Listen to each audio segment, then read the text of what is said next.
Hello everyone, welcome back to the Roundtable. It is the second day of the tournament, I believe day 3 total if I'm not mistaken, and we have an insanely good match coming up for you. We have RNG versus Zootinator, two very phenomenal players, but I believe we are in the losers bracket for this, so it'll be a pretty intense matchup between these two. I am one of your commentators, 12-0, and I am joined by the amazing Liliana. How are we? Oh, we are doing fantastic today here, Torva. This is an exciting matchup here in the semifinal stage between two top-tier tournament veterans.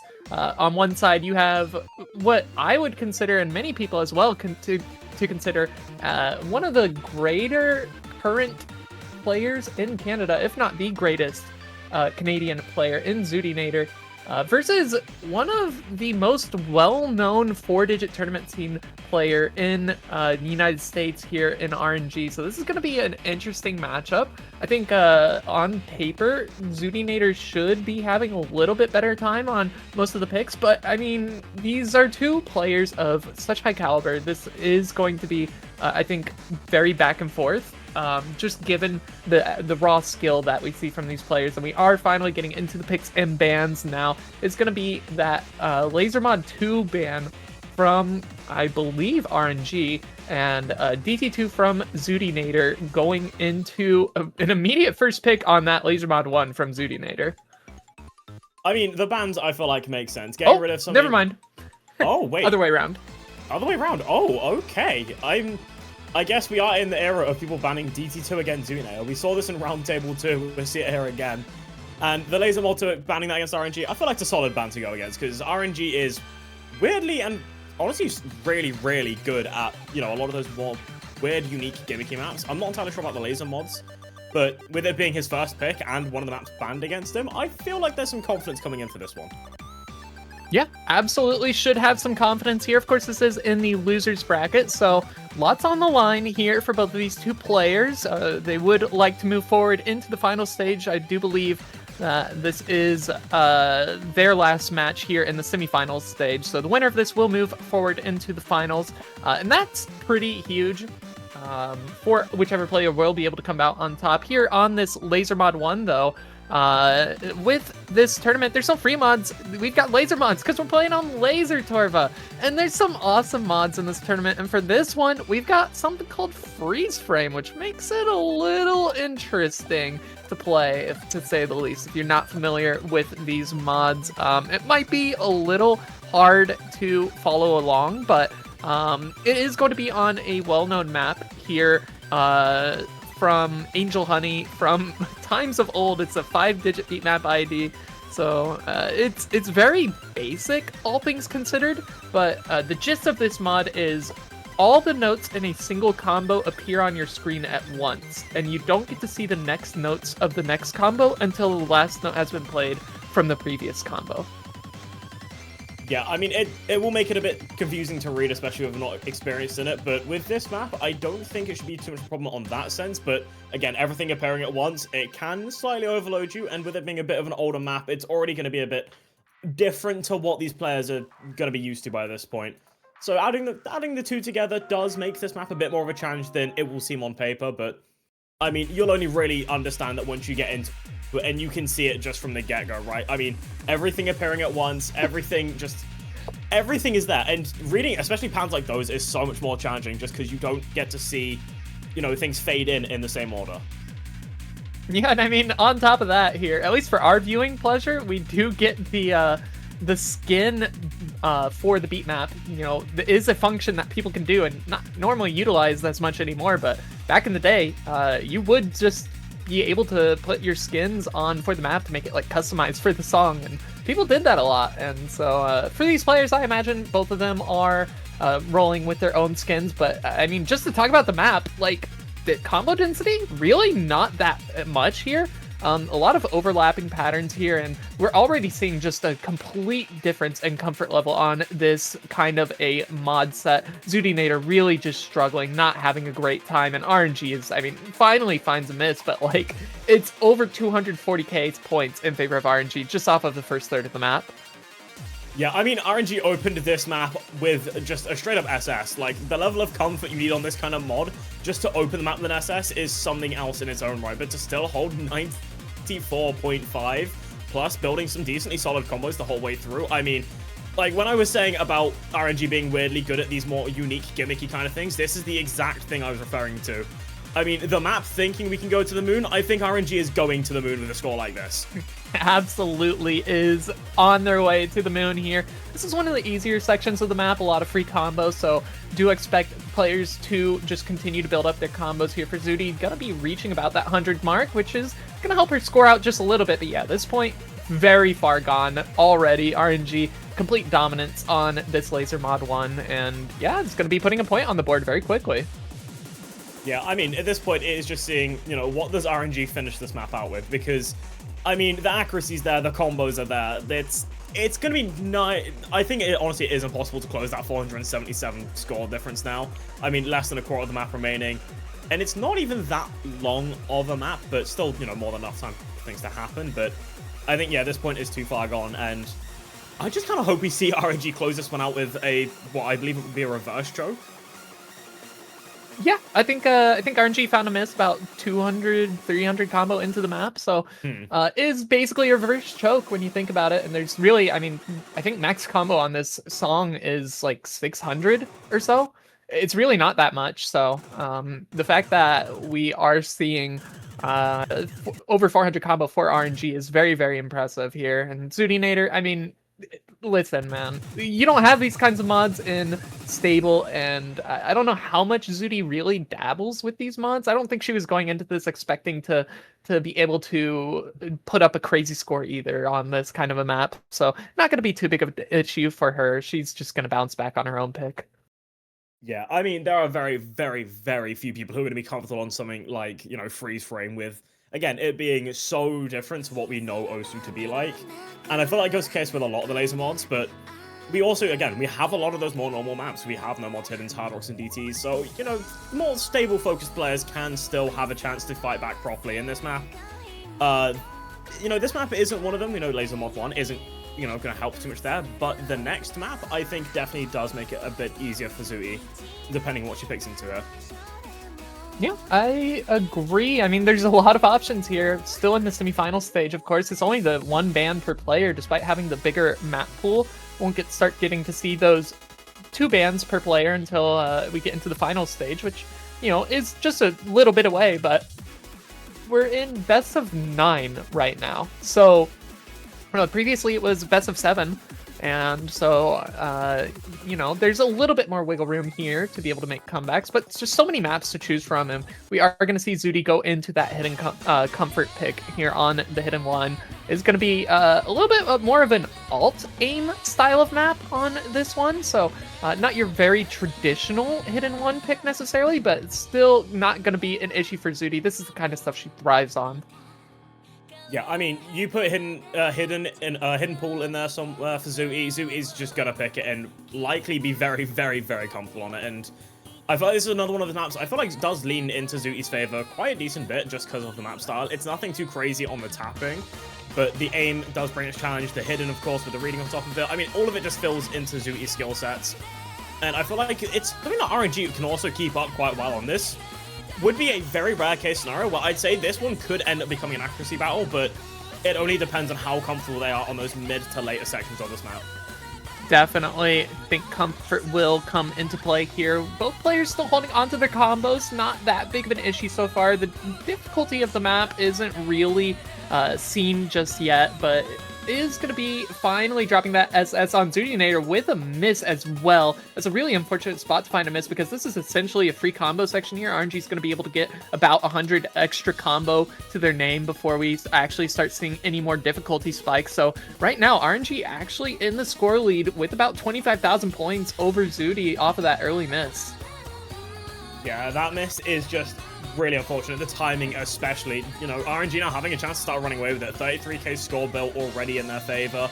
The accuracy still sitting in favor of Zooty, so they do have a small bit of an edge there, trying to, you know, come back from it. And half the map remaining, right? There's nothing to be worried about just yet, as long as RNG does, you know, find those misses or a major act drop. But again, relying on an external factor for that case scenario, it's never, you know, an ideal thing to be in. Especially with, you know, being RNG, who is, again, another player who is going to be comfortable on this kind of thing, but it just depends how comfortable they are at their setups and just how much better they're feeling on the day. And right now, RNG is looking very, very comfortable on this kind of thing.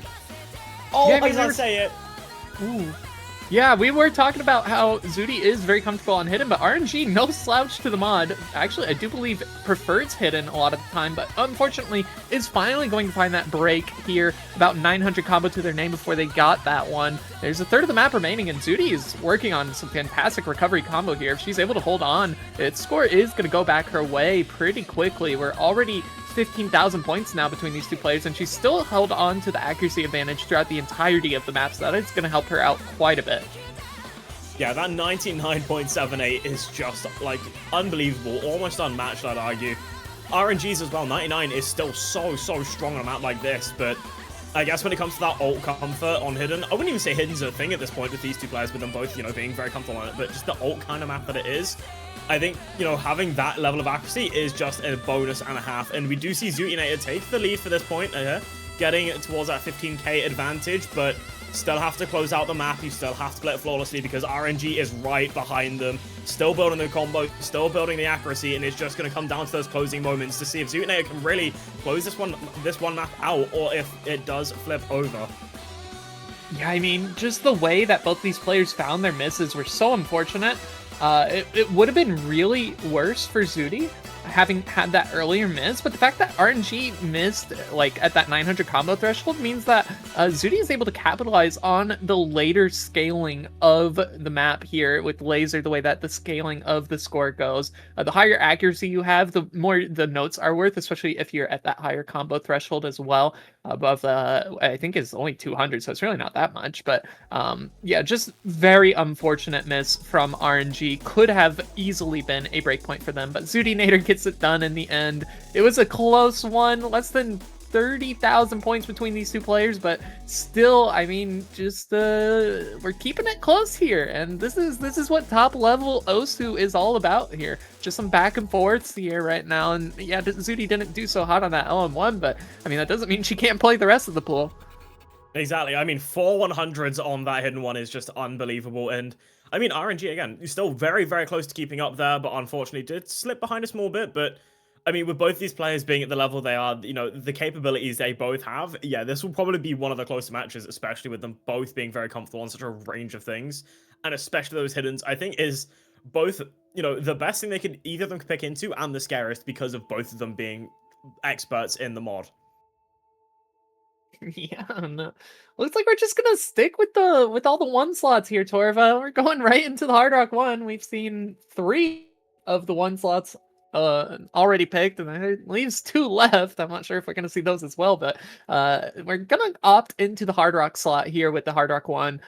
Is going to be on Send on Life, a very well-known map for so many years, but with the Hard Rock mod, it makes it a little bit more difficult. But actually, this is Send on Life? Hold on, I was just looking at the background. Yeah, it is. Okay, yeah, it is we're so chilling. I heard the audio of whatever song is playing, and I started second guessing myself. But yeah, this is just a very standard jump map. It's 227 BPM. Yeah, 227. Something like that. Yep. So just slightly on the higher level of BPM, but like really accessible for these kinds of players. Yeah, I mean, this is one of those maps that both of them will be very comfortable on, right? Raw aim with Hard Rock and, you know, long enough for, you know, chances to build combos or comebacks, but this is one of those maps that honestly, I like watching, seeing played, right? It's just a good test of consistency on Hard Rock aim, but also, this is a fun pick to me, especially being in the pool, especially because whenever I think of Send on Life, I always think of first the Zooinator hidden Hard Rock score, I think was their first 700. So this map now dialing back the clock a bit, going to this map for this match, I feel like it just adds a bit more to it, and I don't know how to explain it.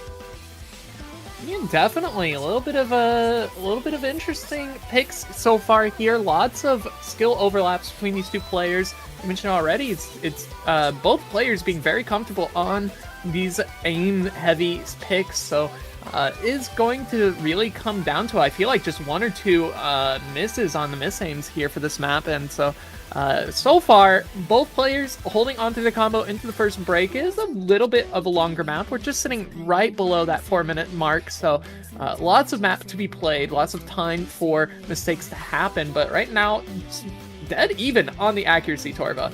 It was slight advantage for Zooty, but then I guess she just dropped down a little bit, so that score lead is just not really sure which way it wants to lean right now. Yeah, I think it was RNG that had a small bit of higher accuracy and then dropped 100 to equalize it out, and now they're both playing a bit identically, but Zooinator does drop another 100 as we get into one of the next hard sections going through, and they both hold on perfectly fine as we get into this Ki.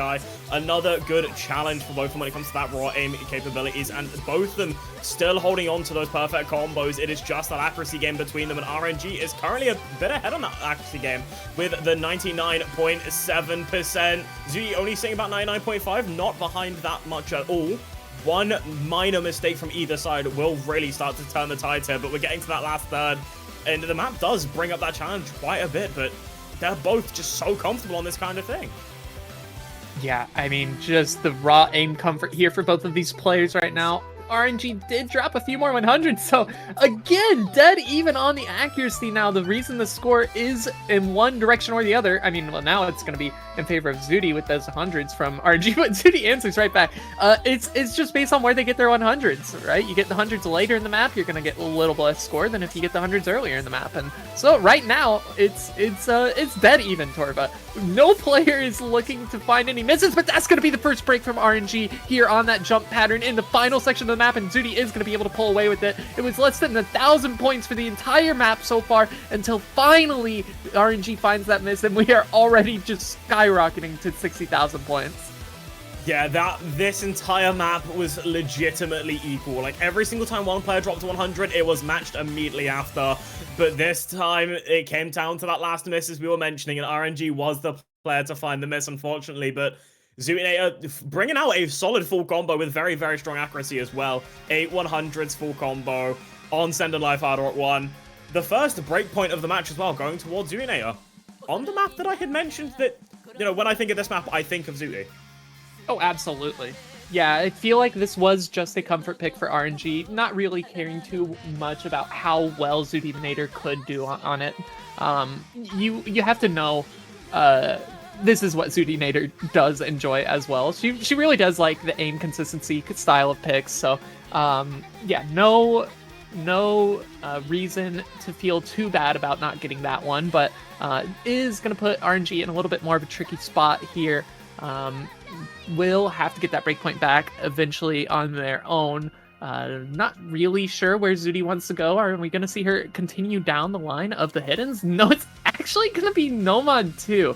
Yeah, so we've got the DT2 ban versus Zudi into her picking Nomad 2. This is a new Zudi nader to me. This is a very new Zudi. This is the Zooty that just reminds me of Roundtable 2 all over again, where people were banning Senseless Massacre against Zooty Nader, which is, you know, you put that in a sentence and I don't think anyone would believe you. But, I mean, Zooty's just getting better on these mechanical, you know, kind of maps. But this map is comfortable. 180 BPM, I mean, with scores that Zooty Nader has, like Euphoria, Hidden FC, I think this map is just going to sit in that comfort range. But this map is brutal if you're not ready for just how weird the control required is for this. It feels more like tech stream is the best way I think this has been described so far, with really awkward tapping, really awkward flow aim sections, just really weird spacing, and just a challenge the whole way through the map. But it is just going to be that consistency test once again between these two players, and I think we're going to be seeing an accuracy advantage towards RNG for the first start of the map. Yeah, pretty significant one as well. I think Zudi found just a couple of hundreds on one of the stream patterns. And yeah, you know, you mentioned it, the spacing differences here are quite significant. Some of the patterns are a lot more spaced out than others, and so that aim control really comes into play here, on top of already having just a little bit of finger control aspects to it as well. And we are going to see a huge chain of 50s on top of a few misses from Zudi Nader here in this section. This is one of the harder sections as well. It starts to do a little bit of cutting on the streams, so it is understandable that she finds the misses, but the way that she found them with the accuracy drops as well is really going to be hurting her score now. 60,000 points in favor of RNG. Yeah, I mean, this is just something that, again, another case of both players being relatively comfortable, but RNG this time around looking a bit more comfortable, having almost the repeat of, you know, Send Life, maybe not to the extent of them both holding combo all the way through, but, you know, both of them showing that they were definitely excelling towards that intro. You know, the flow aim wasn't catching them off guard too much, but it was that change up and the switch up that did get Zooty, you know, a few misses there, which, you know, may be a bit more drastic than you'd initially think or hope when it comes to this kind of map. But when RNG is holding not only a full combo, but a full combo with 99.77, there is really not much you can do to compete against it. Yeah, and it's the exact same pattern that Zudi missed on earlier. She finds another break and another chain of 50s, just not able to hold on to the accuracy control required to hit that section, and finally down goes RNG, but not after doing 200,000 points worth of damage towards Zudi. We are going to see a bunch of hundreds come in for RNG right now in the end of the map, but it's still more misses from Zudi, and this point is secured for RNG. There's the break point that we were talking about, him needing to get back, and it's just on a back-to-back break point here for these two players. Yeah, I mean, these two just keep going back and forth, and it's kind of what you was coming to expect, right? With both of them being such phenomenal players, with so many, like, all-rounded skill sets from all of them, going back and forth on that is not too surprising, but I think RNG missed the very last note, so had one miss, yes, unfortunately, in the middle on the bottom right corner of the stream, and then immediately missing the last note, but, you know, that 1.1 thousand combo, almost 1.2k combo with 9 100s, that is pretty lethal for this kind of map. I mean, just a very disgusting score, and so dominant on that control that was required here for RNG. Zudi's score, I think, a little less to be desired from her. I feel like that was definitely an underperformance on another day, maybe another setup. She probably just assesses that kind of a map, but the way it goes here in this tournament, you know, can't always perform the way that you want to necessarily, and we're going to go right into the hidden 2 pick here from RNG. This makes so much sense. RNG loves the reading, loves the hiddens, loves all the gimmicks, so Zudi is going to have some work cut out for her, but it's on the hidden mod, and Zudi does love the hidden mod. Yeah, another map where both of them are very proficient in this, you know, skill set in this map type.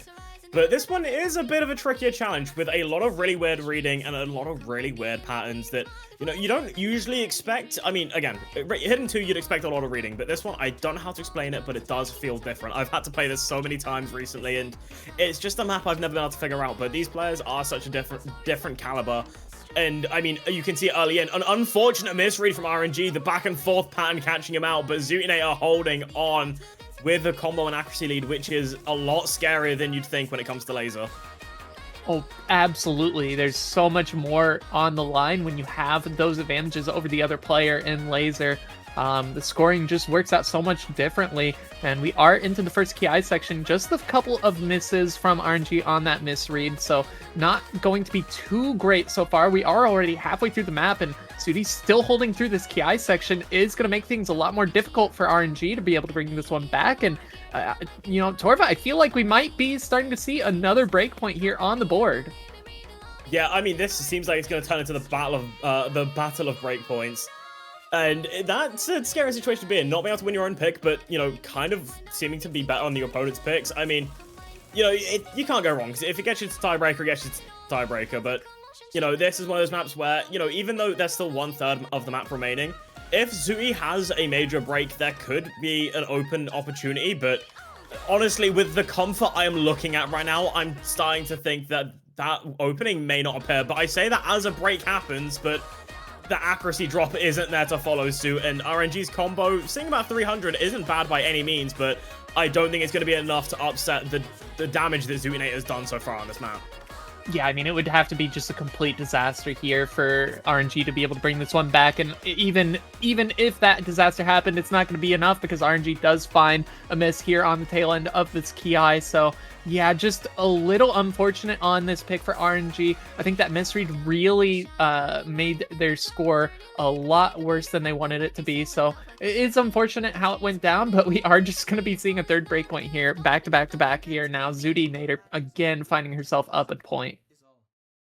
Yeah, I mean, the song fits the breakpoint order this is going on, because those patterns go back to back to back, the points going back to back to back, and yeah, that puts Zooey at 3 points to 2, I believe, which is going to be now an interesting situation, because Zooey's pick, you know, if RNG wants to keep themselves in the game in a comfortable position, or at least, you know, a better position than, you know, the alternative, they are going to need to win Zooey's pick, but it is all dependent on what Zooey picks into here, because again, there's still so many options available to them. I mean, all of the no mods except for no mod 2, I believe. You know, the Hidden 3 still open, even though it's a bit of a different map, bit of an awkward map. Hard Rock 2 and 3 still open, and we haven't even started to touch the DTs yet. Yeah, no DTs picked so far. We've seen every other mod pool played. So there are plenty more maps left to choose here for either players. I mean, if you're Zooty, you've won both the Hidden so far. Why not just go for that Hidden 3 as well? But taking her time here. It's actually going to be that No Mod 3, a classic, what is this, Catch World Cup custom song, now OWC custom map. So it's swing on this one, and it's a really fun map. Yeah, this is a really fun alt map, if I'm not mistaken. My memory on this map falters me a small bit, but I do remember it being quite the challenge, and a lot of flow alt mixed in with a lot of really, really awkward sliders at times. But again, it's another one of those maps where I feel like, again, both players are going to be really comfortable, and it will just come down to those minor mistakes between them. But this map definitely gives the opportunities for a small fall apart if you're not ready for some of those patterns. But we do get into it. We see a bit of accuracy drops from both sides, but coming out of that first 100 combo, RNG is a bit better off with 98.5% accuracy. Yeah, just those 1/3 there. I think Zooty dropped a couple of 100s on it, so it does drop down to about that 95%, but it's already back up to 97. The map's so early on. A couple of 100s here or there at the beginning, not going to make too big of a difference. Combo is going to be the key on this kind of a map, if it hasn't been already across some of the other ones. I mean, we've already seen multiple maps be decided by just one single miss from either player, but yeah, combo very key, especially being able to hit the sliders well in time, as well as hitting the tails of the sliders. There's so much combo to be had in this map because there are so many sliders. Yeah, and I mean, aiming them is a lot easier said than done with, you know, the pacing of some of them have the slider velocity being a bit higher for those longer sliders, and you see it really do kind of kick in. And the ult capabilities required for this map as well, also not to be underestimated, because you do need the control, you need, well, the finger control, the tapping, and of course, when you see patterns like that, you need the flow aim to mix in as well. Both players are basically identical, only a small bit of accuracy behind for Zootinator, but again, it is just going to take a few of those slip-ups for anything to change. And I believe currently it's 2 100s difference between them, just based off the accuracy. And even with the challenges this map brings, they both keep holding on. Yeah, both players making it look so easy. This map is not easy to hold on to the combo the way that these players are. The accuracy is basically dead even right now. It's a slight advantage for RNG, but there's still about half the map left to be played, so plenty of potential for that to change. The hundreds are coming through from both players here, but nobody's getting tripped up on these different BPM changes on these sections, a different patterning that's required. But we are going to get into the next key. And right before it, RNG finds the first break on that Pentagon pattern, so that is going to be putting a major advantage over the way of Zudinator, who is now in the lead for the first time in this map. Yeah, I mean, that miss is just really, really unfortunate for RNG, and it doesn't seem to be getting traded anytime soon, coming towards the last quarter of this map. And the combo that Zui's holding right now is just a chokehold on the map, just no breaks whatsoever, taking this map clearly step by step and holding on very, very strongly due to it. None of the flowing plans, none of the triples catching her off guard, and the accuracy just seems to keep building stronger and stronger as the map goes on. Even with the challenge this brings, I don't understand how she makes this map look so easy, because by any means it is not. No, yeah, this map is very difficult, but not for players like Zudi or RNG here. Just the one miss from RNG, and Zudi still on that FC. She's done more than enough to secure the consolidated breakpoint now, and it's just going to be looking to close it out on an FC here. Just a few more difficult patterns at the end of this map. Will she be able to hit them? They are about to come up right now. Oh, no, never mind, excuse me. Just a slow slider, and that's the FC from Zudi. I believe that's now Zudinator with 2 full combos on the board. One from the Hard Rock one, now with the No Mod 3.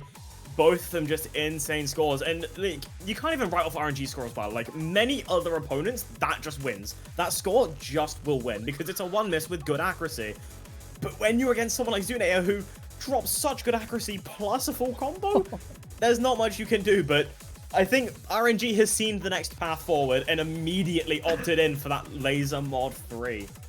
Oh, Torva, if I told you that this is gonna be peak here, would you believe me if I said that? Because we've got Absolutely 2 maps in the laser mod pool, and both of them have been picked now that are 5-digit beat map IDs. This is an old map. This is, I believe, in the 20,000s for the beat map ID, which means that this was one of the first 20,000 maps made for the game.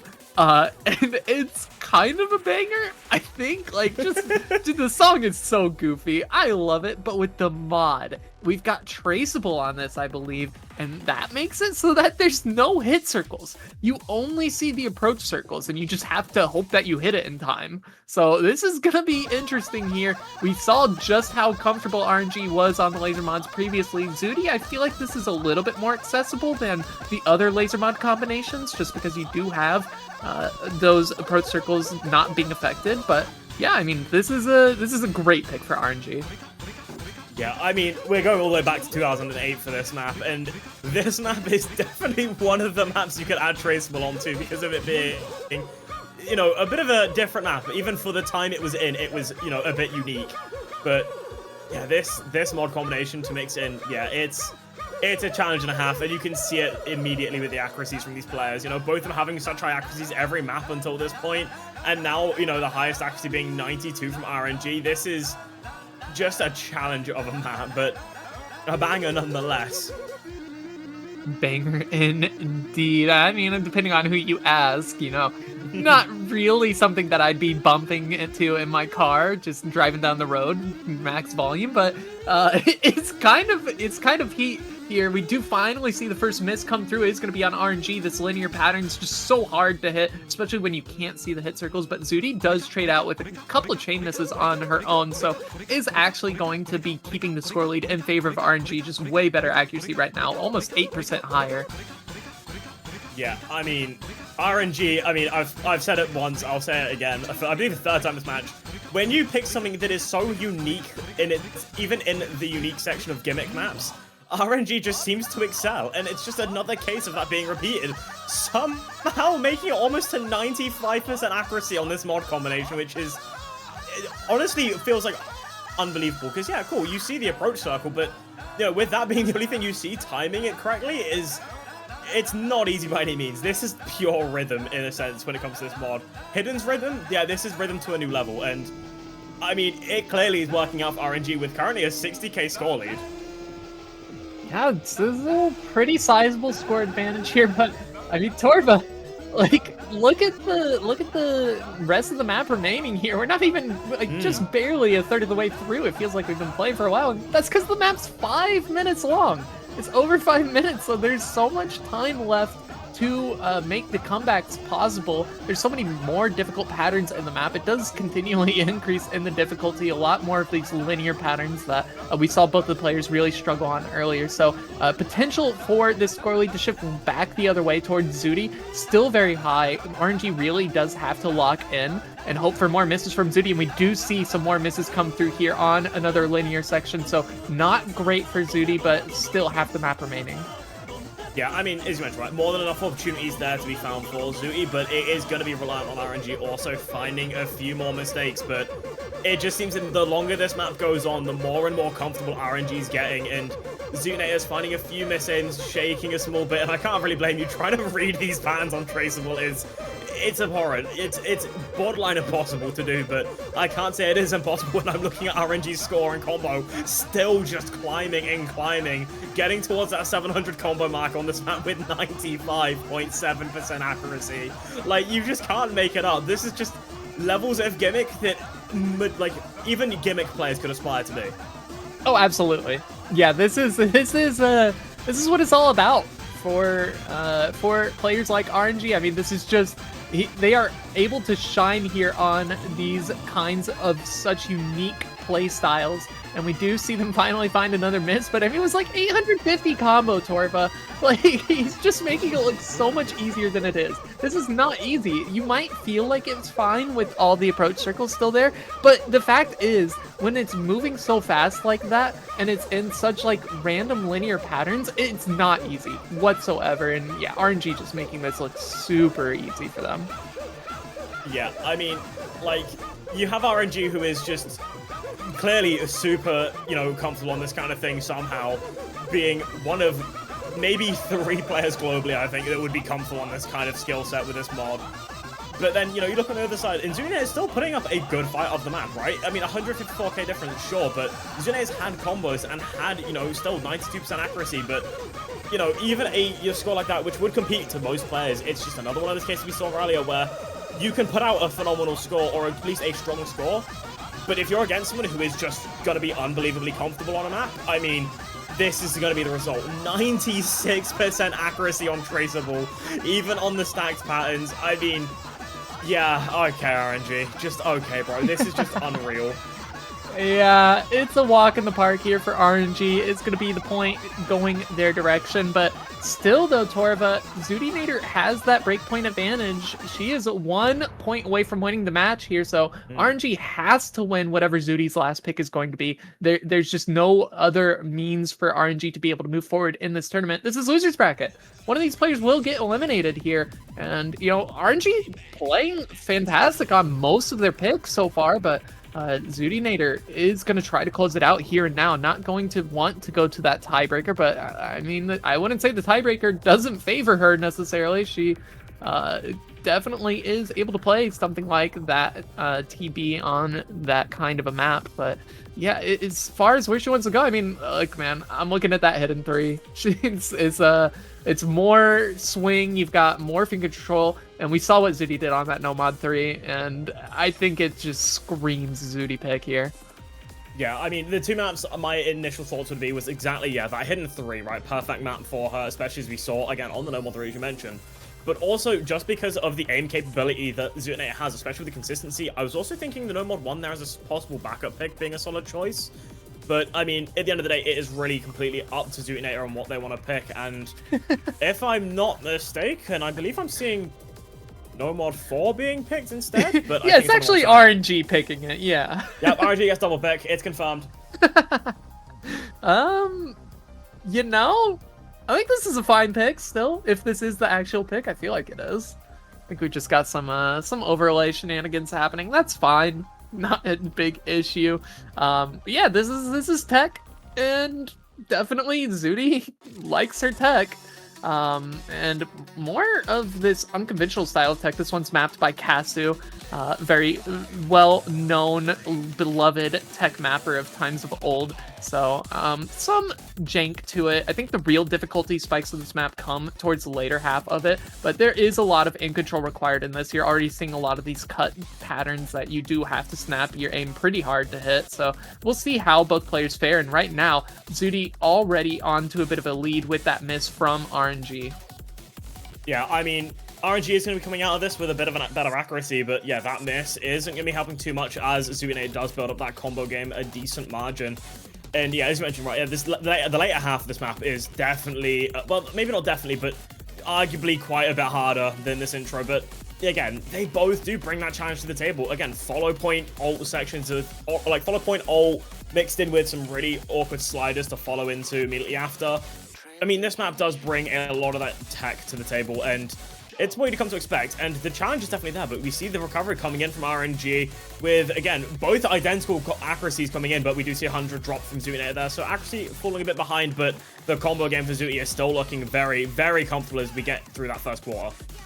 Yeah, and into what is more of this free combo section now before we get into a more difficult section here. So Zudi is going to continue to push this score lead, but it's only 11,000 points right now. The accuracy still being maintained by RNG, still matching pace, only down about 100 combos, really making it so that it's not going to get too far out of control here. But Zudi is looking to push forward here with the combo, still holding on to that FC. So we're getting into more of this kind of a mech tech section, I feel like, on this portion.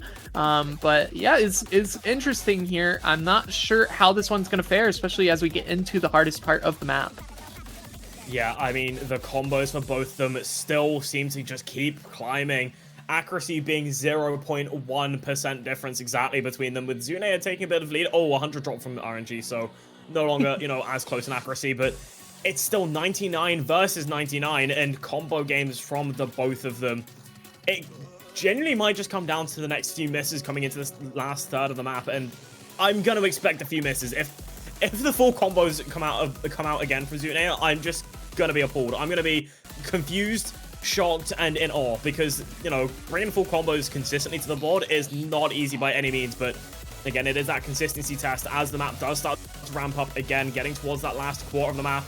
The sliders go a bit more ham, the aim getting a bit more spaced, but honestly, this feels easy when you compare it to how comfortable, you know, they are on this section now.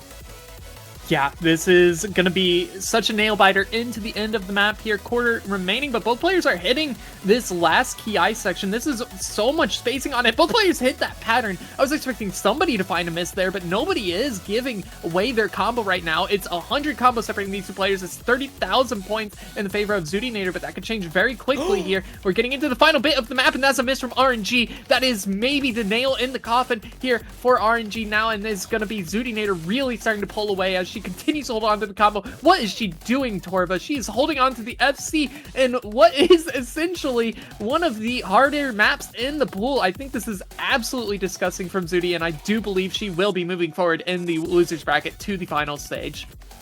Yeah, I mean, this score, just to end off the match, is just, I mean, you couldn't ask for a better performance of the last map, right? Because, I mean, I'm seeing people say it was an early miss, but even if it is an early miss, I mean, it's close enough to a full combo. It's 1985 combo. It's close enough.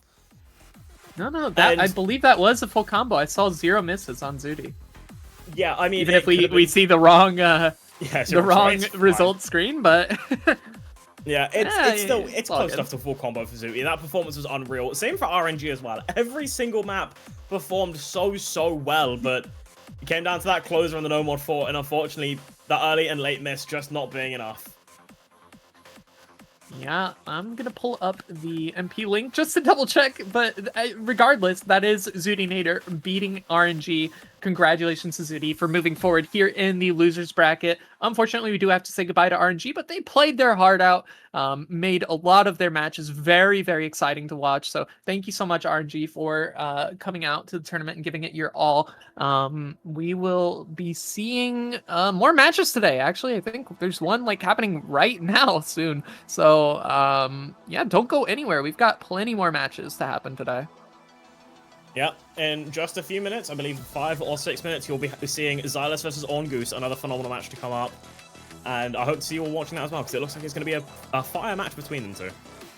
Yeah, Xylus versus Orange Juice, that's going to be on this stream. Over on A stream, it's going to be Rectagon versus Decatan. So, yeah, a couple of options to watch. Hey, why not watch both while you're at it? Maybe just open up a second tab and just support all your favorite people. But thank you so much for watching, everybody. Don't go anywhere. More matches today, and we'll see you soon.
This music sucks.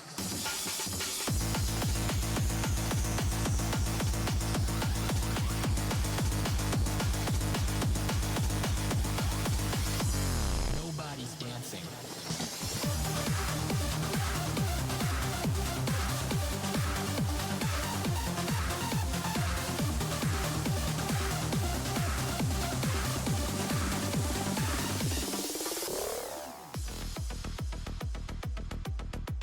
Good morning, good afternoon, and good evening, Roundtable. Hope you guys are doing great. We just came out of a match where Zudinator managed to stand her ground against RNG, sending him home 5-2. And now we're putting another Canadian player to the test right away, as you are watching the matchup between Xylus and Oranges, C3 versus C10. My name is Philoxen, and I'm accompanied by the lovely Wilvan. Hello, man, and how are you doing? I'm doing great, and yeah, we have a pretty banger one for you today here. This one, these two players, Xylus and Orngoose, going to be fighting for the chance in the what is it, losers finals? Is it against Boshiman in their next match? So all to play for here, and I mean, these two have been doing pretty well this entire tournament so far. Orngoose only just getting barely beat by Rectagon in the quarterfinals there, but swept Remore right after that with no problems at all. Meanwhile, Xylus being sent down to losers bracket by Dekitten and winning 5-3 against Raikik. So pretty impressive showing from both these so far, and just have to see how they fare against on this sort of pool. Yeah, totally. We got a new pool, new day. This one's best of 9 gonna be.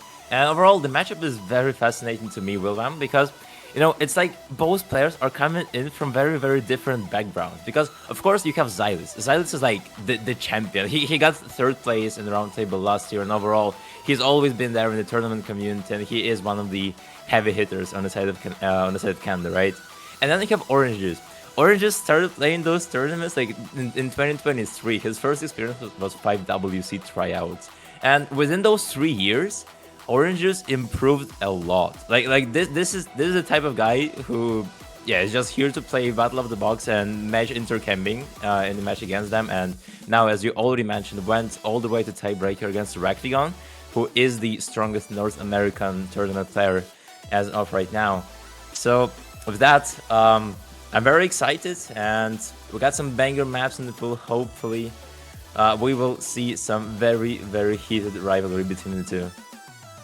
Yeah, I mean, to talk about these two players a bit more, I believe they're pretty matched on skill sets, both of them being quite known for their mechanics.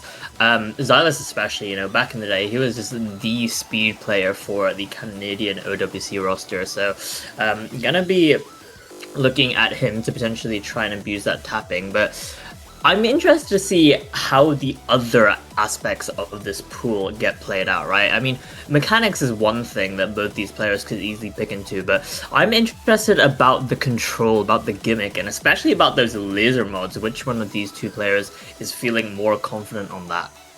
Oh, Willem, I have an answer for you. I mean, considering both players already played one match on this pool, we can have some sneak peek on what might come. As Orungus actually is the type of guy to pick Laser Modification 1, Laser Modification 2 maps against Rimor, who he swept, and banned DD2, which was the tapping mechanics map. While Xylus, on the other hand, this guy banned LM1, so he doesn't really like those gimmick Laser Modification mods, right? But he was the one to pick DD2, so they kind of have quite the polar skill sets right here. Xylus is in for those mechanics, and it seems to me that Orange Juice is going to be those gimmicks that he will try and emphasize his skill on. Yeah, I think Orangoose may be more known for the sort of aim mechanics maybe against a player like Xylus, so Xylus wanting to take out that hard one makes a lot of sense. Meanwhile, Orangoose banning out the DT2, I mean, that also makes a lot of sense, right? You're going, do you really want to go against Xylus on a sort of map like DT2? And meanwhile, we're opening up with Xylus's first pick here, and he's going right into the control pool, going into Hidden 3 from Manco House. This one, quite a well-known map in the tournament scene, and this one all about that sort of hidden ulti control, right? Yeah, hell, I mean, you have that snap out, you have those 1-6, slider aim, and of course control is the way to give the description to this map as an overall stance. And as of now, it's just the accuracy that is quite the same for both players. Nobody wants to give an inch right off the bat, but we all know the map will start showing its true colors as the Ki start, because this is just a warm-up. This is some room to find your combo and then try your best to not break, as we're finally entering the first Ki build. Yeah, and as the first guy comes in, I mean, Xylus is going to be taking the early accuracy advantage here, but none of these players are getting tripped up at all, so that's going to keep Xylus in the lead for now, but either player finding a break could spell disaster here as these bigger sliders come to try and trip up these players, but nothing comes out from either side. But just as I say that, Orangoose finds some breaks now, and Xylus maintains his FC, giving him a huge advantage out of that first Ki. Yeah, now there's just no time to tire for Xylus. He is trying to push it higher, and he is doing that very much successfully with 98.4% accuracy. He is unshaken, unfazed by anything that's happening. Already 2/3 into the map, and the lead is just skyrocketing towards his side. And unless there are a lot of chain misses from him in that last Ki, he will for sure take this point. And that's what he's doing. He is just nailing those sliders as it's bread and butter for him. Yeah, just unfortunately, Orangoose unable to find much of a recovery here into this next Ki here. Meanwhile, Xylus just looking as strong as ever. None of these patterns at all tripping up. He's still maintaining that FC with incredible accuracy as well. And that's just going to give him this point very confidently. A solid opening pick here from Xylus on this Hidden 3. And I think this can potentially open up a lot of the pool for him, being able to pick into the entire control skill set against your opponent is going to be very useful at securing those points, not having to pick into maybe the more risky mechanics pool. Yeah, totally will. I mean, okay, first of all, he just absolutely flamenco house. That's already good on itself. And second of all, yeah, you have a lot more of those control maps in the pool. In fact, HG1 is also pretty control heavy. You also have that HR3 that is just a multi-skill set map. So gonna be some food to process for Xylus for his next pick. But right now we're seeing almost an insta pick from Orangus, and it's going to be LM3 Nika Doga. We all know it, we all love it. But it's not only about the legendary old map, it's also the laser modification, and you can see the deal. It is called traceable for those who do not play laser, and basically what this feels like is the reverse of hidden, where you do not see the actual circles, you only see the approach circles. Yeah, I mean, just you can see it on your screen, and just how weird this is as a laser mod. And this one also going to be quite a long map as well, right? Clocking in at 4 minutes. So whoever has more comfort on this sort of map is just probably going to run away with it. But as it stands right now, both players are looking very solid right now. Orangus did find a earlier miss and is trailing a little bit in the accuracy department, but so far both players are looking very solid. No issues at all on this. Yeah, quite neck and neck, but also a thing worth mentioning, the beginning of this map is quite accessible, even though there is a traceable mod that might catch somebody off guard. And yep, here it is. As soon as the dance patterns kick in, Xylus is just missing on those. And bad news for Xylus, if you're a Xylus fan, it's the thing that later on you will have more and more of those dance patterns, and they do not seem to catch Orangus off guard. It's only Xylus that's getting those unfortunate breaks on it, and Orangus is feeling very comfortable on all the patterns that we have witnessed so far. Yeah, those linear streams catching Xylus out, I mean, they go back and forth, so you really need to stay focused to be able to process and hit those consistently. And as it stands right now, Orangus is gonna be chilling right now with the solid, almost FC here. Xylus seems to have found recovery with this more freer section. Not really any dense patterns to trip any of them up here, but as you mentioned, there's going to be more of those dense patterns appearing later in the map, so we'll have to see which of those two players gets tripped up by them. Yeah, hell no, Willem, I am already anticipating those ziggy-zaggy aim patterns. Those are gonna go crazy with traceable, so we just have to wait a bit and see. Xylus is recovering though, so there is still some hope for the guy, but as you already know, halfway through the map will start getting, just way harder till the end of it, and the pace will also pick up. The BPM goes higher and higher, and we already see some of the signs that soon the madness will begin. The only question is who will be able to outlast those diabolical sections. So far, both players are bracing for the impact, and we are just delaying the inevitable. Yeah, we're just kind of waiting for these sections to go. We're starting to see some of these more dense patterns come in now. Both players seem to have no struggles whatsoever. Both of them on those pretty high combos. But just like I say that, Orangus drops his high combo, and that is going to leave the window wide open for Xylus to try and take this one back. I mean, Orangus is still leading in the accuracy department, but the score lead is going back ever so slowly as long as Xylus can hold him. But just as I say that, he finds a miss on those zigzag patterns that you were mentioning, Philoxen. Yeah, indeed, these are the toughest patterns in the map, and Xylus just cannot seem to hold a grip on any of those, while Orangus actually recovered. That was a one miss, and look at that, the accuracy, it only went up after his miss. And I am just speechless so far. 70k, it's a very, very good safety pocket that Orangus has gotten himself. Now we're getting some of those jumps, some rhythm changes, but it's not gonna matter whatsoever, as Xylus, despite his recovery, he will need like a ton of chain misses from Orangus. That's gonna be the only way for him to get a break point. But so far, it seems to me that Orangus is defending, is standing his ground really, really well here. Yeah, Xylus just really needs to be able to hold, and Orangus needs to find a miss for him to be able to take these back. I mean, he's trailing in the accuracy department as well as the combo department, and 80k on laser is nothing to scoff at. That's going to be a real challenge to take back. Still got a tiny bit of the map left, but I don't know if Xylus is going to be taking it back, especially not after finding that miss.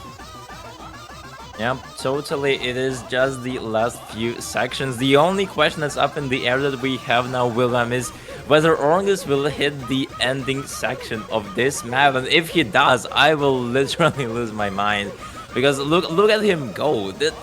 You're not supposed to do that against such a tournament veteran as Xylus, but that is the reality we live in. Orngus is just on another level on those gimmick maps. And yeah, there's nothing that you can do against that. Look at that monstrous performance. And mind you, LM3 is arguably the easiest LM slot that you have here. Whoa. And seeing that Xylus is already having troubles on that one, I am afraid, I'm scared, I'm frightened to imagine what will happen if Orngus picks the other two LM slots, man. Yeah, very solid opening pick here on the LM3 here for Orngus. And as you mentioned, yeah, this might unlock the rest of the LM pool to him. He still has, you know, LM1, LM2 that he can pick in as well. And potentially maybe something like a hidden 2, you know, playing into that gimmick. Of course, more traditional in the gimmick sense, but you know, given how well he was able to perform on a map like this, I wouldn't be surprised if he wants to keep going with the gimmick angle. It does seem that like both these players don't want to open up with the mechanics just yet, which is quite interesting to see. They're both kind of just don't want to play against each other on the mechanics, which kind of makes sense, honestly. It makes sense that they want to maybe try and use their alternate angle attack. But just as I said, actually, Xylus is going to be picking the hidden 2 against Orngus. Hold on a second. I thought well, gimmick was meant to be Orngus's playground.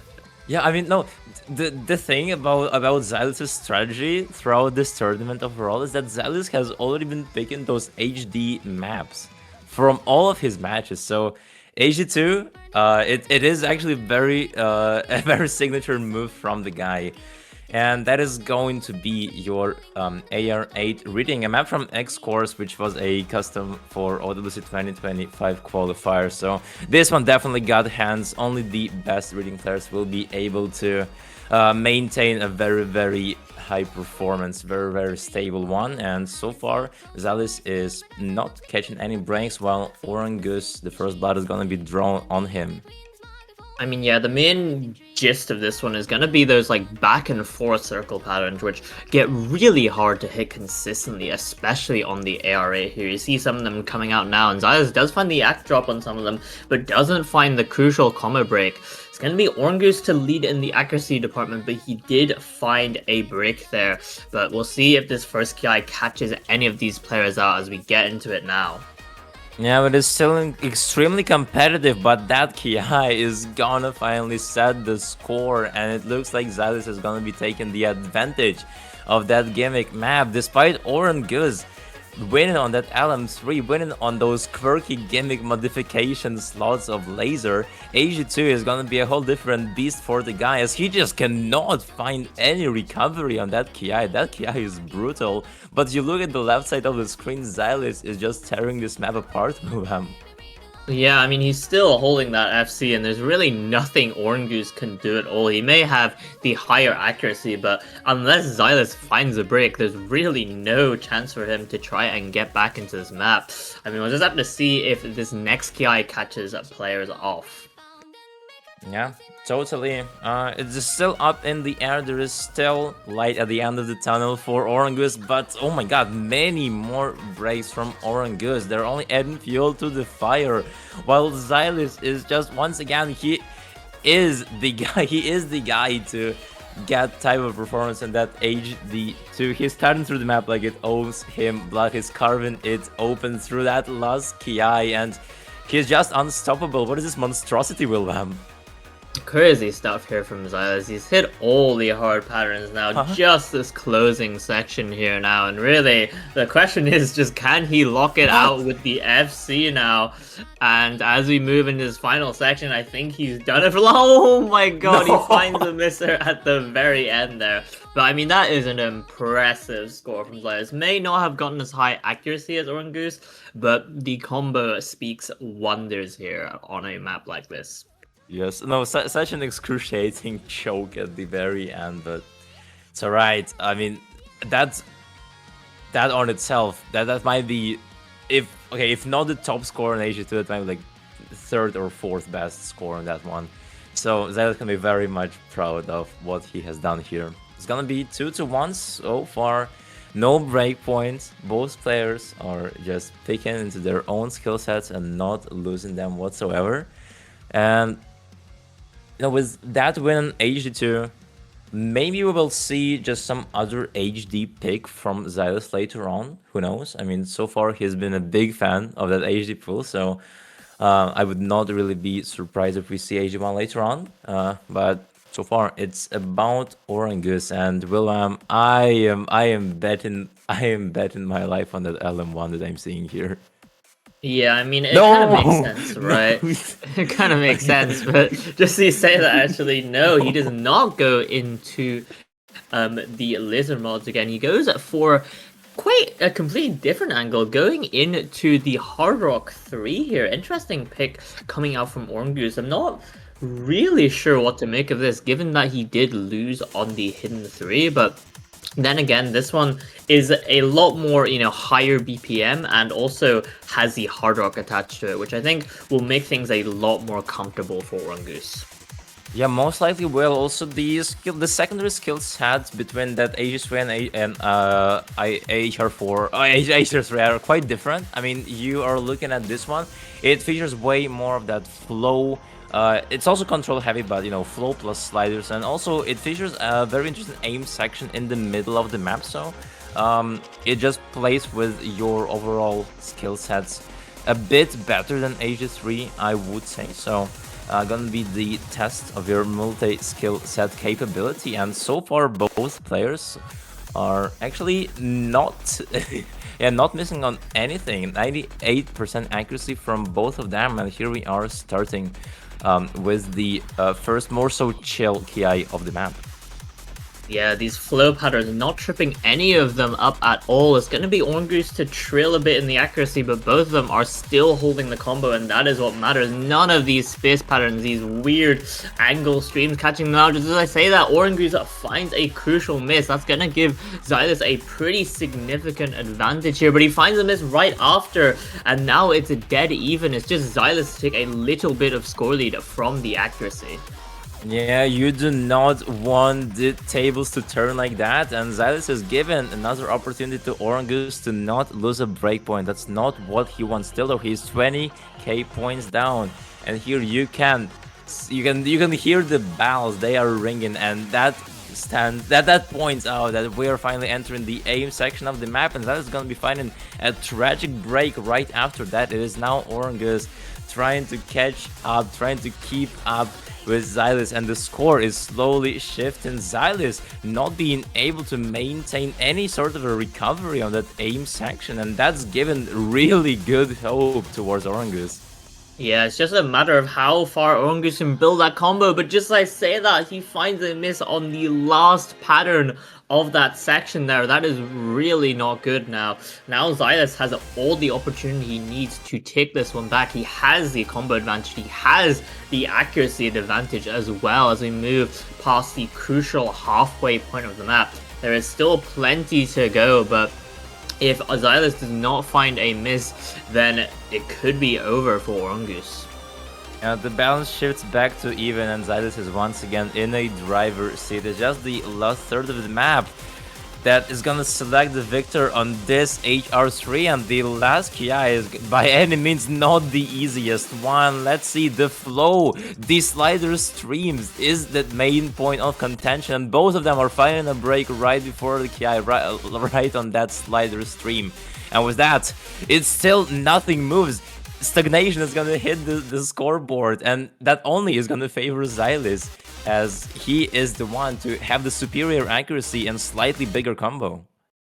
It's really just moving towards Xylas' side, as the accuracy is just doing so much for him right now. Finally finds a break there, but Orangus really doesn't have much at all to try and take this back. As a 40k score lead to the side of Xylas here, which, with the accuracy deficit and finding the miss just now, I mean, I don't think it's doable now unless we see some catastrophic misses from Xylas here.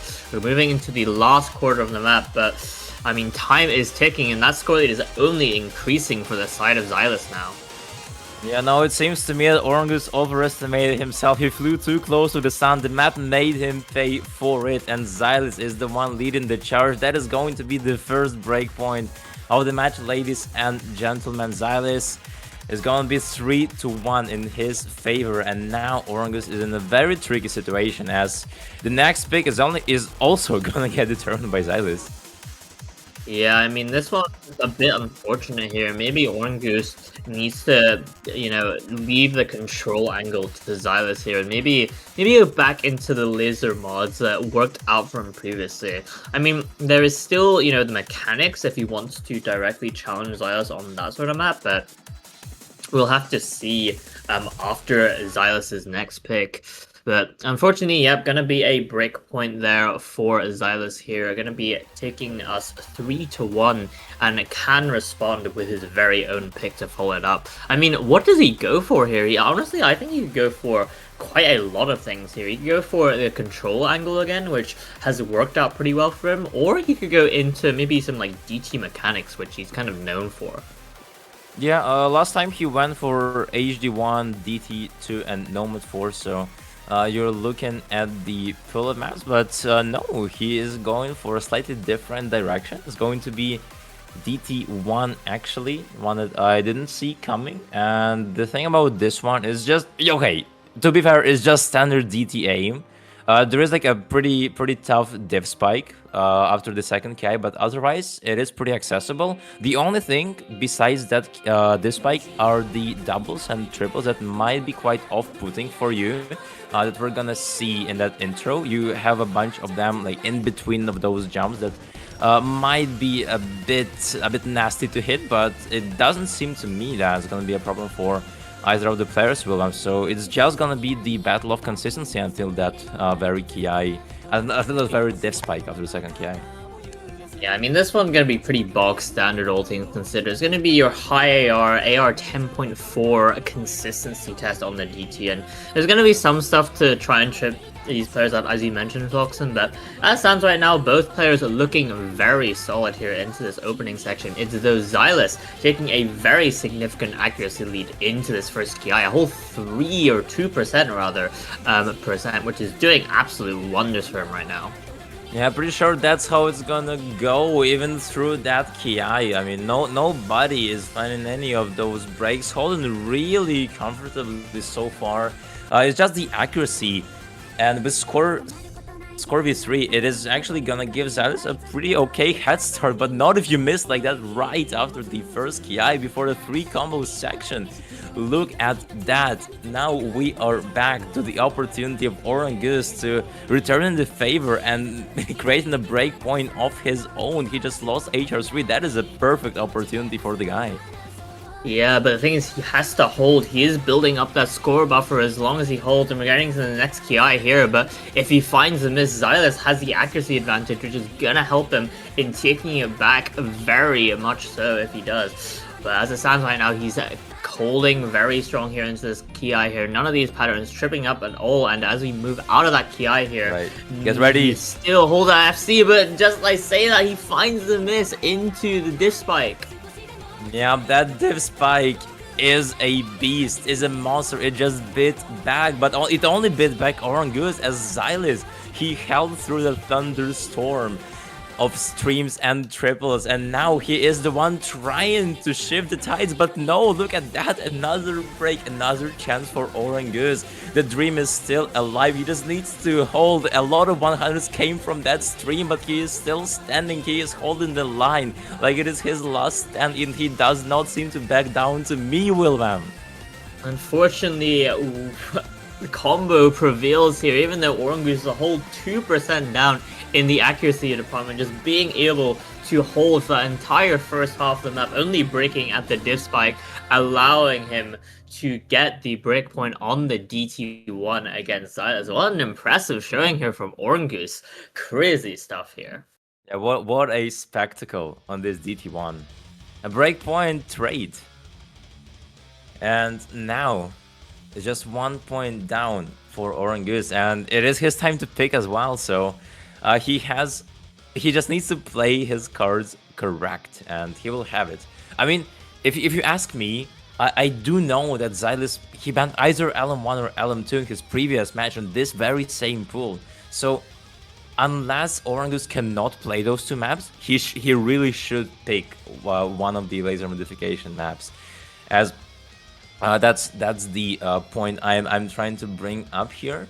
But I guess there is also a reason why Xylus did not ban any of those laser modification slots. Maybe he practiced, who knows.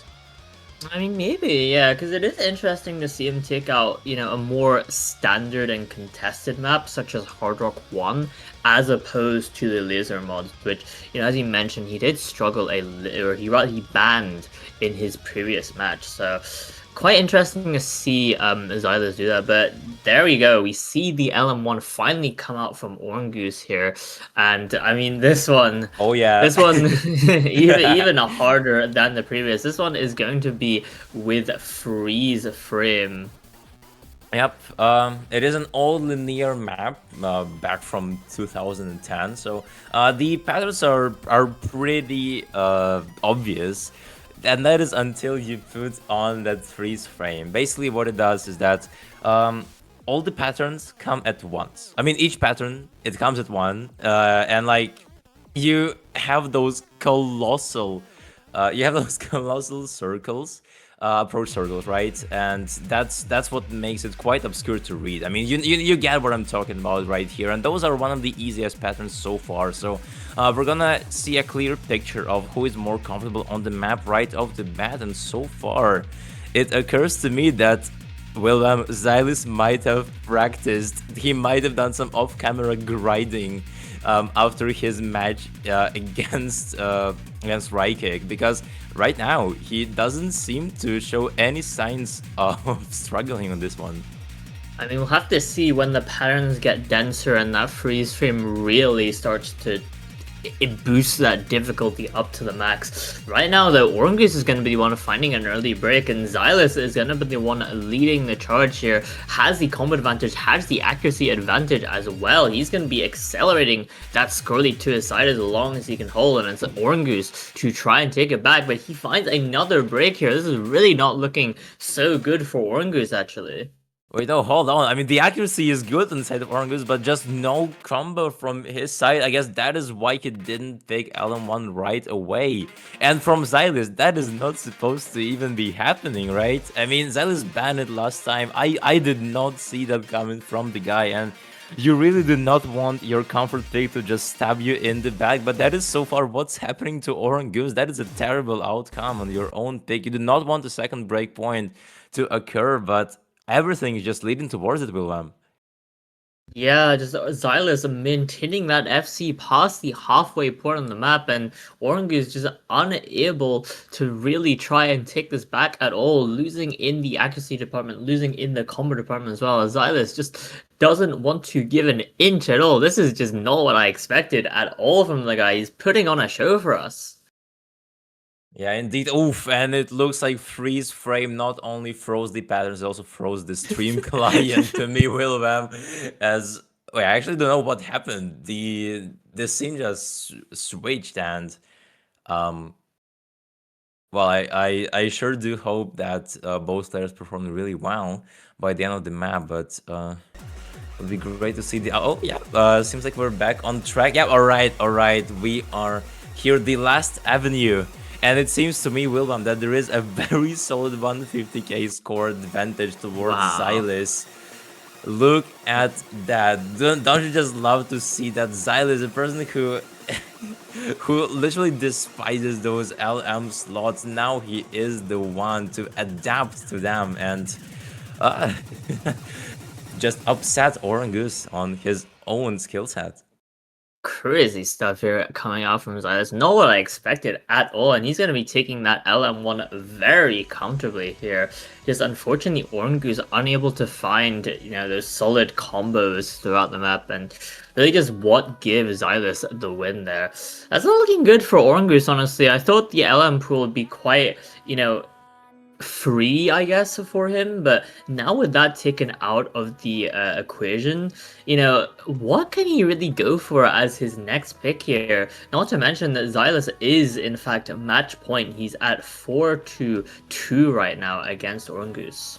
Yeah, Orangus, it is do or die for the guy right now, make or break. And I don't know if Orangus managed to survive the next pick from Xylus, then potentially just try and maybe gamble your way through those XX1 slots. I guess that might be the play, but we will just have to guess later on. As now we have, okay, this is not all right. If anybody is watching, that is such a badass move to do here. LM3 got picked by Orangus, he won it, then he tried to double down, he picked LM1, it backfired, and now Xylus goes like, so I can win LM maps against Orangus, so why not just pick LM2?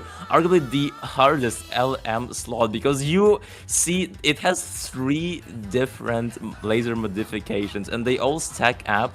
It looks like hell, but so far, if it works out for Xylus, I'm here for the spectacle. I'm here for the show.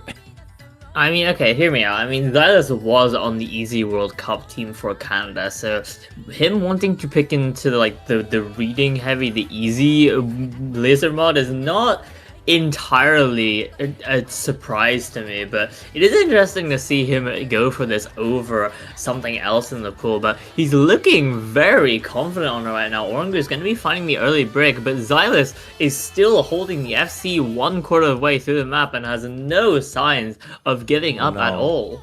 Oh no, the Dragon he raised came back hungry.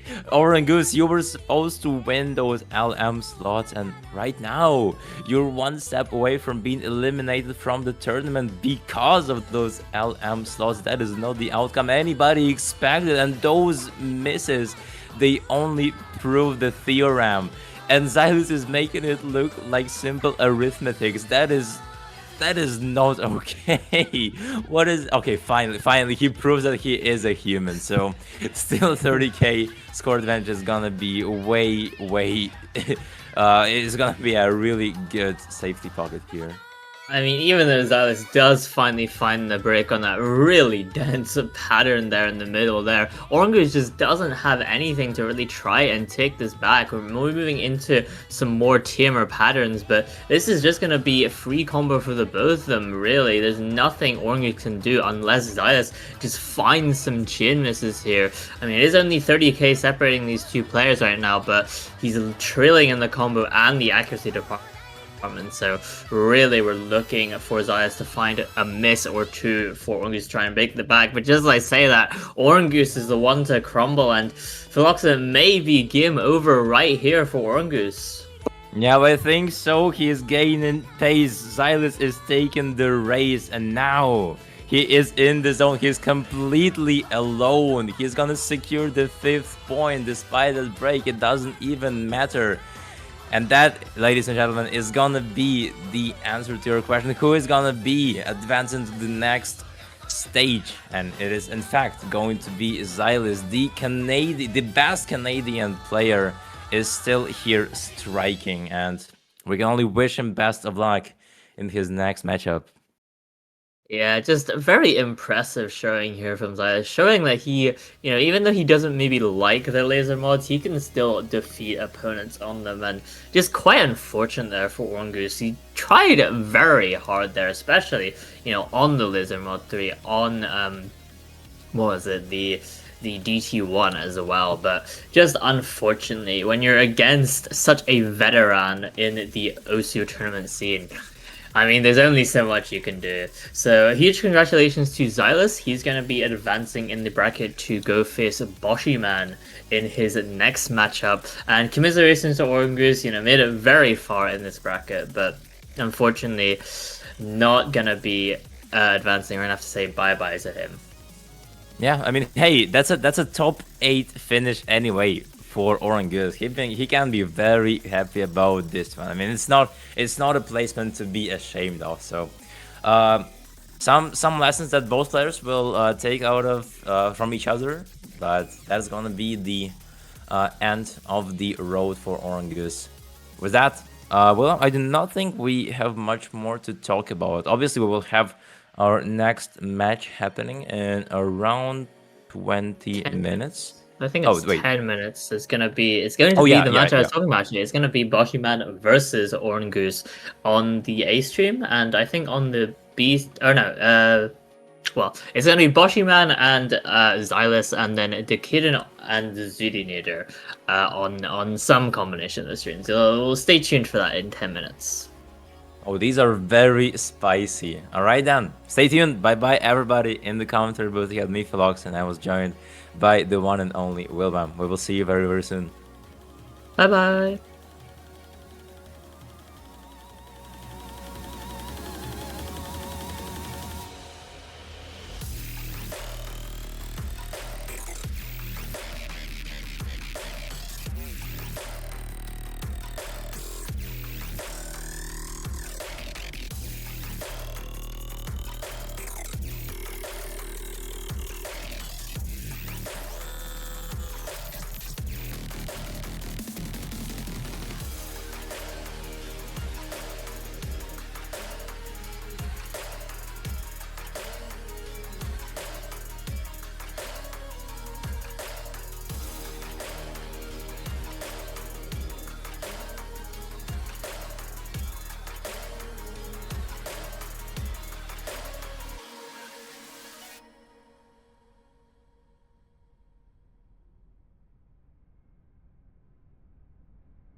All right, hello everyone. Welcome back to the Roundtable. We have another insane match coming up for you. We just had an insane match with Xylus against Orngoose, and now we get to see Xylus play again. It is going to be Boshyman 741 versus Xylus.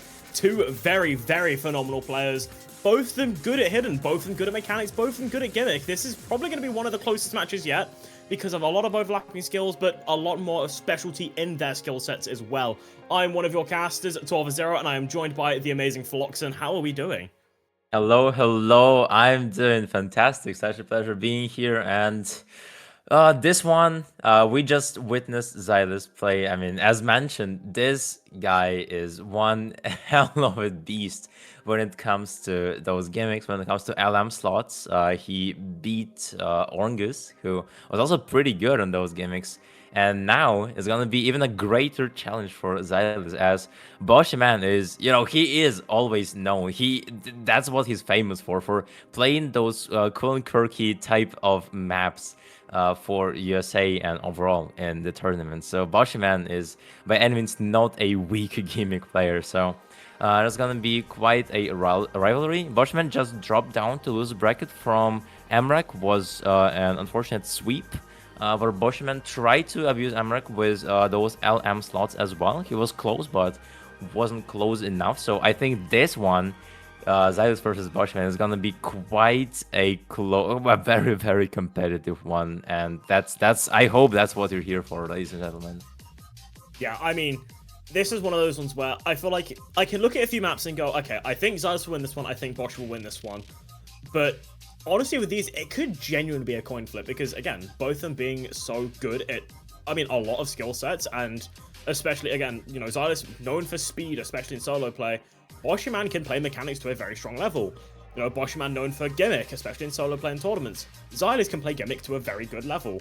So I feel like this one could just be that back and forth that we've seen before. I mean, we saw it with Zunator versus... I already forgotten, I apologize. I can't believe my brain has completely... No worries. Zune versus RNG, that was it, sorry. Yeah, Zune versus RNG. We saw that back and forth go with them. We could see another back and forth come out here. And it honestly just really depends what they want to go for here. But, I mean, you see the bans immediately coming in, right? You see Boshyman immediately want to get rid of that No Mod 5, and Xylus getting rid of the LM3, just to make sure that, the strongest ones on either side don't really have a chance to pick into them. Yeah, no, I mean, Amrak literally punished Boschman on that Nomad 5 in the previous match, where Amrak FC was like 8-100s and Boschman, unfortunately he got 1000 combo, but just could not keep the combo game aspect last for long enough. So very, very smart from the guy, especially considering who he's up against. And Xylis definitely reads the room with this ban, and he's going straight into that DT2, man. Yeah, this is a DT2 of all time. I mean, this DT2 is a challenge and a half, right? Meso Suru Saraband, right? This map is something else. It's a very burst heavy 277 BPM, so it is a bit on the higher BPM side of things. I would say, when it comes to DT2, you expect, 260, 270, maybe 275, 277, basically 280. It's quite a higher bit of BPM, but again, it's another case of, I feel like both these players are going to be comfortable enough on this, and from what I remember of this map, for it being very burst heavy, very, tapping heavy, it's not as stamina draining as, some of the other difficulties on this map set can be, but the aim is definitely going to be needing there. Yeah. This map is a lot of things. I mean, first things first, it is your speed cap check. I mean, you have those 280 BPM bursts, and those on themselves are already pretty hard to cheat for a to a standard human being. And also, not even that, it has a lot of those very dense sections of doubles and triples before another KI, so finger control is also going to be put to the test. And as you mentioned, a little aim check. I mean, everything at this BPM is gonna be quite the challenge. Though. Now, the only thing we know is that stamina is not gonna be the name of the game here, which is quite good for Boshiman. After all, Nomad 5 ban was exactly to get away from that stamina aspect, because Nomad 5 is 0 to 30 BPM stamina. So DD2, even though on paper it should go to Xylis, if Boshiman is able to combo game that DD2, it might backfire. But as of now, we are just waiting for the match to start. Yeah, just getting them players ready, getting them, locked in the flow state. Yeah, this one I feel like will be, especially for the mechanical kind of map it is, with the players that there are, I feel like this will be one of the closer ones when it comes to mechanics. And again, the expectation, and what I was saying at the start, I have a few maps I can expect one player to win, the other one to win. This is one of the maps I looked at and I went, okay, this one I would put, a bit more in favor for Xylis on paper, especially the fact, he's just coming out of another match as well, so he definitely has that warm-up. Maybe hoping the fatigue doesn't start to set in, because, playing so many maps back-to-back, it does add quite a bit of fatigue if you haven't had to deal with that before. Not always a fun case scenario, but sometimes you can also end up, a way more warmed up and ready to play something even more crazy, so it generally will just depend on how they're feeling. And again, Xylis being experienced as well, probably not going to be feeling fatigued for a decent while and more than ready to play anything thrown at the table. Yeah, we're just having that waiting game for a small bit.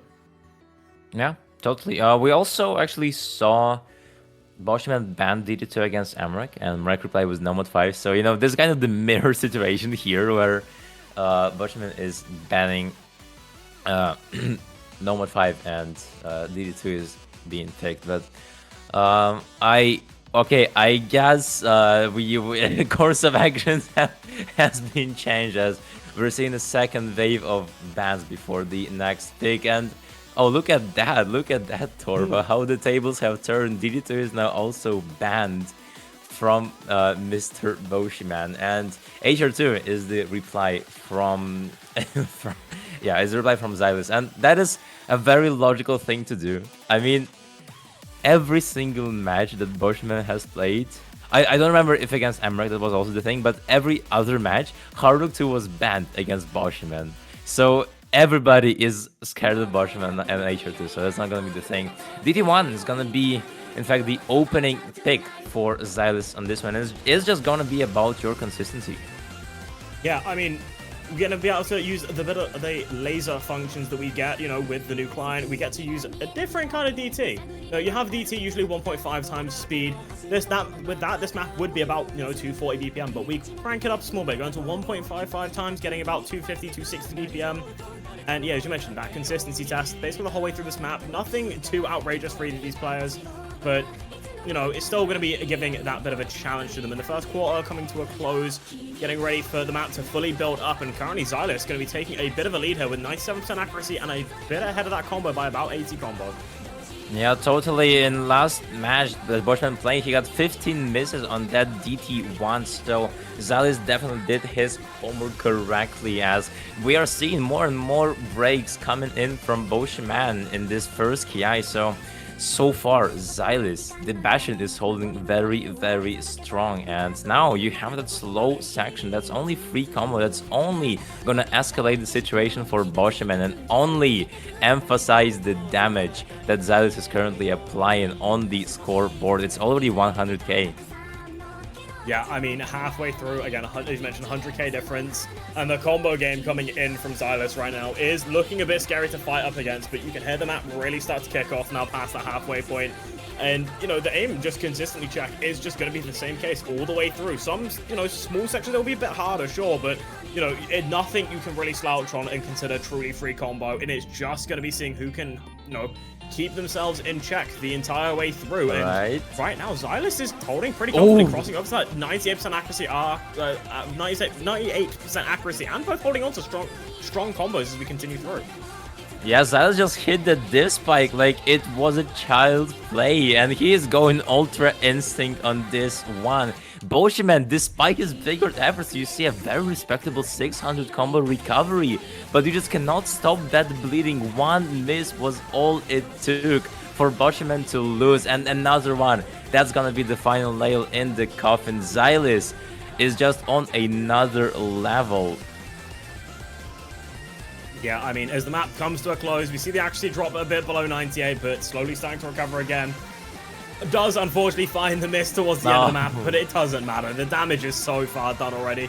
Way over 900k total score, 242k score difference as the final slider commences and closes out this first pick on the board, giving Xylus the first point as their first pick, and a very strong pick to open up with, if I say so myself.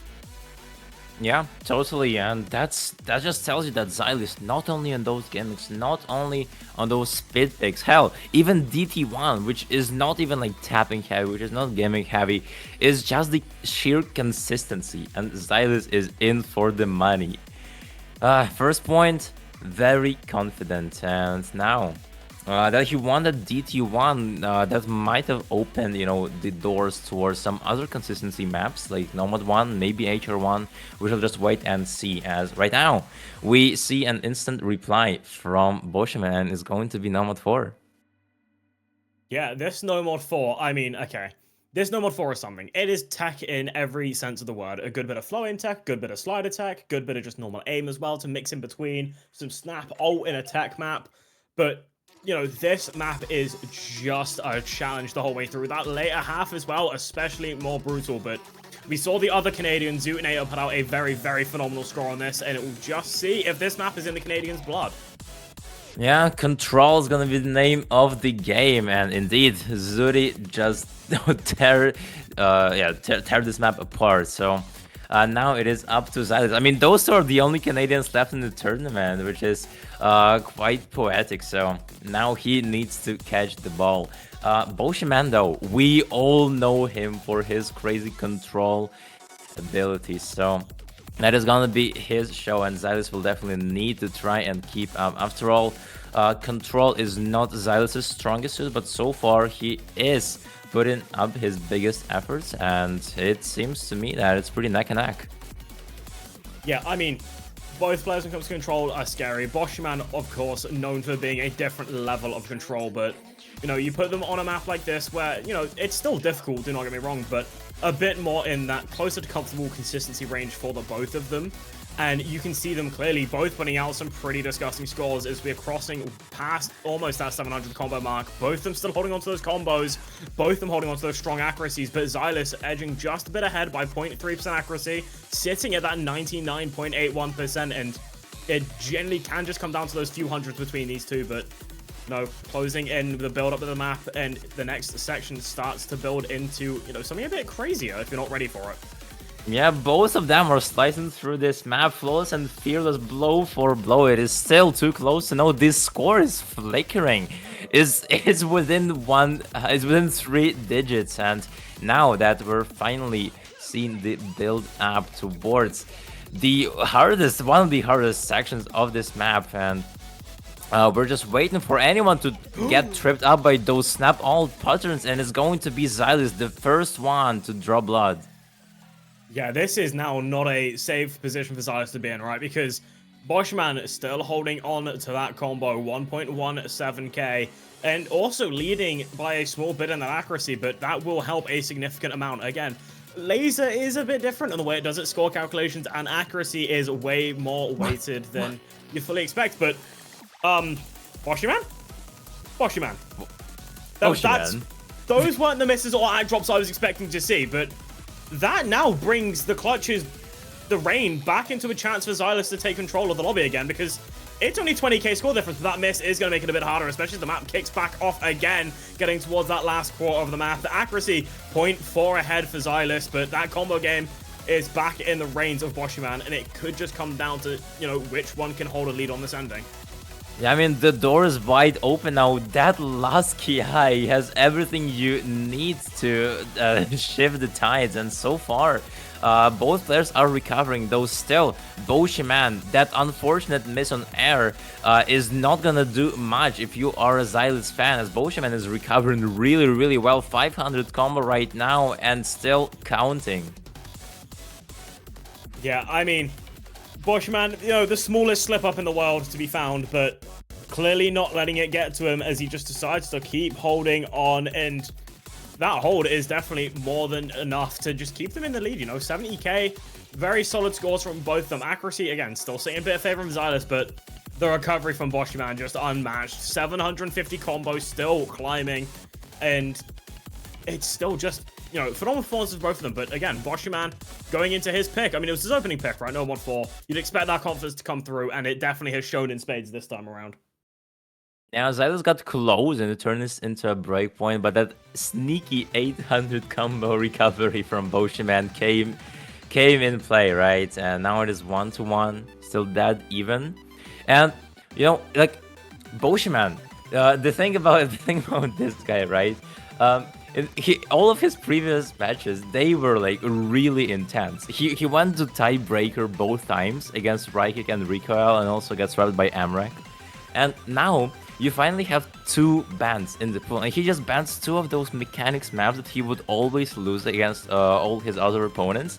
And now it's a whole different story. Now he can confidently just play what he really likes. But still, the pool is quite big, so even if you ban out 2 of those tapping mechanics maps, you have DT3 left, and that is exactly what Xylus is going for.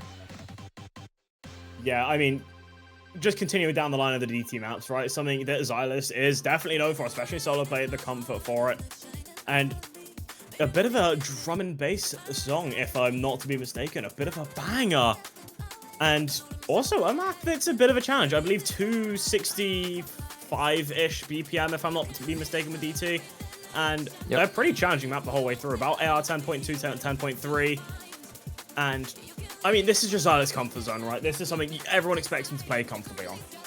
Yeah, really is. I mean, drum and bass, you have those generic speed jumps and also those 260 BPM bursts. But what Xylus might not know is that Boshiman actually FC'd DT3 in one of his previous matches. So, you know, that might be the thing that Xylus will get backfired on. And so far, there is a double break coming in from both Boshiman and Xylus. So it is still pretty close, but look at that accuracy. The accuracy is speaking volumes, 98% against 94. And that is not what you want to see to try and get a break point on. Xylus is standing on business. Yeah, I mean, just absolute comfort again, right? You know, Xylus, when it comes to these kind of maps, especially drum and bass DT maps, just absolutely shines like a very few others can. And it's just being shown again, especially through that accuracy. Even with the earlier breaks, just not really phasing him, especially as the accuracy still sits at 98.7%. Boschman not even performing badly by any means either. You know, a few breaks, sure, but also still chilling about 95% accuracy. A third of the map remaining. If Boschman goes on a full gold mode here and Xylus can't match it, sure, the chance is still there, but this, again, it's just one of those maps where Xylus is very rarely going to have a catastrophic collapse on. No, yeah, Torva, this is just turning into a snowball, and it is rolling fast. Xylus is unstoppable when it comes to that raw speed, to that raw high BPM aim, and yeah, there's nothing you can do against that, putting on absolute clinic. And yeah, with that, it's going to be another point. That last miss from Boschman indicates that tapping is something that Xylus is gonna be superior on in this matchup. Yeah, I mean, this is just something Xylus shines on. He's so comfortable, and 99.08% accuracy. Like, you just can't hope to do much against him on this. You would need to be someone who does some disgusting levels of speed and consistency on, you know, these kind of maps to even match that score, let alone even try to surpass an 8-101 miss. Just genuinely such a disgustingly strong score from him. Yeah, masterfully maintaining such a great accuracy on this one. Well, if you're Boschman, you should be really happy that there are no other, you know, very tapping heavy, very speed heavy maps in this pool, as you got rid of 2 of them, and Noma 2 is still tapping, but it's not quite heavy in terms of raw speed, so not gonna be the card that Xylus is gonna be using next time, so maybe we will see some strategy change. And mind you, we still haven't really seen those LM modifications being picked. Maybe it's about time. Currently it is Boschman picking, but oh, that is not the pick I expected, Torva. Yeah, picking into this normal 2 Superliminal. This is an interesting pick to see the least, right? Because this isn't something I would expect, honestly, either of them to pick into. It's low BPM flow aim, right? Something that they're both going to be comfortable on. Something I didn't think either of them would risk so early in the match. But I guess when you're at, you know, the point the way you are, where it's still early in, and, you know, you may already start to be running low on your guaranteed picks, especially, again, as we saw in the last match with Xylus, even on those laser mods, he does kind of excel a scary amount, especially on the hiddens as well. So the usual go-to gimmicks not being nearly as safe as a pick you'd may hope. I see the normal 2 option being, you know, an idea to go into. And this map is a bit more tech streamy is the best way to describe it, right? Really weird flow aim, really weird control patterns midway through, and just a challenge the whole way through with a lot of different flow sections to come in. And you can see the doubles as well, the control required for them. We've seen this map before. I mean, I saw this with Zune and RNG, and you can expect to see a lot of random misses on this map. It is so hard to hold the control for it. Yeah, you need to be in prime position to actually pull this map apart, and so far it doesn't seem like Boschman has what it takes, finding that early tactical miss in the first quarter of the map.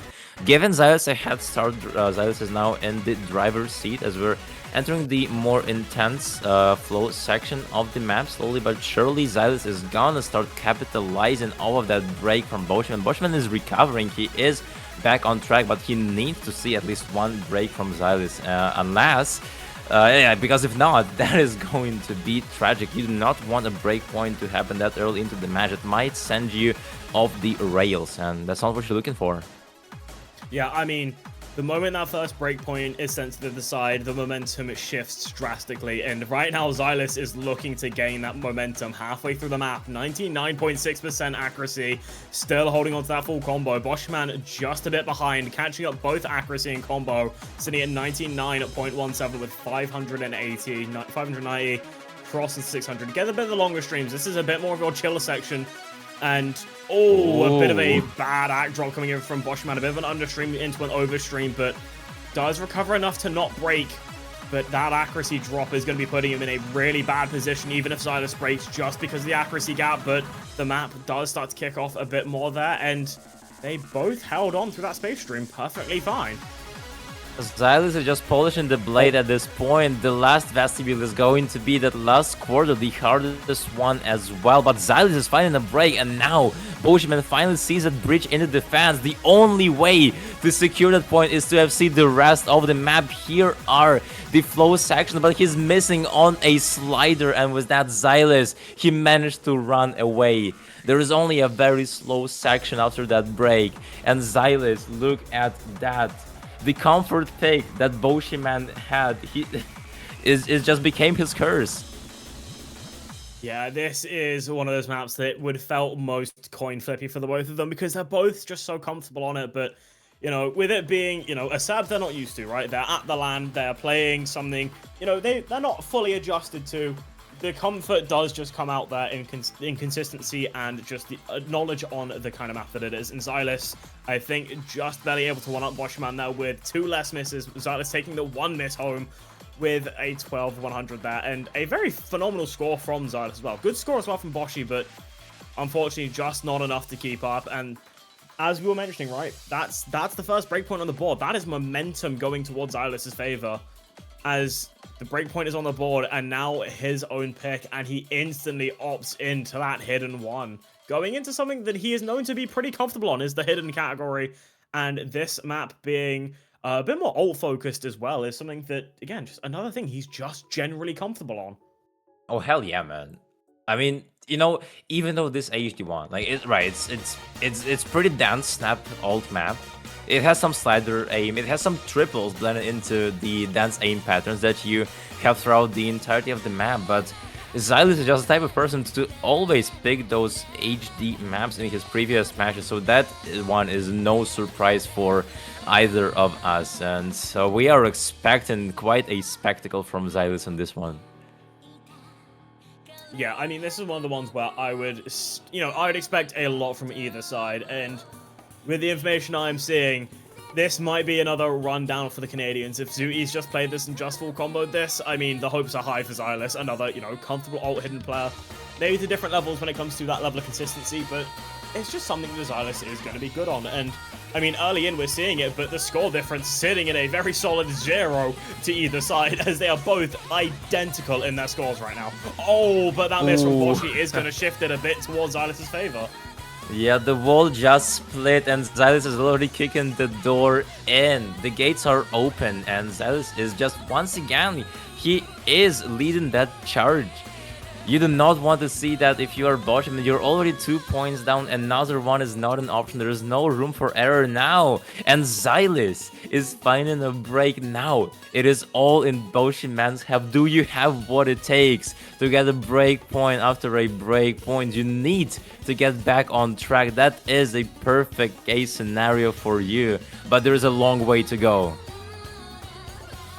You're going to need a lot of work to happen here. The accuracy game very, very solidly in Xylus' favor by almost a full percentage, but the combo game for Boschman being about 170 ahead is going to, you know, keep the scoreline from, you know, changing a lot, but maybe start to shift slightly backwards into Boschman's favor. But again, it's just going to need a lot of work due to that accuracy difference between them. And with Laser being pretty much 50-50 on accuracy and combo weighting, it's still going to need a lot of work to happen there. But that miss from Xylus may start to, you know, move that score lead a bit faster towards Boschman. Indeed, Xylus, it seems like he is trying to charge into fire, but he forgot his shield, and with that, Boschman is now the one. He is taken over with 8k score advantage. Now he just needs to hold on for a little bit longer. That 700 combo is gonna do wonders in the blink of a second, unless there is a break, because that is what Xylus is definitely praying for at the moment. But Boschman is just unfazed. He is calm-headed. He is still here, and it's only the last quarter that separates the two, that separates the break point from a 4th point that's gonna go to Xylus' favor.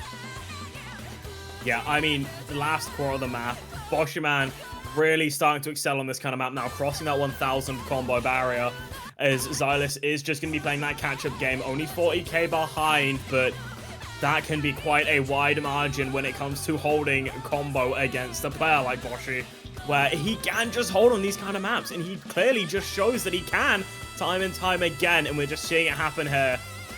The combo almost doubling for Boshi coming into its closing moments, even with the major accuracy gain from Xylus, the accuracy lead. Even with that miss coming in from Boshi, man, I do not think that score is going to be closing anytime soon close enough or quick enough. But maybe if there was at least 10 more seconds, 20 more seconds, it could have gone a different way. Yeah, not gonna happen. Boshiman turned pressure into power with this one. He's returning the favor. Xylus thought he could run away. He got away with a break point, but no. Slightly not enough for Xylus to secure his own pick. And that's how it is. An eye for an eye. It is 2-3. Boshiman is not letting Xylus go away from him. Yeah, I mean, look at those accuracy differences, right? 2 misses each, 3100s for Boshiman, 7 for Xylus. It just really is the timing of those misses. Letting Boshiman climb up to that 1200 combo, especially on the closer half of the ending there, just let him ramp that score lead up, even with, you know, Xylus having numerically a better score. But Boshiman immediately opting into the laser mod 1, picking into those more gimmicky maps that we expect him to pick into earlier. Torva, we are opening the Pandora box with this one. Like, I'm telling you, this territory is very dangerous for both players. Especially this LM1, right? I mean, it's an old map. The SR of the map is pretty easy. It's just about your skills of reading that freeze frame aspect of the map, that mod. Because otherwise, the patterns are pretty linear. They're pretty clear to read on their own. And if there comes like an unfortunate break from either of those two players, it's gonna be a game over for them. Yeah, and I mean, with this map being on freeze frame, it's still a challenge, right? It's not a gimmick that most players are used to, right? Most players being stable players, or even if they do play on laser, not really touching these more funky mods, but, you know, it's still a challenge, but still at least somewhat readable for them all. And, I mean, you can see it right now, right? The accuracy is being strong from both players. A miss early in from Xylus, but we did see scores in the past with Xylus on this map with some pretty strong, you know, contenders there for, you know, holding combo, holding accuracy, but it just really depends on the overall consistency. Even with Boshiman finding a miss there, the score lead is gonna start flipping over. It is gonna be sitting in Xylus' favor. The accuracy looking very favorably for Xylus right now as well. Yeah, indeed. Every second is gonna get tighter than the last. And if you're a Boschman, you need to see a break from Xylus. If not, you just barely won a break point, turned it to your favor, and you do not want to give it away like that. But at this point, you are just gifting it to Xylus. You need him to break, but Xylus is just on a whole different level, different breed. Boschman, he is recovering, but he needs a miracle right now, Torva. Yeah, especially to close not only the accuracy gap, but that combo gap. And we've seen one of the most complex rhythm and reading sections so far, especially with, you know, the patterns going a bit back and forth and looping on themselves, but neither player broke on them. And Xylus just seems to keep building accuracy more and more as the map goes on. 154 combo difference between them. Accuracy, about 0.5% difference. But Xylus just seems to be running away with it right now, especially as we're closing into that last quarter. And Boshiman is on the catch-up game, but it is reliant on Xylus making a major mistake here. Yeah, that is not okay what we're seeing right now. Just one miss is all it might take to lose a break point. And Boschman, by any means, he's not performing bad at all. Like, it's a very respectable score. The recovery is on the way as well. But Xylus putting on an absolute clinic of a performance. And that break from Boschman once again near the closure of the map is going to be more than enough for Xylus to get a stable and clear victory on LM1. Breakpoints back to back to back 3 times in a row. Tora, what are we witnessing? Yeah, this score from Xylus is unbelievable. He is absolutely flying out to the moon for this one, because one miss, 10-100, 633 max combo. Like, this map is like 700 combo. He missed on the intro and just said, nah, that's it, bro. I'm gonna keep going. And I'm just gonna combo everything else, because why not? Like, the only player I've personally seen match a score like that was RNG, who had about the same score. And RNG is terrifying on those kind of maps, but Xylus is gonna match it, and Boshiman putting out also a very strong score, right? Basically just barely behind. But, you know, with it being his pick and losing that point, he is in a dangerous position now because he's 2 points behind and it's Xylus's pick. Yeah, totally. And like we saw in the previous matchup, which Xylus won against Oranges, Xylus, like, what is stopping him from just picking LM2 is my question, right? Because that's what he did last time, and he executed that perfectly. So, that's also the possibility for him, but he is going for a slightly different direction. It's going to be HR3. God, Torva, they really like their control maps. Yeah, I mean, picking into Kalakala, or Kalakakla? Kalakakla? Yeah, I how I think- pronounce yeah. this. I don't know how to actually pronounce words. I apologize. I blame it on being English. But yeah, this map, it's definitely a challenging map, to say the least, right? Adding the hard rock on top of it as well does add a lot more of that consistency, a lot more of that control. And this map is just... I mean, this map's brutal enough on no mod as it is. So you add the hard rock to it, you need a bit more of that aim, a bit more, you know, close to that precision, because this is... I mean, it's CS 5.2. It's comfortable on the hard rock players, but, you know, the map itself not being so comfortable. And, I mean, the only chill part of this map, as far as I'm aware, is this intro.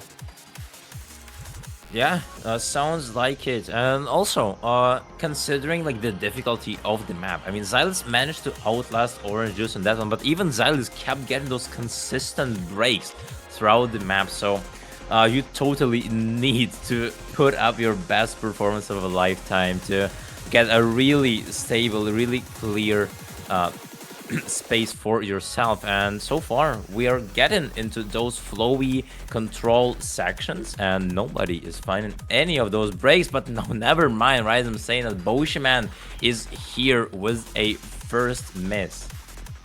Xylus was also holding on to an SS legitimately until about 450 combo. Like, even through a lot of those flow sections, just not dropping a single thing. But, you know, not dropping combo to this point now is still impressive in its own right. The control coming in full in spades. And we do see a bit of an under aim on that slider for Xylus, causing a bit of a break, but Boschman now getting a small opening, but the accuracy is not going to make it help any means whatsoever. I mean, Xylus 99.3 compared to Boschman 97.4, but does have the combo game to try and build themselves close release. It's 37k, and, you know, still, you know, over half that remaining. There's definitely opportunities to be found here, but it's going to take a lot of work from the side of Boschman. Yeah, Torva, and it is within reach, but one miss and it is over for Boschman. But good news for Boschman is that we're entering the aim section. Xylus missed on that aim section a lot of times in his previous matchup, and same thing is happening here. That's only adding fuel to the fire of Boschman's comeback as he is nailing those jumps. And, well, he better does not miss, because that is gonna be more than enough for him to finally flip the script, as Xylus is trying his best to recover, but Boshiman, that slow section, once again, it is only in his favor, but he's finding a break on the slider stick. No! No.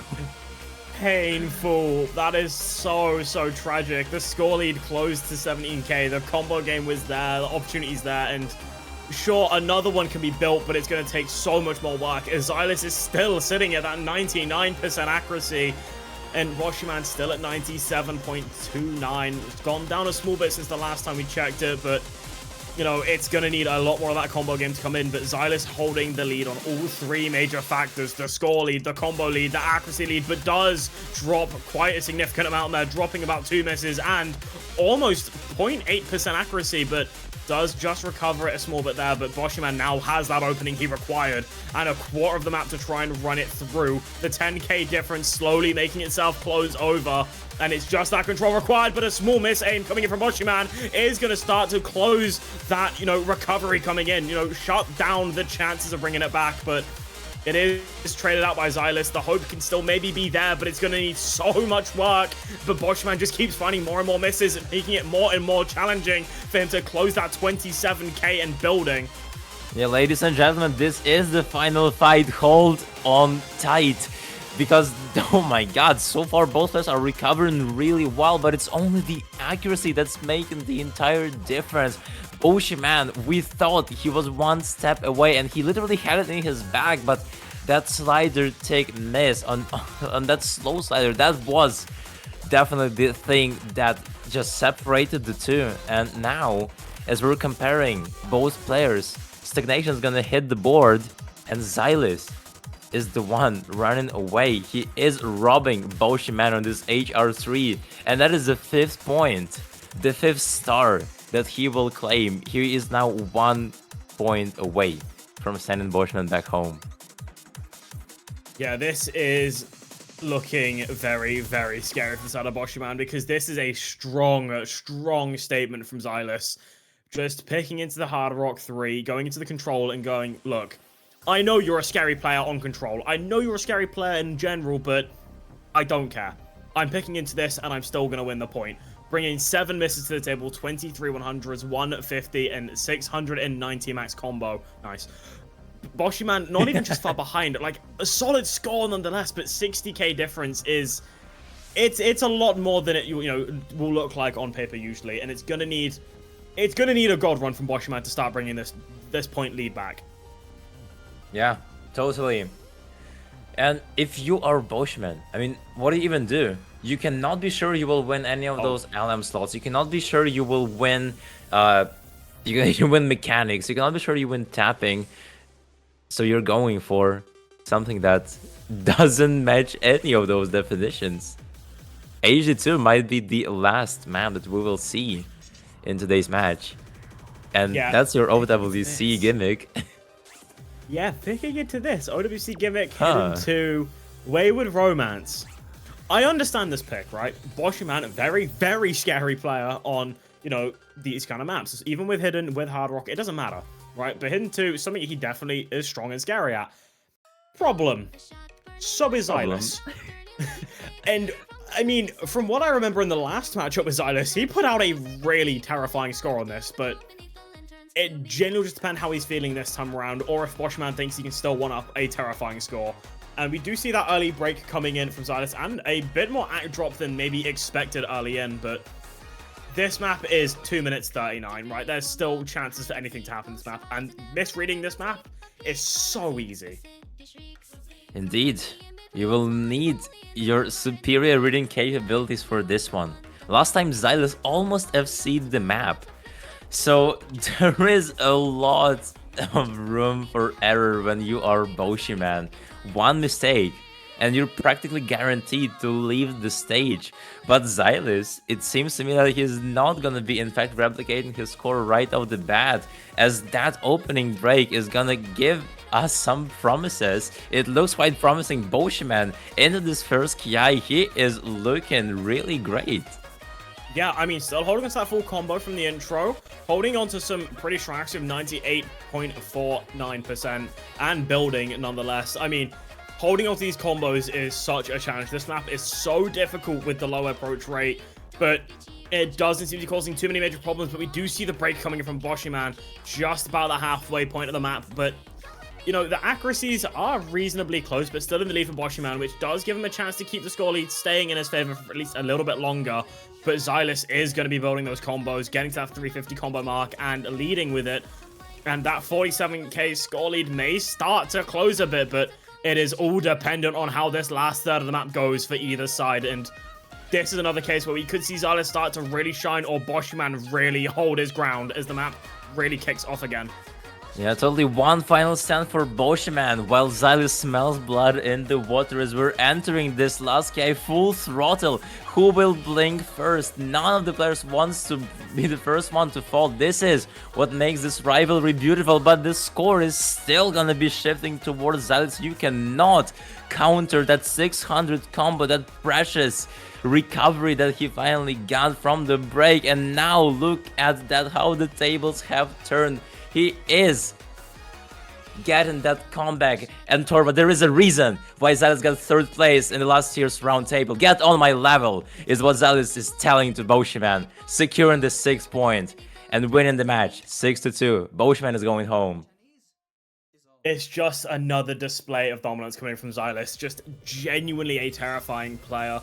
And I feel like too many people sleep on his hidden ability, because yes, he's known for his speed, he's known for his mechanics, but when you see a score like that on Wayward Romance, 816 max combo, 3 misses, 98.2% accuracy, you can't do much. You have to basically full combo the map, and that is so much more difficult than it may even seem for this kind of map.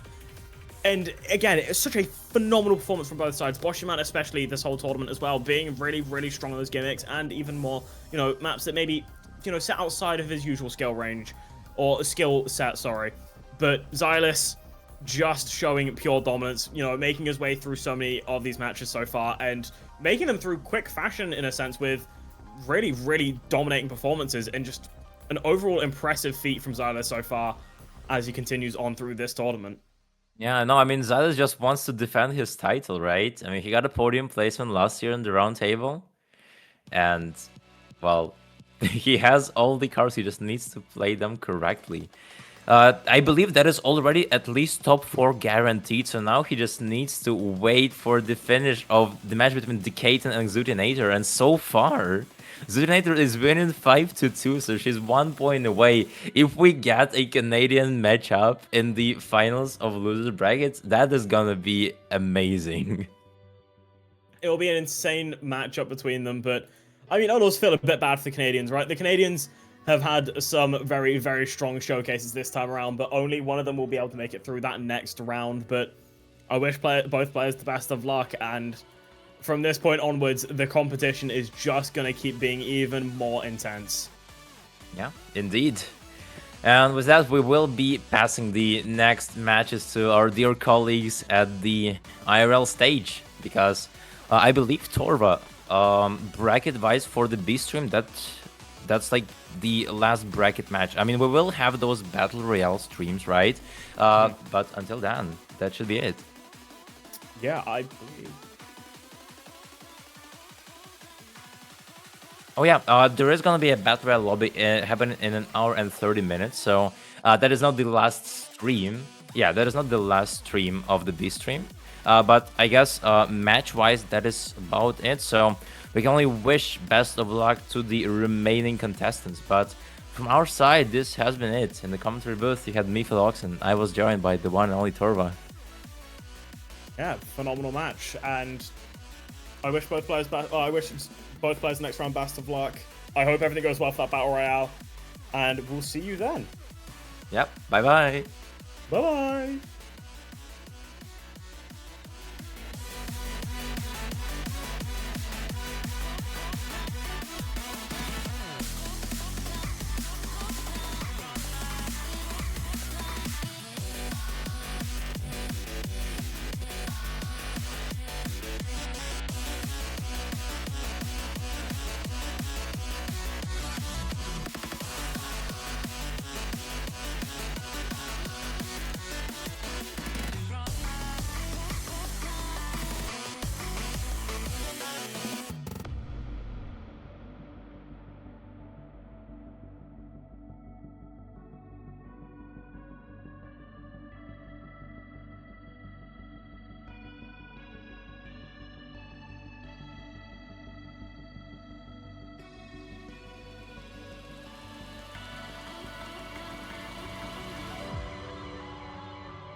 「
少し大きくなりすぎたかな暗闇はいつも怖かったあの頃とは変わってしまわぬように白だけぐれこうこのまま半透明の感情抱いて生きてくの赤く燃える光は道しるべそのまま完成衝動作業を並べ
I watched it fall away.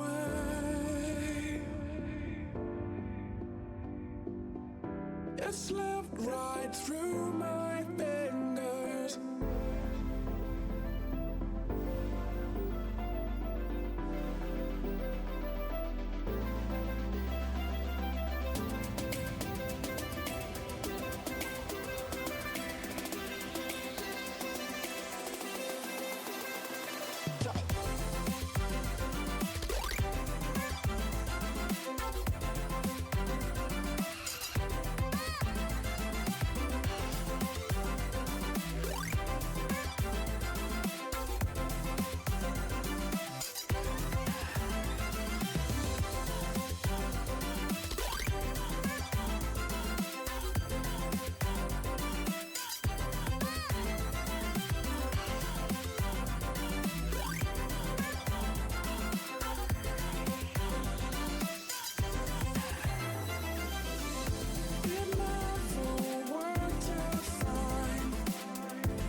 It slipped right through my fingers.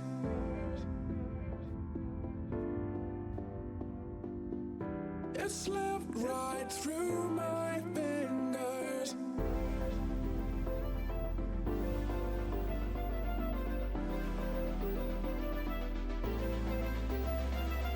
You said never let me go.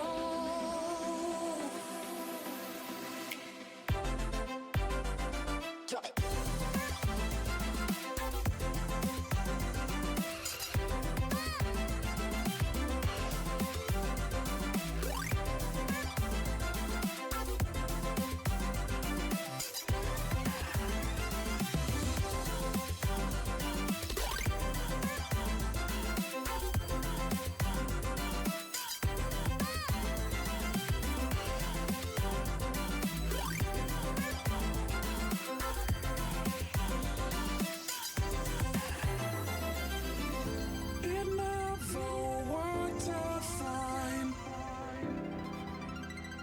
I watched it fall away.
second lesson, let us look back and see what were the most important things you have learned from your first lesson.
Just what is it that you want to do?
の音ってキラリキラリ瞬くのはいつか見た夢の続きが知りたくなって言えないこの想い届け届けどこまでも昨日までの私じゃない何かになりたいの曖昧さブルーに飲まれやりきれないままの嘘つきハートにはもう飽き飽きしてしまったから答えをせは自分次第まだまだ足りない知らない未来が見たいそれが答えでしょ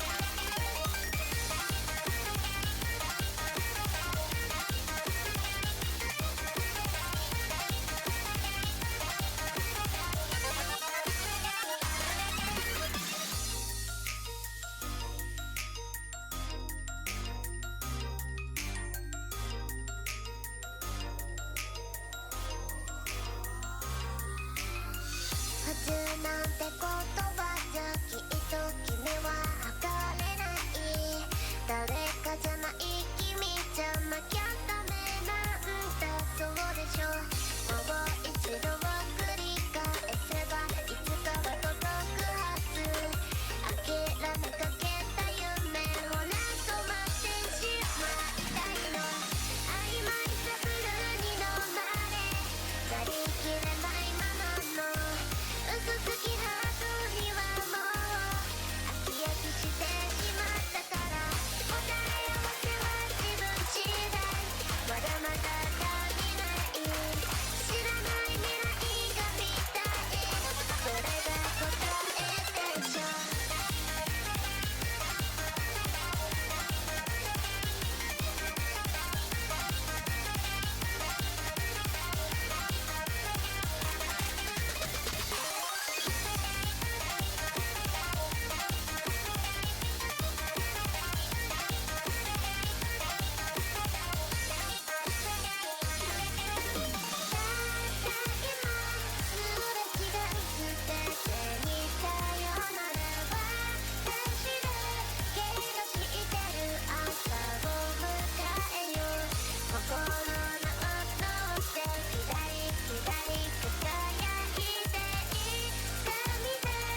喉を締め付け乾いた季節思いにふけるノリに浮かぶ思い出の雪再会を予期してた That sweet memory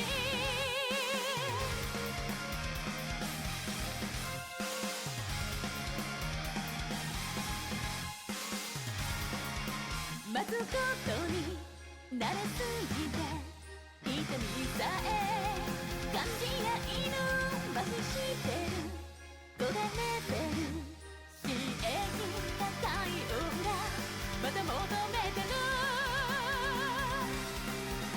視界ゼロの中あなたと繋いだ手のぬくもりに恋してどうもどっと降り積もる雪にそっと手を伸ばして白闇を愛せるよりマイナスの世界で踊り続ける遠く意識に悪魔の手招きホワイトアウト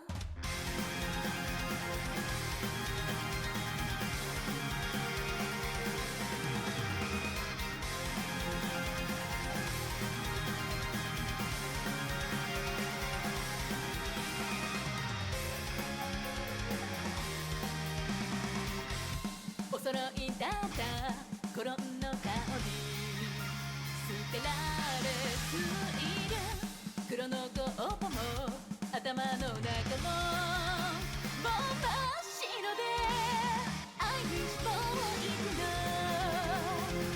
愛にし伝えたいあなた好みのフルートを聞いてあなた好みの週に初めてあなた好みの日常で溢れているかなさよなら言わないで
視界ゼロの中あなたと繋いだ手のぬくもりが恋しくてとうとうと降り積もる雪にその手を伸ばして白闇を愛せるよりマイナスの世界で踊り続ける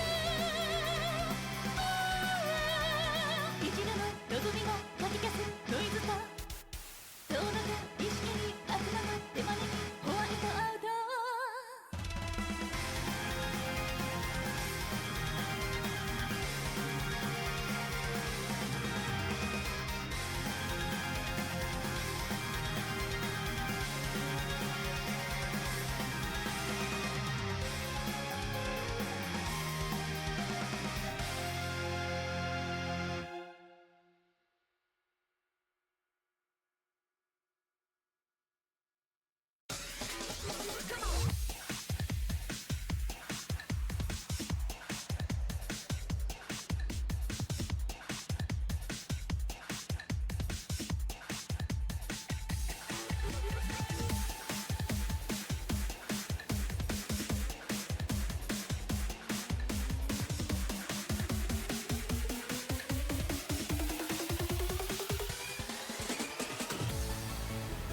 Hello everyone and welcome to the Roundtable Open. Here we have the Battle Royale number 7. This is the highest star rating Battle Royale of the entire tournament here, ladies and gentlemen. We have here the map pool and it's looking like a good one, and it's looking very, very difficult. I see a lot of very familiar maps here, and yeah, it's gonna be a good one. And my name is Bernie and I'm joined today by Philoxen. Philoxen, how you doing, buddy? Hey, I'm doing fantastic. I hope this battle royale will be worth of your attention. And yeah, Bernie, I mean, first things first, obviously, as you mentioned, the highest SR pool, so we got the most qualified players for this one. The lineup should consist of RNG, Jaren, Zivxar, Monte, Darth, Raike, Crestive, and Orange Juice. Some of them you definitely saw play already in the round table. Unfortunately, they all got eliminated, but I mean, hell, the sheer amount of skill in all those players is pretty crazy. So definitely expecting those to compete at a very high level. And I mean, looking at the pool, Bernie, I see insane bangers here. I mean, okay, for what it's worth, I am Like, I'm really excited about Life Sucks, man. yeah, honestly, me too. Like, especially seeing Life Sucks as a DT, that's gonna be crazy. There's a lot of like death streams on that one, and I'm not too sure about the BPM, but I'm sure it's around 280 or something. But then you have Valley of the Veil.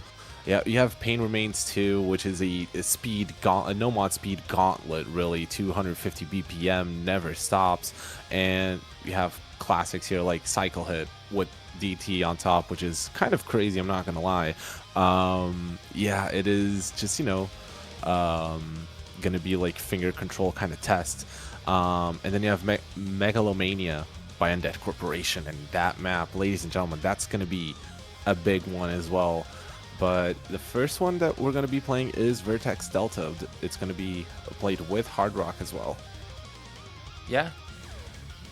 Yeah. For some reason, I thought the two would be the different one. Because this one that we're looking at is actually a speed pool that we have. I mean, all the maps you mentioned, they are very much tapping mechanics based. So that's quite great to see. And it seems to me that yeah, HR1 that's where the choice landed on. But yeah, things worth mentioning: the winner of this battle royale lobby will get a total grand prize of $250. So that is quite generous, and you know that definitely gives a really good stimul to force all of those players to actually compete at their highest level. Hell yeah. But talking a little bit about this Vertex Delta map, yeah, it's going to be played with Hard Rock like we mentioned. It is 300 BPM, and it is already AR10 with no mod, but with the added Hard Rock, it's going to be OD10 and HB10, so that it's going to be tricky for some of these players, really. But thankfully, it is not too long. It's only around 1 minute and 30 seconds, so, but still, this map is very, very grueling, ladies and gentlemen. And here we go. We're going to be starting out the Vertex Delta, and we see some players here having some difficulties here, but so far everyone that I'm seeing is still doing great. But we have Creative here being one of the lowest ones, but actually Jaren is actually being in last place. Reminder that the person in last place, the person with the lowest score, will be eliminated. And so far, it is between Jaren and Darth. Yep, indeed. It's very hard to actually being able to maintain such a great stable performance when it comes to such high BPM maps. And actually, Orange Juice is gonna be the one to actually hold the bar up high. Still combo gaming the hell out of this one. So this guy is in a safe zone for sure. And as of right now, if we're looking at the bottom top performance, it's going to be Darth Invader with 130k, 72% accuracy only, just a bit behind Jaren. So that is the rivalry that they got over there. In the meantime, you have 5 people with 250k scores, so around that, and it's pretty chill for them. And at the end, it seems to me that the client is having some troubles, but I think Bernie, we can clearly tell that is going to be Darth Vader, unfortunately leaving us. Yeah, unfortunately, Darth Invader is going to be leaving us. He's going to be eliminated in this hard rock Vertex Delta, sorry. Very unfortunate. Yeah, this map is very grueling, especially with these 300 BPM death streams at the end. And if you're not comfortable with 300 BPM, then it is just unlucky, honestly. But congratulations to everyone else who are moving on to the next round, and especially Orngoose for having the best score in this map. And I think the next map that we're going to play, it is, if I'm not mistaken, it's going to be The Limit Does Not Exist by Cardboard Box, and that is 8.86 stars, 260 BPM, ladies and gentlemen. Yeah, indeed. I mean, you know, comparing that one and then the HR1 that we just saw, first things first, I would like to mention that, you know, this HR1 was definitely, I would say, on the harder side of the pool, especially considering at this speed with Hardox, like the OD goes crazy. I mean, that's why we have a lot of F ranks across the board. Pretty sure Nomad 1 will kind of fix this difficulty for most of the players, as well, you know, it's just gonna be about your raw speed and not about your Hardox. So just no other modifications. Definitely gonna feel kind of refreshing to all the remaining players. And yeah, after that, only the strongest will remain. Yeah, indeed. Only the strongest will remain in this battle royale pool here. First eliminated was Darth Invader, as we are still figuring out some of the technical difficulties here that we're having. Yeah, because I'm pretty sure we were supposed to play a different pool, right? Surely. Yeah, I'm not exactly sure, but I mean that's what we kind of expected, because that speed pool is definitely also there, but also I did not really think those players expected to just step in those 300 BPM death streams, right? Okay, so we're having some info here that the pool that was tagged for BR7 was wrong, and there we have the actual pool. all right, Bernie, let's restart all over again. Welcome, ladies and gentlemen, to the Battle Royale lobby, the 7th one with the highest star rating maps and with the best performance joining us. The winner of this Battle Royale lobby will get a $250 cash prize. And today I'm joined by the lovely Bernie. Hello, everyone. Yeah, we had some technical difficulties, but here we have the actual pool for the Battle Royale, number 7 here. There's a lot of familiar maps here, but and it's gonna be a banger, actually. I'm looking at some of these maps, and I'm very excited to see them. And yeah, Philo, how are you feeling about this pool? What do you think about these maps? All right, now we're talking. This pool is I adore this pool, right? I mean, it has only 7 maps because obviously we will have 8 players and we will need to kick out each player after each map, so the lowest score will get eliminated. And those 7 maps, they actually represent the different skill sets really, really well. I mean, starting off, you just look at Noma 2. It is top of the M. That is your aim mechanics and a bit awkward aimage. So that is like kind of your normal 1 standard aim type of map. Then you have that DT1, which fulfills the tapping aspect of this pool. Then you have HD1, which is freaking Burning Star. Hello, OWC Grand Finals reference. If we see some Worst HR type level performance, I will lose my mind. Then you also have Speedin, which is Flow Alt. And yeah, I mean, those on themselves is already more than enough. And also you have some other control-ish maps like Hardrock 1, Nomad 1, a bit techy as well with mechanics. And then you look at that Nomad 4 and you realize that is the custom tiebreaker from the Roundtable to Grand Finals. Like, that is the big one, Bernie. And I'm just so excited about all of those. Yeah, these maps all look insane. I'm very excited to see especially that hidden one, the Burning Star. But a lot of these maps here are very interesting to see. I'm very excited to see also the DT1, Jesus, I forgot. The name is right there, but there's another name. Rolling Gothic Mix thing. Unmei no Dark Side, exactly. And yeah, that's going to be a very exciting one. The No Mod 3 as well, you know, speed them map by Miss Maggie's. So Miss Maggie's maps are always crazy, especially the ones with Tech 9 as well. They're very, very goated. And yeah, right now we are just trying to get Darth Invader back in the lobby to replay the first map. But yeah, so far we're just waiting here on some of these technical difficulties and as well getting back the players in the lobby and replay this Battle Royale number 7 from the start. But yeah, these maps are looking very crazy, Philo. Yeah, no, indeed. I mean, players will be eating really well on this one. Pullers definitely fed them some banger-ass maps. And I am very much down for that. Also, I'm pretty sure the players will be more happy about not having to cheese those 280 BPM death streams, right?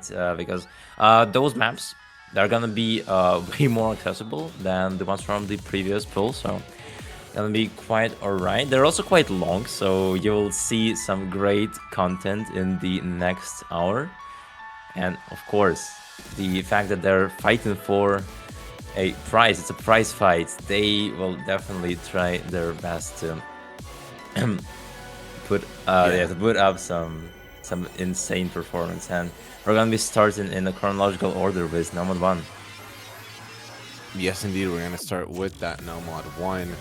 And yeah, let's see how everything will go with Havoc's long version here. 7.5 stars, 210 BPM, 4 minutes and 34 seconds. So ladies and gentlemen, this is going to be a good one to watch. And also a quick note of the DT as well. DT1 will be played at 1.65x speed. So shout out to Laser as well for the DT modification. It's not going to be a classic 1.5x.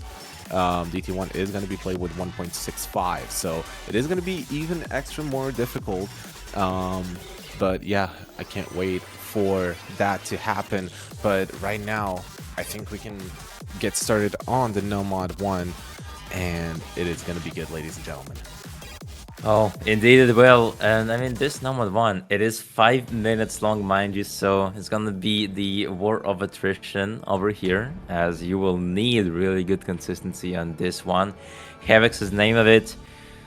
You have those mechanics. Some streams are quite flowy, but overall it's just about your tapping mechanics and your aim with slider aim. Those 3 skill sets are gonna be the main ones, the main point of contention. And here are the players. It's Orange Juice, Zivxar, Monte RNG, Owo Max, Crestive, Jaren, and Darth Invader Zim. With that, here's the build-up, and now we're just waiting for the chaos to begin. There is an opening break from Crestive, but it's not gonna be looking too shabby right at the bat.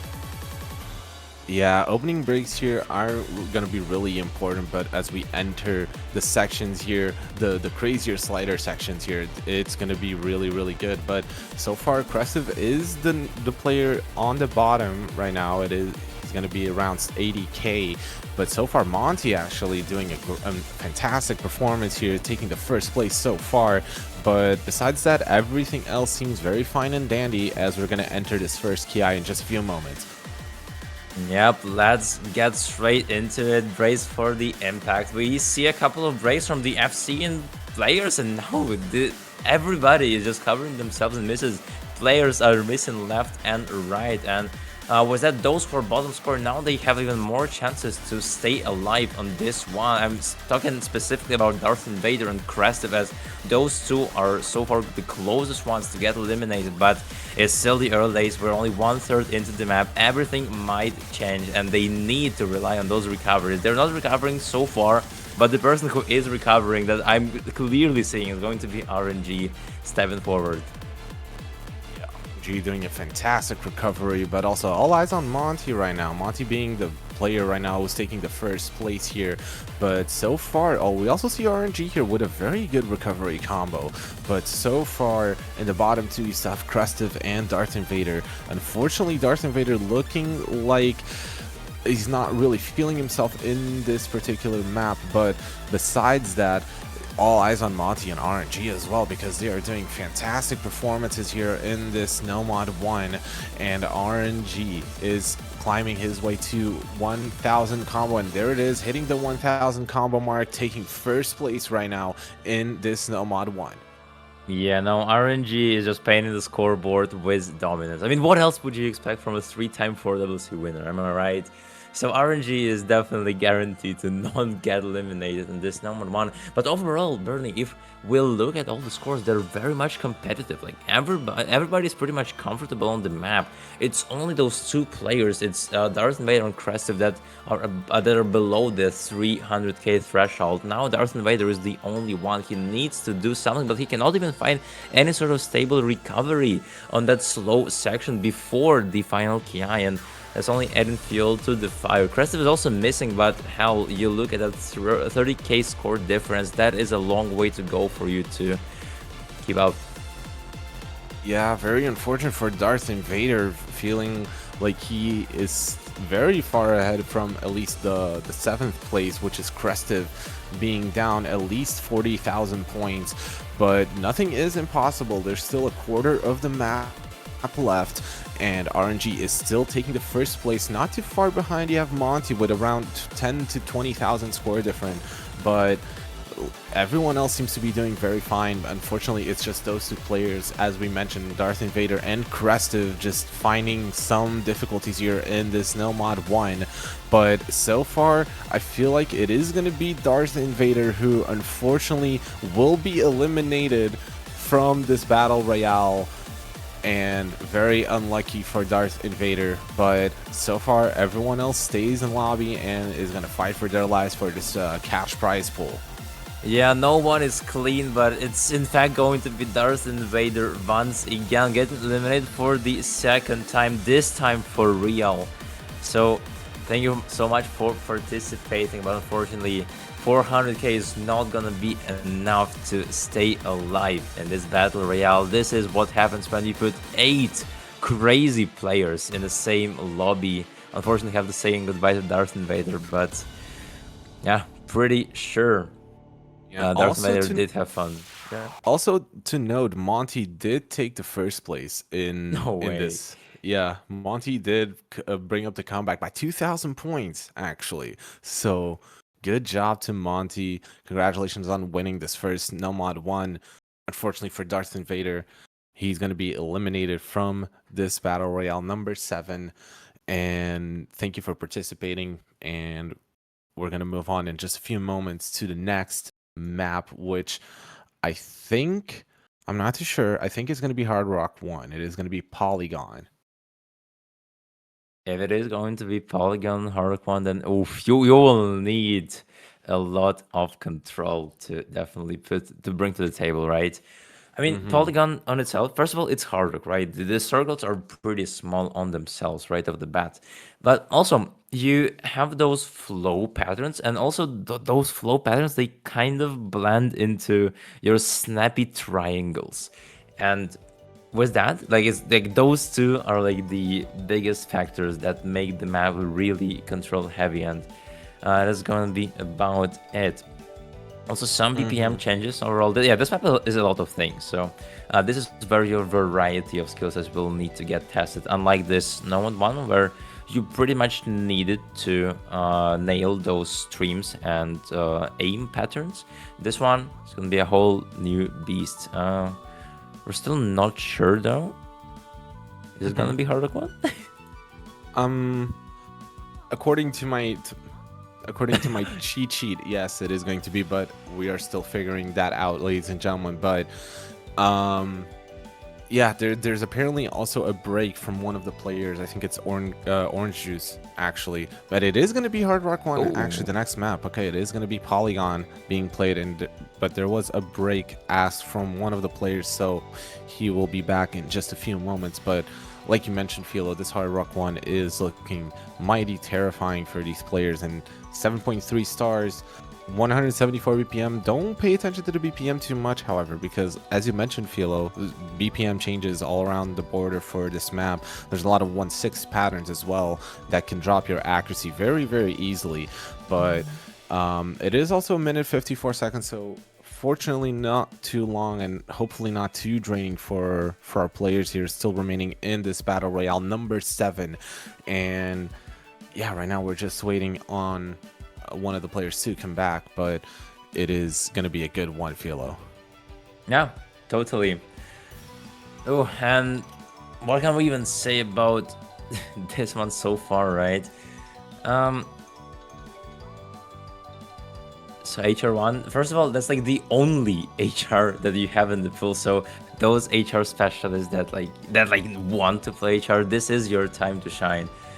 And you know, this map is also kind of RNG, but you know who to call when the map is RNG. We have RNG in the lobby, the very own US player, right? And I mean, RNG is a really strong when it comes to pretty much everything. Control, so all eyes on the guy. Also Orange Juice, like those two, I am pretty confident they will not struggle on this HR1.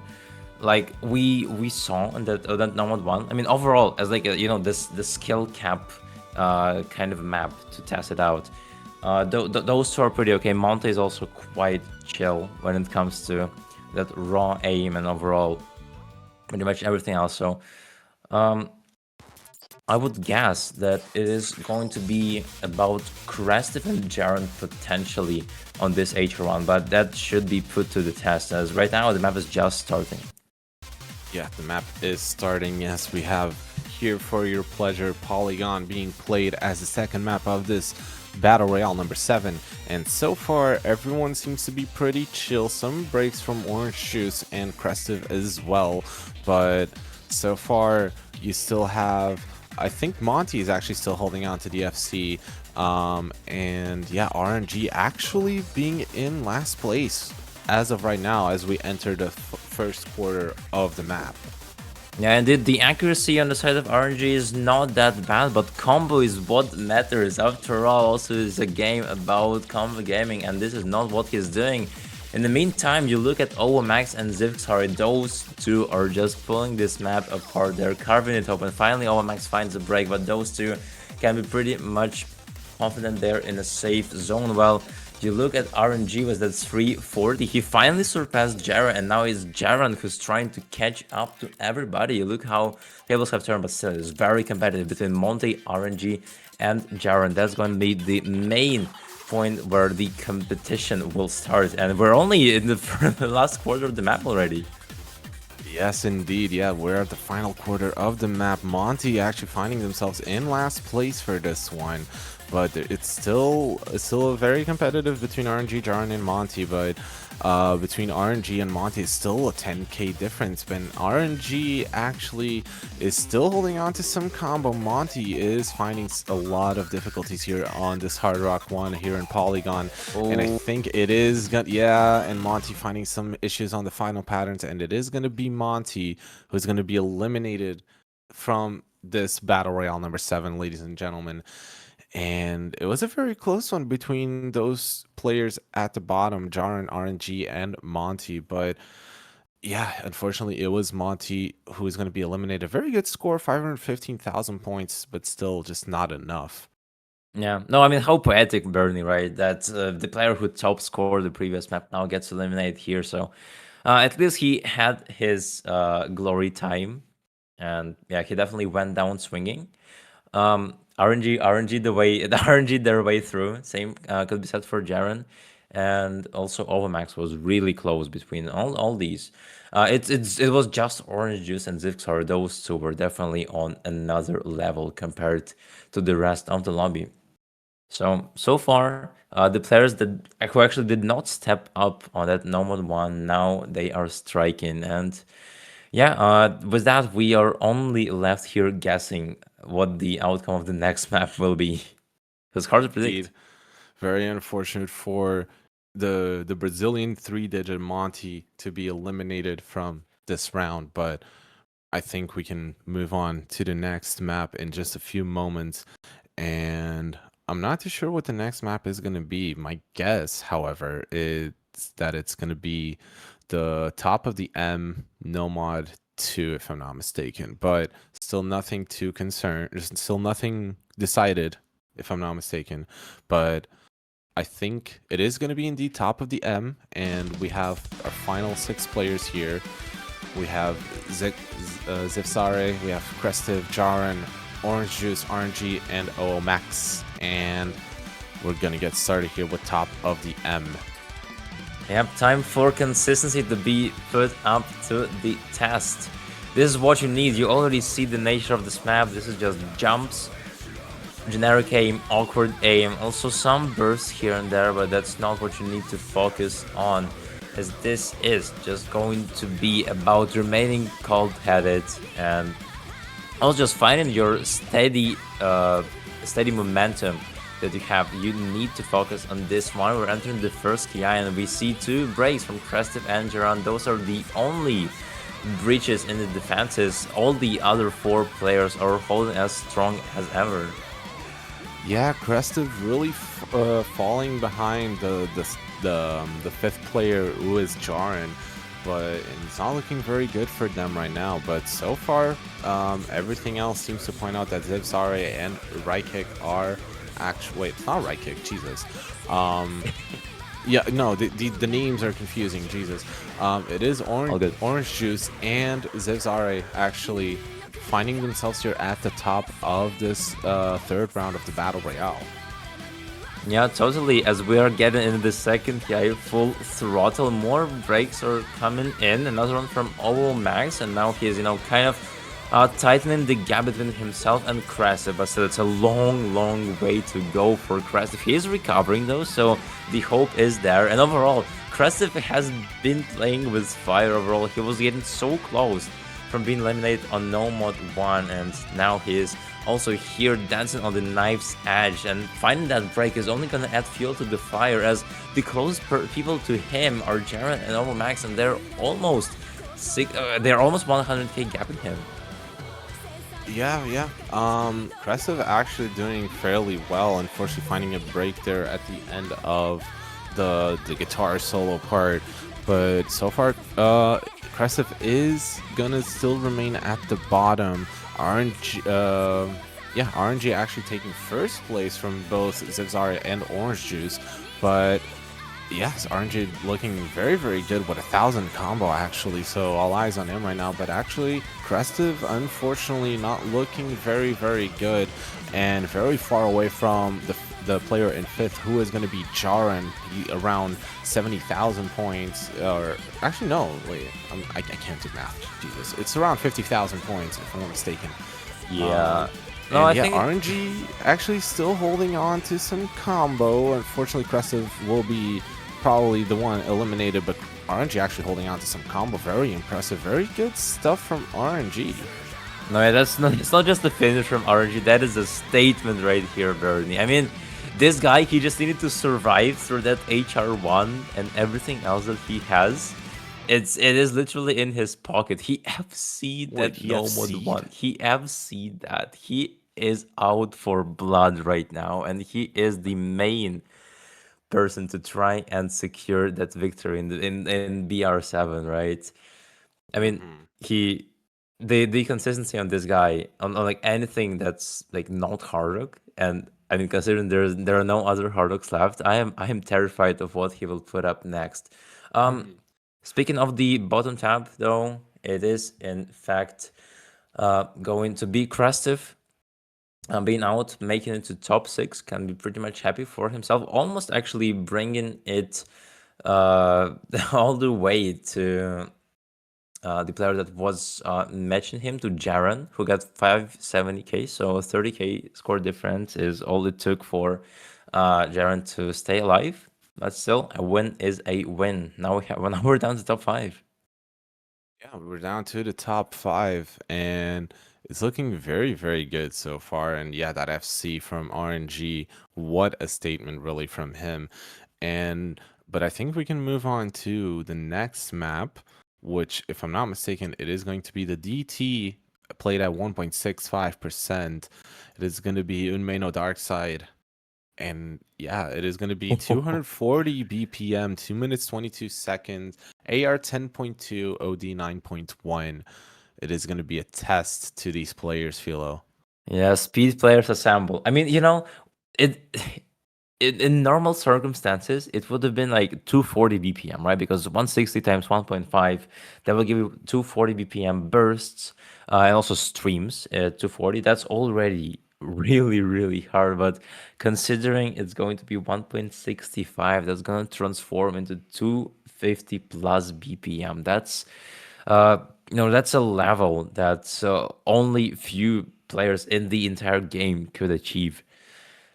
And my question goes towards those 6. Do they have what it takes to actually nail all those death streams, nail all those dance bursts, nail all those finger controlled patterns that are there on this DT1? Yes, indeed. Yeah, this map is going to be a very big test for these players. Yeah, do they have the finger control? Do they have the speed for this map? And we're gonna have to wait and see as we're gonna get started right now on Unmei no Dark Side. And so far we have Zivzari, RNG, Jaren, Max, and Orange Juice as our top 5. And we're gonna get started. Yep, here we are. You can already tell what the map is gonna show us later on. Lots of those bursts, but it's gonna escalate really quick as this is just a sneak peek, and now we're finally seeing the actual true colors right here. Everybody besides Jaren are seeing right now, but the accuracies are actually quite different between all the players. It is Oranges and Max who are clearly very, very comfortable on the map. And then you have the 2 players who are seeing but not having such great accuracy. It's RNG and Zivxara, and then it's just Jaren trying to catch up to RNG who just missed. Yeah, Jaren being here, the bottom player here right now in this battle royale number 7. But actually, no, finding Zivzari actually finding a miss, and right now Zivzari is in last place. But yeah, Orange Juice is still running the FC, and you still have RNG and Max still keeping it chilly here with this Unmei no Dark Side map at 1.65% speed. And Zivzara actually finding some trouble keeping up some of the combo, but hopefully everything will turn out fine for them. And we have here these death streams here at 250 plus BPM. And yeah, Jaren right now with a 100,000 point score difference to Zivzare. Very unfortunate. Yeah, not looking great for Zivzara. Is pretty grim. Well, if you look at the right side of the screen, look at that. Orange Juice is still FC in the map. Look at that contrast between all the players and Orange Juice. That is just an absolute clinic that Orange Juice is putting on right now. And yeah, there is nothing that can be done about this guy. And the bottom score is in fact going to be Zivxare. Jaren looks like he almost made his way all to the top with that crazy recovery of 700 combo. He definitely deserves to stay in that battle royale lobby. And unfortunately, Zivxara is going to be the name of the person who will get eliminated. Now we're down to top 4. We cut half of the players. Yeah. Very unfortunate for Zivzare. Will be eliminated from the battle royale here in this DT1 in Unmei no Dark Side. And yeah, congratulations to the top 4. However, it is going to be Orange Juice, Monty, RNG, not Monty, Jesus, the names are confusing me. Anyways, also shout out to Orange Juice who for FCing. Yeah, Orange Juice did in fact FC this map, and what a great performance from him. Yeah, oranges, RNG, those two are the heavy hitters in this lobby. I mean, it's been at least one map where both of them already popped off. And now, speaking of pop-ups, you will sure need some because we're approaching arguably the most banger song of this poll. It's going to be Speed 'em.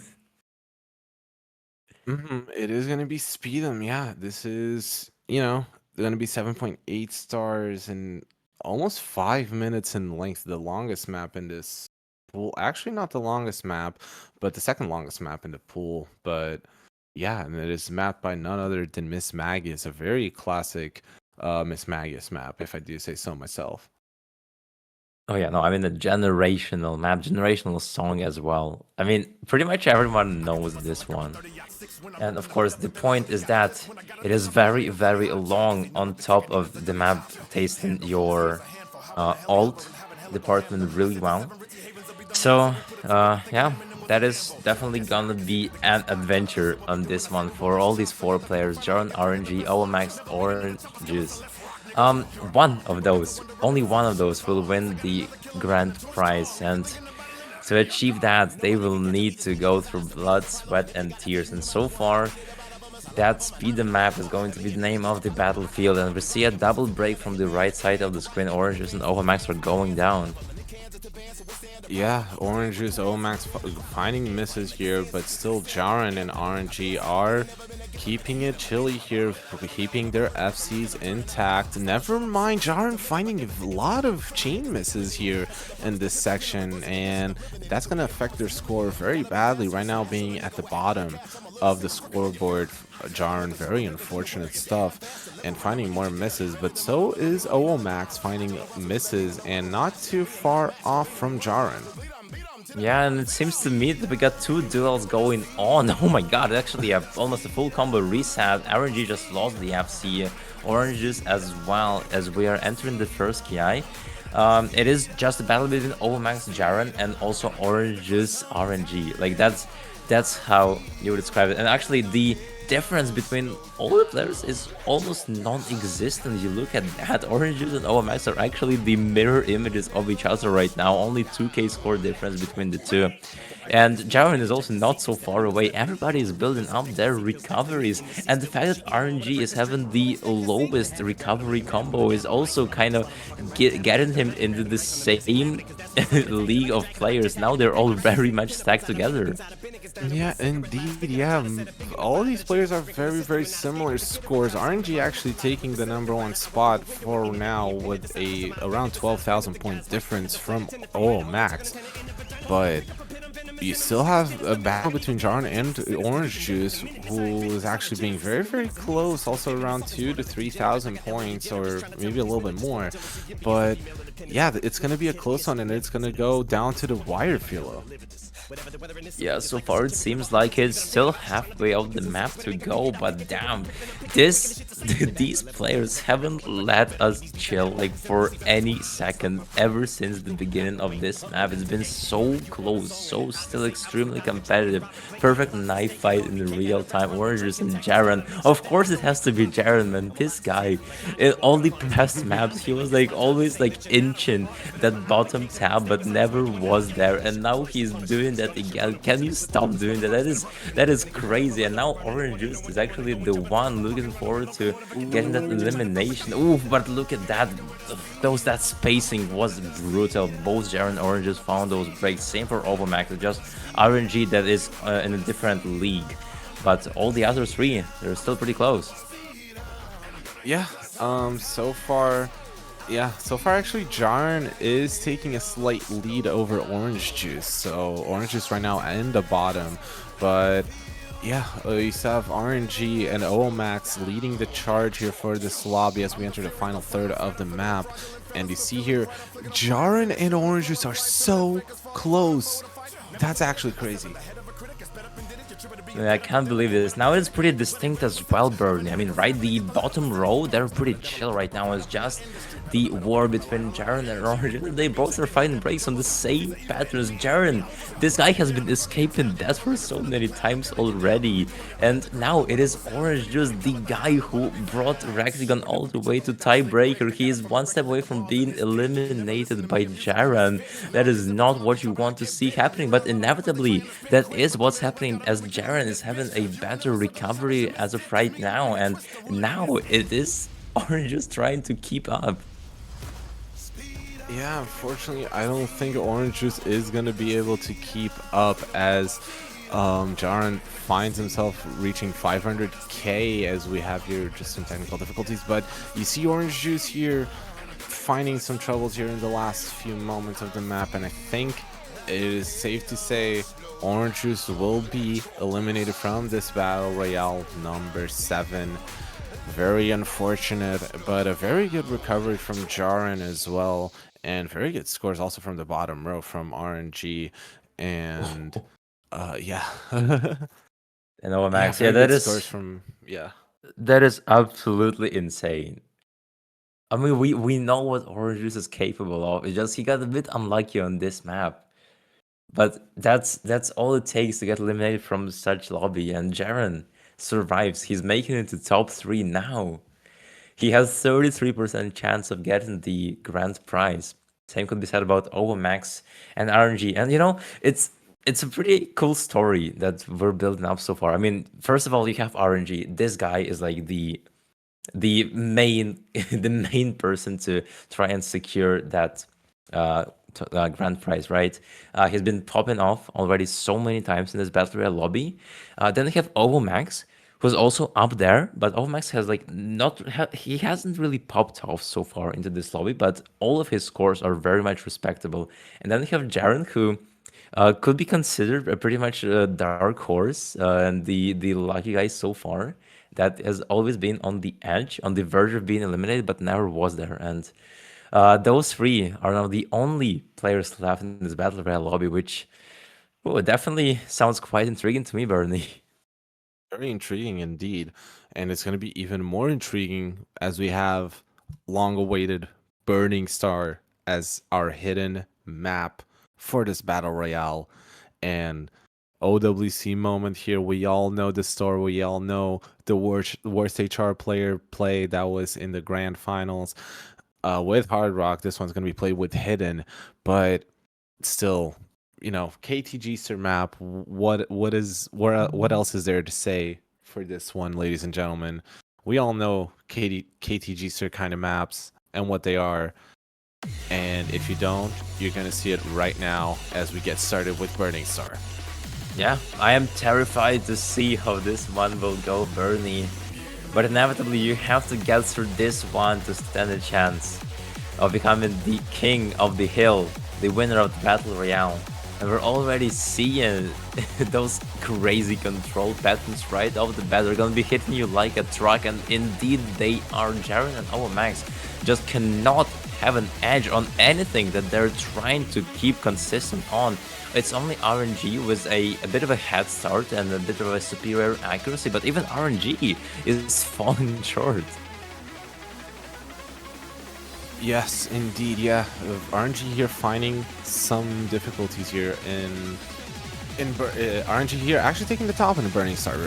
My apologies, yeah. And actually Max finding some leverage here, finding some combo as we enter the Ki here, and we see everyone still holding on to their respective combos. Jaren finding a break actually, and it's only Max and RNG who are able to really shine right now in these very controlled patterns. And there's a break from Max, and now it's just RNG finding some combo, hitting these patterns, finding a miss as well, and now it's a full combo reset in the entire lobby, and it is going to be RNG in the lead for at the end of this Ki. Yeah, guys, show us what you've got. We know this map is a beast. We know it is biting you back constantly, and we know that all of you are clinging to scraps of combo, and every scrap counts right now. But at the end, that is what's gonna be the difference maker. And look at that, this map is just diabolical, Bernie. We're already 2/3 into the map, and yet nobody can build up a very decent amount of combo. Just 100 combo on some of the chill section, but even on those sections, look at that, players are dropping 100s constantly, even misses are coming out of nowhere. Oh, Max just cannot seem to catch a break right now. It's 350k, the score is actually going down, and with that, Jaren and RNG are actually taking a step forward. Yeah, unfortunate for OO Max, but none of these players are actually finding some leverage here in this map. Yeah, I see a lot of breaks from Jaren actually, and as well as OO Max. RNG actually finding some combo, but unfortunately finding some misses as well. But RNG here really finding his footing and actually doing a very, very good job on this map, on this Burning Star map. And very unfortunately, we're reaching the end, and it is going to be, very unfortunately, OO Max finding third place in this Battle Royale lobby. A very good performance from all of these players, but unfortunate for OO Max, going to be eliminated from this Battle Royale. Yeah, that's quite tragic. I mean, hell, I remember playing the tournament with OMX, such a down-to-earth guy, and I'm just really happy to see OMX improve to such points that now he is getting a podium placement in the Battle Royale tournament. Overall, placing relatively high in the Roundtable tournament itself. So, can be pretty much happy with that placement. But with that, Bernie, look who we have in top 2. It is RNG and Jaren. That is indeed, that is insane. That is completely insane. And the only map that can separate the two is, of course, the most important map for the Roundtable lore, for the Roundtable history. It is indeed Sentinel that is going to be played. It is the final map of this Roundtable 2 Battle Royale, and it is the Grand Finals tiebreaker as well for the Roundtable 2, custom mapped by He. It's handsome. It's handsome. It's handsome. Oh, well, He is funnier. Anyways. All right. Fair. But yeah, it is going to be custom mapped by Handsome, and very, very, it's going to be a banger, Philo. Yeah, no, I mean, this map has like everything you would ask from it, right?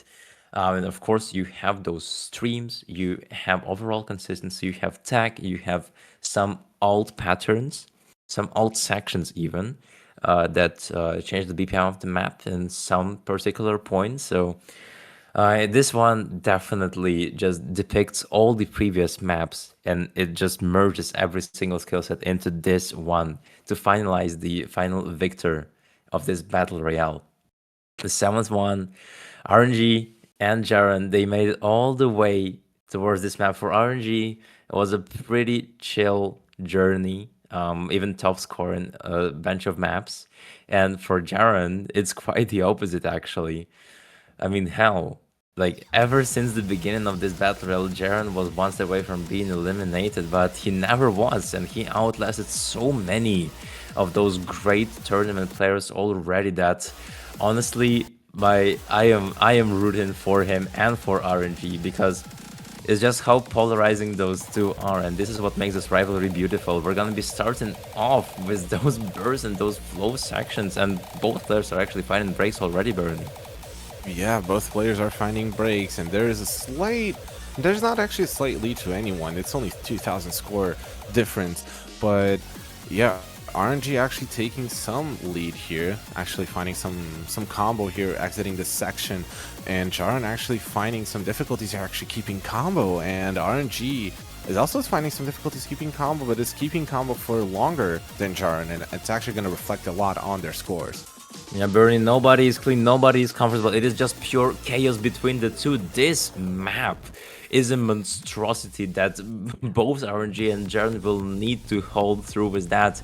I present to you Sentinel, the Roundtable 2 Grand Finals tiebreaker. Only the best of the best will be able to maintain a good performance on this one, a high score. And with that, RNG seems like he is trying his best to complicate the hell out of this map, but even some of the best tournament players like RNG sometimes are not able to withstand tiebreakers of that caliber. With that, he is still having an opportunity of winning this entire Battle Royale lobby. He has a 20k score advantage, but he cannot run away too far from Jaren. Indeed, yeah. And we are entering here another section. Yeah, this map is very complete from what I can see. It has a lot of aim control, a lot of streams as well, and there's some slider tech as well to it. A very good map, a very complete kind of map. But yeah, so far RNG taking the lead by around 40,000 points from Jaren, and we are entering a new section, and it is gonna be 222 BPM as it is for the rest of the map. Actually, it's gonna be speeding up 232, 242 now, and it's gonna be speeding up. It's gonna keep building up to 52 BPM right now. RNG actually finding himself keeping some combo here with the enter 272 BPM, 282, and Jaren unfortunately not really finding combo, but RNG is doing his best and finding a lot of combo in the section. Yeah, Jared will need to sweat blood to stand a chance, at least RNG, and those breaks are only adding fuel to the fire. That's not helping the situation whatsoever, while RNG, he got every single bit of that free combo before the final climax of the map, and he came in prepared, Bernie. The last quarter is here, the final stand for RNG. Jaren is trying his best to recover, but I mean, this is the map that punishes every single of your tiniest mistakes, and there is nothing that you can do about it. Here we are finally. The build-up is here. Are you ready for the final quarter of the map is my question. It's going towards both players. Jaren is trying to recover. If we see a break from RNG, it is still here. The chance, the gates of the comeback, the light at the end of the tunnel is still visible for Jaren, but does he have what it takes to bring it all the way to the end?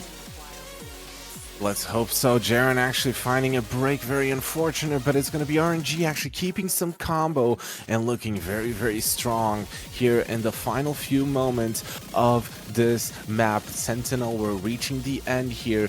RNG is still holding on to combo, finally finding a break, but I don't think it really matters because Jaren can't really combo anything really besides this point, and I think we have the winner of this battle royale number 7, and it is going to be none other than the 4-digit World Cup player RNG. Very, very good job to both of these players for playing this map, and yeah, RNG just finding a very good score on this map.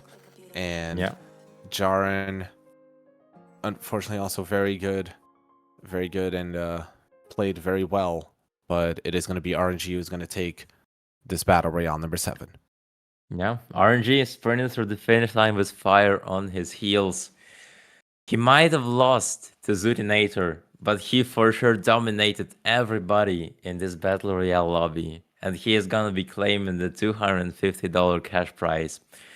With that, this is the end of the road for Jaren. 2nd place. I mean, coming all the way from the bottom, making it all the way to the top, almost defeating RNG, standing a chance against him, playing on Sentinel.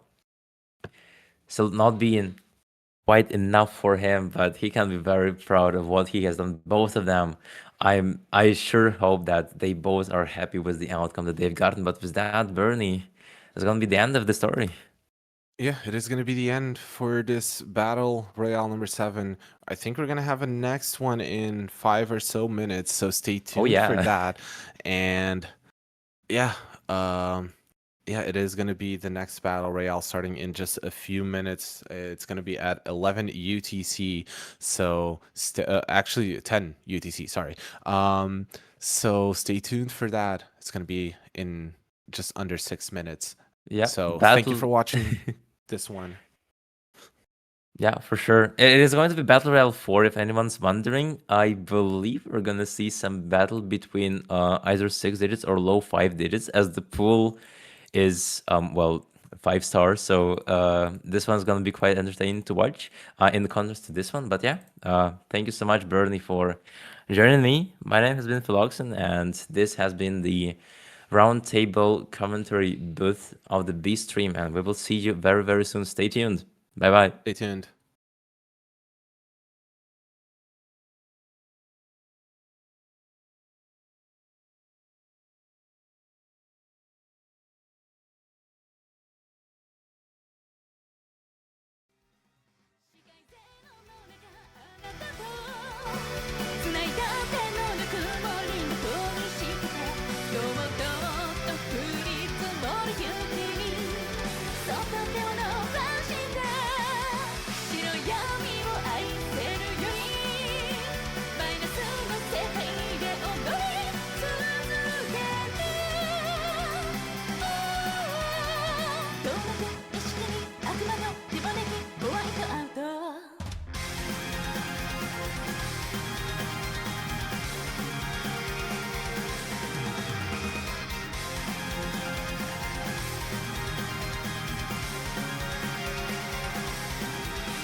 揃いだったコロンの顔に捨てられついる黒のゴーパも頭の中もボンバー白で愛にしぼいくの愛にし伝えたいあなた好みの服を着てあなた好みの趣味始めてあなた好みの日常で溢れているかなさよなら言わないで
紫外線の中あなたと繋いだ手のぬくもりが恋しくてともともと降り積もる雪にその手を伸ばして白闇を愛せるよりマイナスの世界で踊り続ける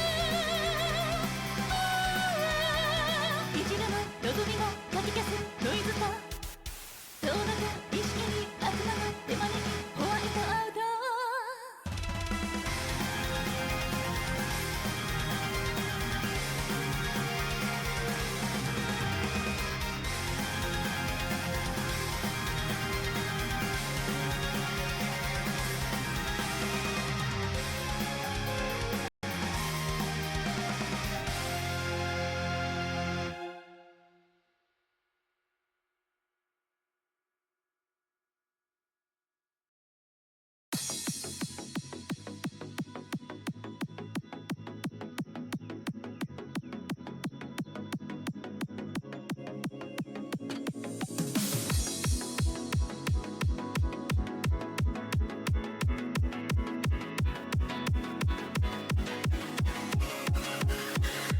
はもう今一人目が覚めた壊れた世界の中で渦の多さ押し寄せる波の中体預けて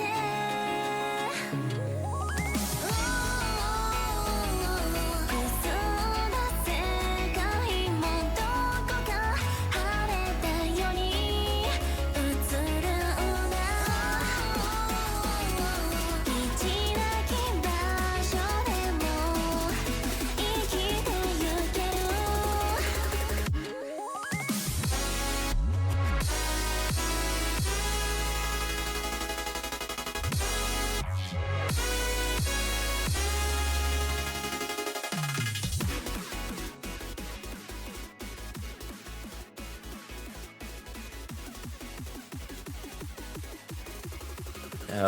Hello, ladies and gentlemen. We are going from sky to earth. Last Battle Royale lobby was the highest SR lobby with the most skillful players, and this one, in contrast, is gonna be your Battle Royale 4 lobby, where all the maps are within 4 to 5 star range. And you guessed it, we will have 6 digits participating in this one. And my name is Floxen. I'm joined by the one and only Liliana.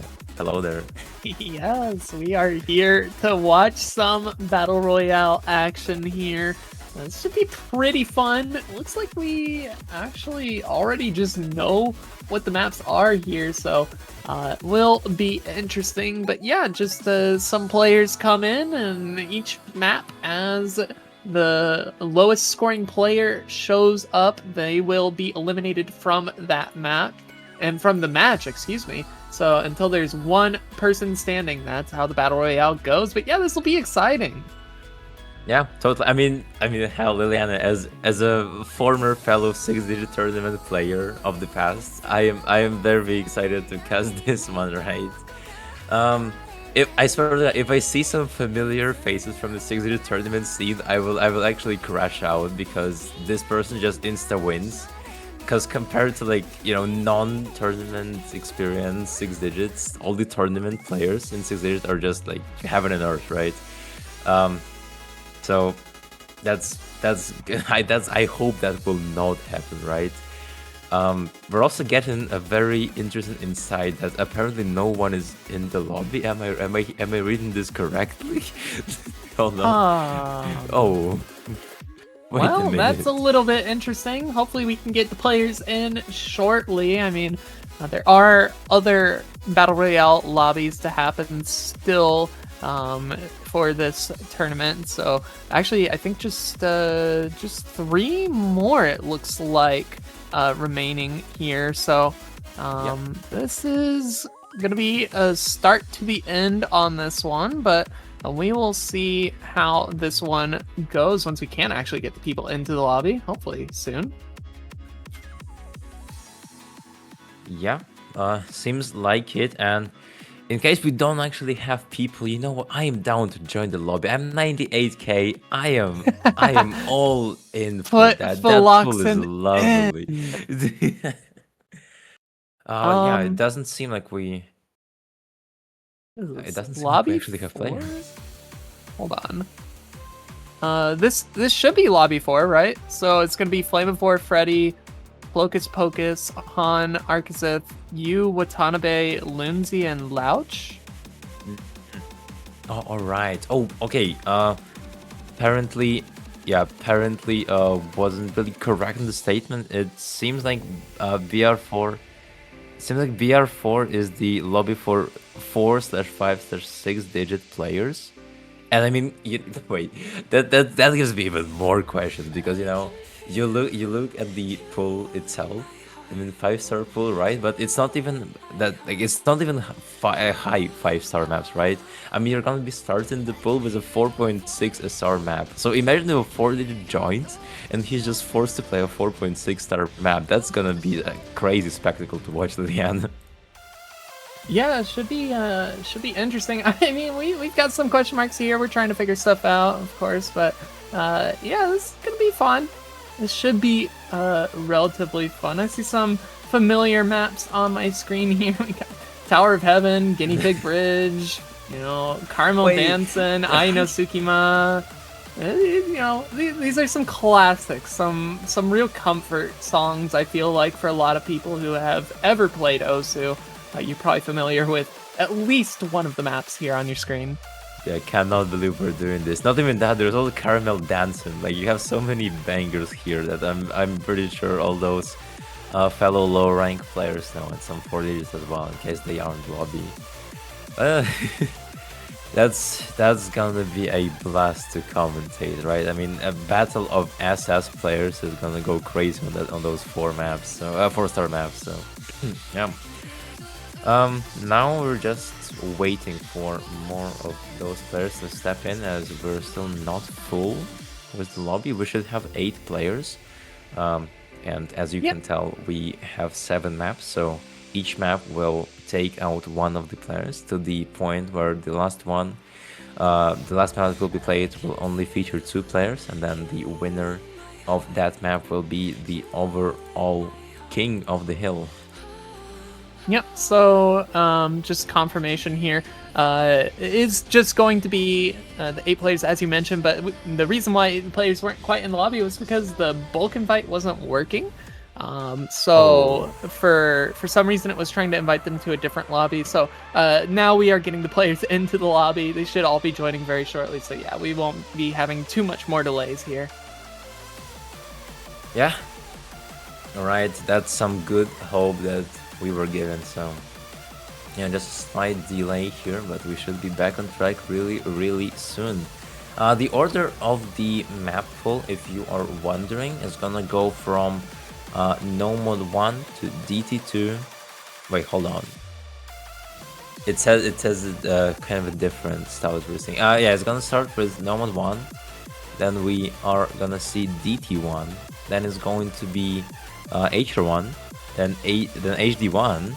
Then no mod 2, DT2, and then finally no mod 3 will be the one to select the victor of the battle royale, which is Felt Crumbling. Also, fun thing about the pool, it's kind of evolves throughout the entire duration through the playthrough, because the very first maps are the ones that are 4 stars, right? And then it goes higher and higher. And with that, the last 2 maps, which are Tower of Heaven and Crumbling, they both are 5.6 and 5.4 stars. So that's at least some action that's gonna be happening over there. Yeah, we should be getting going here shortly. Hopefully, we can see that all the players have more than likely already been sent the invites. So hopefully we can get that one rolling soon. But yeah, I mean, this is Battle Royale, right? I feel like we've covered pretty much everything about it. Other remaining lobbies for the Battle Royale is going to be the lobby 5, which will happen at 0 UTC. And then lobby 6 at 23 UTC. It looks like all the other ones have already taken place. So will just be those 2 after this one. And then, yeah, I mean, of course, there's the grand finals that will be happening very soon here on the main stream, I believe, with what is to be Rectigon versus MREC, I believe, if I'm not mistaken. Or excuse me, that's going to be the finals, not the grand finals. My mistake. But the grand finals will also be happening soon. Yeah, we got some banger matches, some banger Battle Royale lobbies. Also, there's gonna be one more Battle Royale lobby going on the A stream, if I'm not mistaken, and it's in fact going to be the Speed lobby. And if you're wondering what the hell is a Speed lobby, No. I mean, that happened on Friday. Wait, really? Yeah. Oh, that happened on Friday. Oh, okay, Oh, it's a. No worries. Yeah. Okay. All right. Yeah. You know, it's 1 a.m. Gotta try and remain calm-headed, but You're good. my system is failing. All good. Yeah. Got this. Hopefully the players in this lobby also got this, because we do have a list of players for sure. Just yeah, if we knew what's happening on the backstage, that'd be cool. Yeah, I don't know. I mean, we might need to take a pause or something, because from what I'm reading, there might not be anybody here for this lobby. Yeah, maybe like a technical break for a couple of minutes would be useful here. And then we will be like right back. So if that is possible, I think that's what we're... Yeah, 2 or 3 minute break is what we will need probably. So Yep. yeah, with that, We'll we're be gonna right be back. taking that. Yeah, see you guys in a bit.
Okay, hey guys, we are back with the news. And the news are the following. We got 6 people in the lobby. Therefore, we will be actually skipping the first 2 maps, which are Nomad 1 and DT1. And we will be starting right away with the HR1 slot, which is Caramel Dancing, kicking this off with a banger. So I'm quite excited. And from what we have also been informed is that we will have 3 6 digits and 3 5 digits in this lobby. So I got 50-50 division of those of those categories here. Yeah, we are just going to be having to skip the first 2 maps since there are less than the 8 players that we thought we'd have here. That's such is the case, but it's going to be fine. We will be missing out on For Whom the Bell Tolls on that Nomad 1 and the DT1 Mara Ashita. So it's unfortunate that we don't get to hear those, but I mean, hey, it's fine. This is honestly all right, especially with the delays. So we will get to see all the rest of the maps, so that'll be fine. Yeah, I mean, no, those 2 maps that we just skipped are they were also like the lowest SR ones, so that is quite great to see. If you're 5 digit, if you're a 6 digit, maybe not really, because you wanted to play something more, on the more accessible side, right? But unfortunately, that's not going to be happening. In the fact, it's going to be a really harsh reality that 6 digits will have to start off their lobby with an HR1, and as it's been proven for ages, is the fact that even on those low SR maps, HR as a mod is quite rare to see a 6 digit play. So in a tournament setting especially, that's gonna be a very brutal reality check for those 3 6 digits that we are gonna be seeing very, very soon on Caramel Dancing. The good part about Caramel Dancing though is that even though it is played with Hardlock, yes, it is CS 5.2, it is still not AR10, because it is AR7 without HR, so with HR is gonna turn into an AR 9.8 map, so it's still gonna be somewhat readable for those 6-digit players, and with that, there's still some hope for them.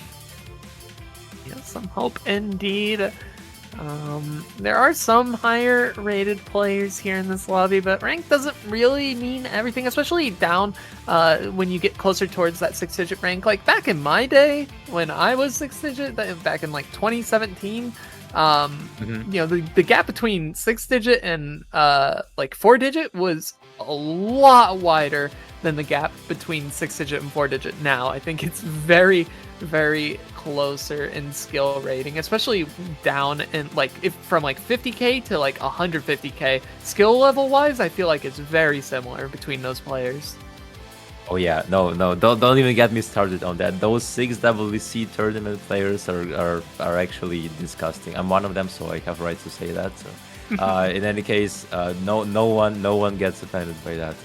But yeah, we actually have some info on which players we're gonna see in this lobby, and it seems to me that the rank distribution is actually quite close. If we're talking about the 5 digits, all 3 5 digits are 60k, 70k, and 80k, so should be quite competitive. One of them is Freddy though. Freddy is pretty known in the tournament scene, and I think for him, those maps are gonna be quite accessible as a tournament player as well.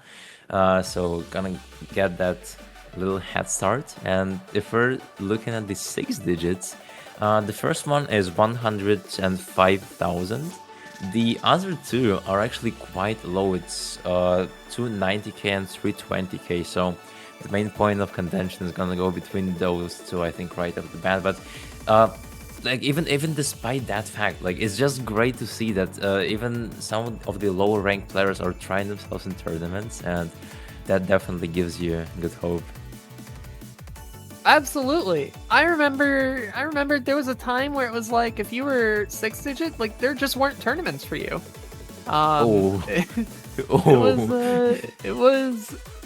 It was different back then. So I'm really happy to see a lot more inclusivity, a lot more openness for some of these players to be able to really just kind of figure out if tournaments are cool for them or not, because you know it's not great for everyone.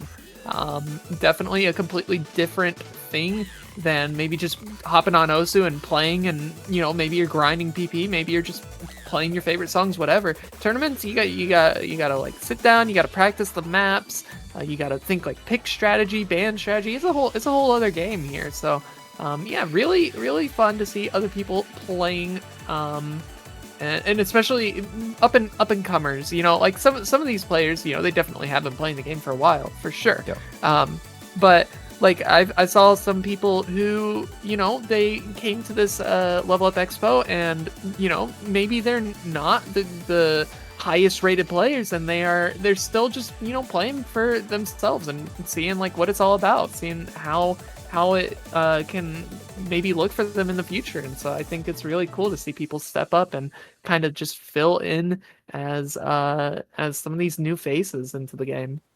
No, yeah, totally. I mean, hell, it's just great to see that tournaments are accessible and are quite open towards even those lower ranked players who just want to try themselves in that, to feel the atmosphere of the tournament setting, right? Like whether it's online or offline. If it's an offline experience, hell, that's even better. That's even more awesome, and that's exactly what's happening. And if we're like talking 6-digit wise, I mean, my first tournament was when I was like 150k, and now we're looking at those are 300k tournament players trying themselves first into a tournament, and I just love to see that. And we've been informed that there might be a map issue, that Hard Rock 1 is actually not being able to load in, and therefore we might be changing that HR1 slot to a DT1, playing DT1 instead, but wait for more updates, as right now it's still not so clear. Yeah, so it seems like what was happening was it's some kind of importing issue for all the players on that Hard Rock 1. None of them were able to import it. Actually, one player was. I'm not sure which one. But yeah, we're just trying to get things worked out so that the players can play the maps. That's what's important here. They're here to have fun. They're here to compete here in this Battle Royale setting. And so, yeah, I guess with that Hard Rock 1, if that's like the OG Caramel Dancing, which I think it is, seeing this Lesja, then yeah, that's an older map. Older maps do sometimes run into issues. I know at the very least with like newer overlays and stuff, like sometimes they just don't even show up if they have a beat map ID that is like I think it's 5 digits or less. It just won't even show up as a known beat map. So yeah, there's always room for something to go wrong. And what would this roundtable be without some scuffedness to it? Yeah, I know, right? It's okay. Like as long as the mainstream is occupied, we can do whatever we want here. Oh, we're starting! Let's go, ladies and gentlemen. We're so back. Let us take you to a trip of the 5-digit and 6-digit rivalry. We got 6 players in this Battle Royale 4 lobby. And with that, we're gonna be starting off our match with a DT1. Actually, it's gonna be a 4.9 SR DT1 aim map consistency. And here are the competitors. It's gonna be Honey, Trashy Angelo, Arcazes, Sleepy K, and Freddy with you, Watanabe. What is happening to Freddy right now? No, hold on. Freddy? I worry that that's maybe on our side. Yeah, I feel like that's on our side. So we're gonna get that fixed. That was an abort for a quick audio fix for Freddy. Unfortunate there that happened, but hey, we got to see the players in the lobby. They have the map downloaded, so we're gonna get back into it as soon as we can get that audio sorted out for them. Yeah, we got a little sneak peek. That's what we love to see, for sure. Trashy Angelo and Sleepy K are those 300k players. Yubat Nambi is the 100k 6-digit player. The other three are the 5 digits that are pretty close rank wise to each other. So if you see some differences between the players score wise, you know why. But so far, it seems to me that pretty much everyone is not having any issues on the map. It's just gonna be that opening break from Freddy. Not a typical miss. Yeah, this is gonna be Freddy finding themselves with that miss, and Trashy Angelo and Han gonna be trading back and forth to be who's gonna see in that 5th slot here. So far though, it's a relatively chill intro right now, but more misses coming through from Yu Watanabe, and Freddy is gonna put themselves back a little bit more behind, as now Freddy's in that 6th place slot, does need to secure a little bit more combos. Going to be Yu Watanabe dropping the combo, and Sleepy K as well, so multiple misses from some of these players, really just Trashy Angelo and Arcazith holding on to the combos. Yep, indeed. And from Trashy Angelo, that is a hella respectable performance. I mean, this guy was 92% accuracy, probably his first ever tournament. He is already trying to top score against a 5-digit Arcazith is now top scorer in the lobby, but Trashy Angelo is still here to rival them. With that, we're looking at the bottom row of players. They're all pretty close, but it is pretty clear that Watanabe is going to be bottom tabbing so far, needs that recovery to try and catch up to either Sleepy K or Honey, but so far it's just not happening. Yeah, just about 40,000 points down. A little bit of combo will go a long way for them, but yeah, we're coming to the final third of the map. It's gonna really start to close in here, so you need to see them find some footing in this map, but right now just not quite able to reach that 200 combo threshold to really start getting that score going. We do see it relatively close now. It's 30,000 points separating them and Sleepy K, who was originally doing solid in the intro of the map, but now just gonna be potential to maybe knock themselves down as well. I mean, this is going to be tough all the way into the end, but I do think it is going to be Yu Watanabe dropping out here in this first round. Yeah, Yu Watanabe had that recovery combo, but one miss was all it took. Was that everybody else is safe. Yu Watanabe unfortunately gonna be leaving us, the one of these 3 6 digits. Thank you so much for participating. Definitely came here for new experience, and I'm pretty sure that was something new for Yu Watanabe to experience. And with that, he's only the 6th one to fall. I mean, at least he showed up, right? I mean, he already made it to top 6. He can be pretty much proud of that, considering the lobby is not really full. So yeah, with that 6th placement over there on DT1, and also shout outs still to Trashy Angelo for literally getting a 3rd highest score, outperforming a couple of those 5 digits. That is some potential I see in this person. Yeah, this is it's gonna be fun here. We did get to see that DT1 over the Hard Rock one. I do believe the next map is gonna be that hidden one on Aino Tsukima. And so that one will be pretty interesting. So yeah, the only maps that we won't get to see, unfortunately, because these are just all such nostalgia for a lot of people, and even if it's not nostalgia for you, maybe you're newer to the game, like they're all memorable maps. But the only ones that we won't get to see is going to be that Hard Rock one on Caramel Dancin' and the Nomad one for Whom the Bells Toll. But we'll get to see every other map, and next up is going to be on the hidden mod here, Aino Tsukima. Yeah, I know Sukima. This is also not the farm map set. This is the 3-minute one, so gonna test your consistency really well. And also, speaking of those newer players, right, newer to the game players, overall testing them on different mods is what might catch some of them off guard, because playing DT is quite typical for those 6 digits and lower 5 digits. But when it comes to HD, that's one of those mods, like same for the HR. They are being learned later into the game when you're improving more and more drastically, right? So Really excited to see how this will go for the 6 days we have in the lobby. And with that, we're gonna be slowly but surely starting off our Jumpy Aino HD1. This is a classic here on this map.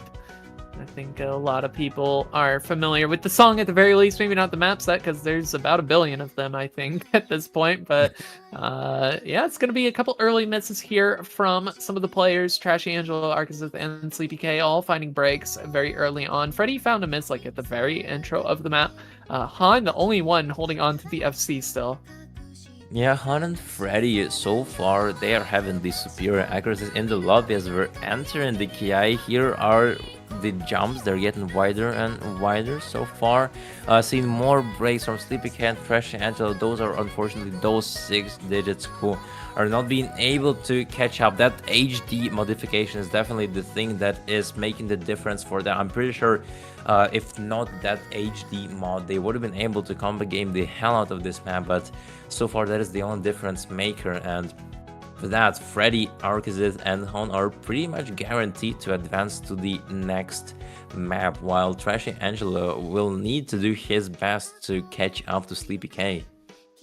Yeah, I mean, it's still plenty of map remaining here. We're not even halfway through, so there's still time remaining for maybe some nerves to set in for some of the players, potentially.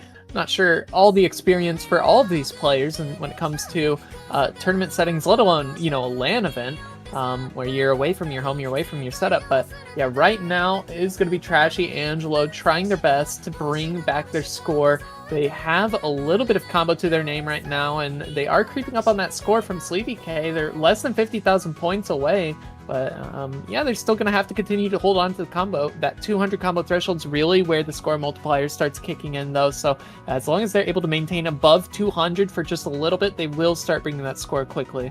Oh, Trash Angelo has it in his hands, but one break and it's all over, and they do allow that one break right before the slow section as well. That is only gonna send them back off the rails. And was that Sleepy K? They're still in that safety area. They have that safety pocket. They have a safety net going on. It's over 60k score difference, and this is the last KI. If Trashy Angelo wants to do something, they need to do it right now and pray for more and more misses from Sleepy K. But it just seems to me that both players are getting a bit of a skill cap on this map, and it just doesn't help Trashy Angelo, as now we're just stagnating and it's not favoring him. Yeah, this is just not looking good, unfortunately. I do think that it's already too far gone here for Trashy Angelo, and I do think that will be them exiting this Battle Royale setting, but they played their heart out, and we do have to thank them for showing up and hopefully having fun with it. I think that's the goal for a lot of these players, and pretty much the whole tournament as a whole. Everybody having even just a little bit of fun, but yeah, this is gonna be your top 4 here. Arcazith, Freddy, Sleepy K, and Han now, and moving forward. Yeah, totally. And look at Han's score. Just need to give the shoutouts to the person here. 99.5% accuracy, almost a million score on that HD1. Fantastic performance from Han. So quite promising. Really excited to see how this will go next. And overall, the accuracies across the board are actually quite respectable from all the players. So now we're down to 4, and the next map is going to be, I am pretty sure it's going to be Guinea Pig Bridge. You know it, you love I it. think And it's, it is. oh my god, Liliana, and it's 37 seconds long.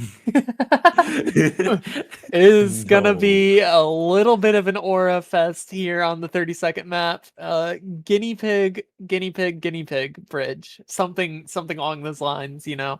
So I'm really excited for this. I'm not sure if there's an issue on our side here with the frozen stream, but hey, it's what it is. We'll get that fixed if that is the thing. It's all right. We can imagine. We can imagine things. It's Guinea Pig Bridge. I mean, I we want to all see know Guinea it. Pig Bridge. I think the Oh, people want to see Guinea Pig Bridge. we all want to see that. That is gonna be the highlight of this battle royale, man. uh, that